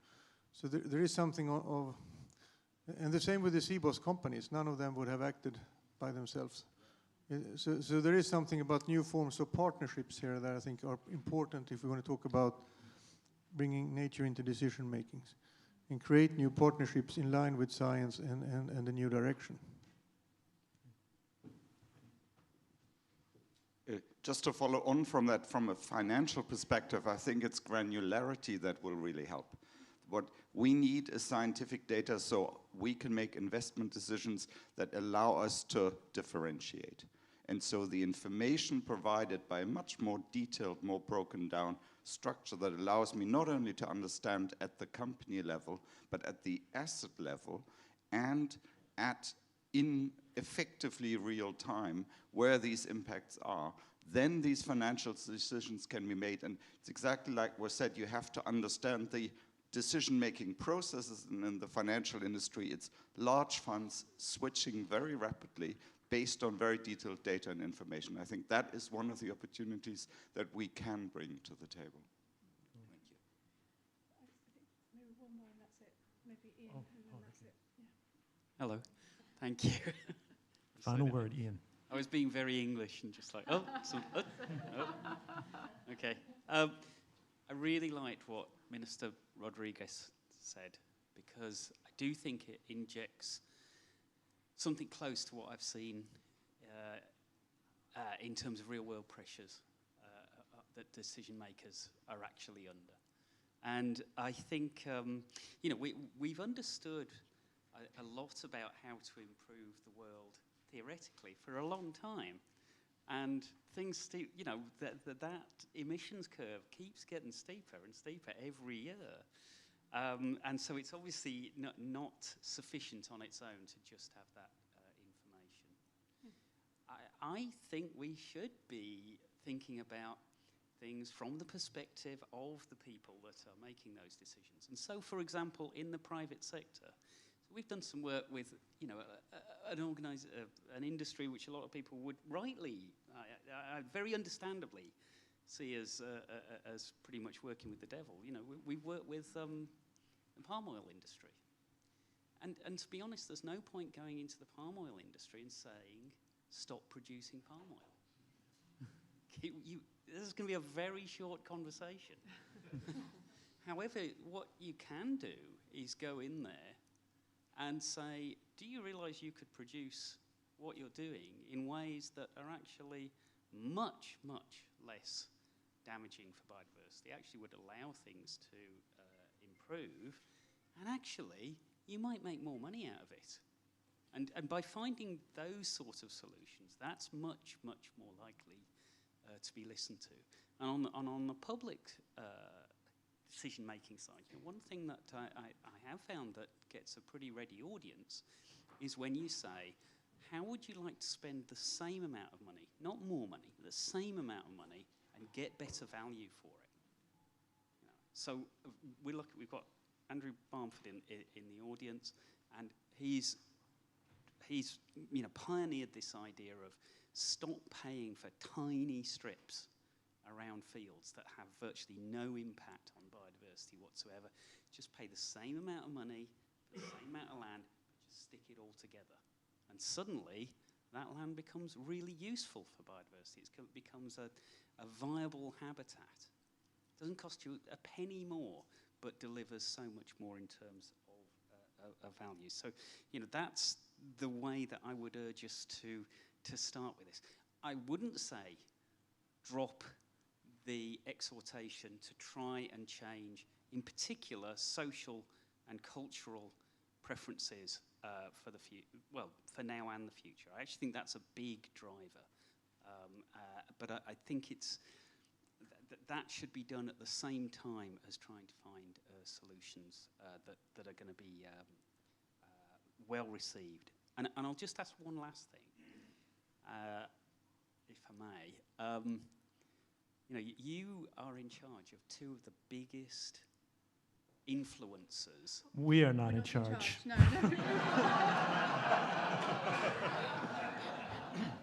I thought you were what going you were to say saying? that. I did think you were going to say that. Okay, but you probably know the people that are. And we respond to what the scientific community tells us is important. All right. Well, let me finish it, and then you can just rubbish it again. That's fair enough. I do think that there are some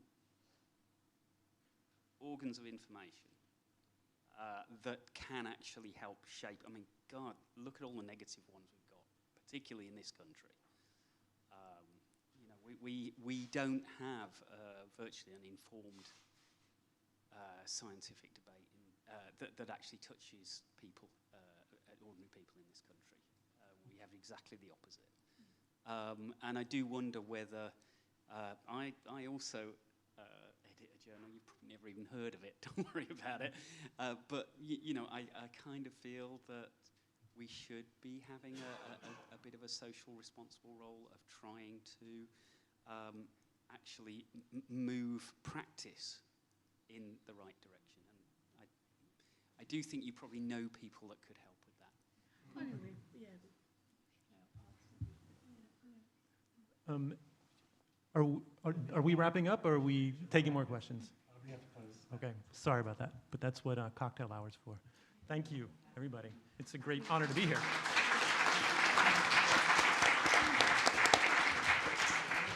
Okay, thank you, Brad and Anna, for that. If you could be the caterers have to change this into a dining room within half an hour. We have an hour. They have an hour. Okay, no, so we'll be an hour late, half an hour later then. So if you could take all your bags and personal items, etc., out of the room as well for that, and the drinks are outside, I guess. Okay. Thank you. Thank you, everyone, for all your contributions today. It was fantastic.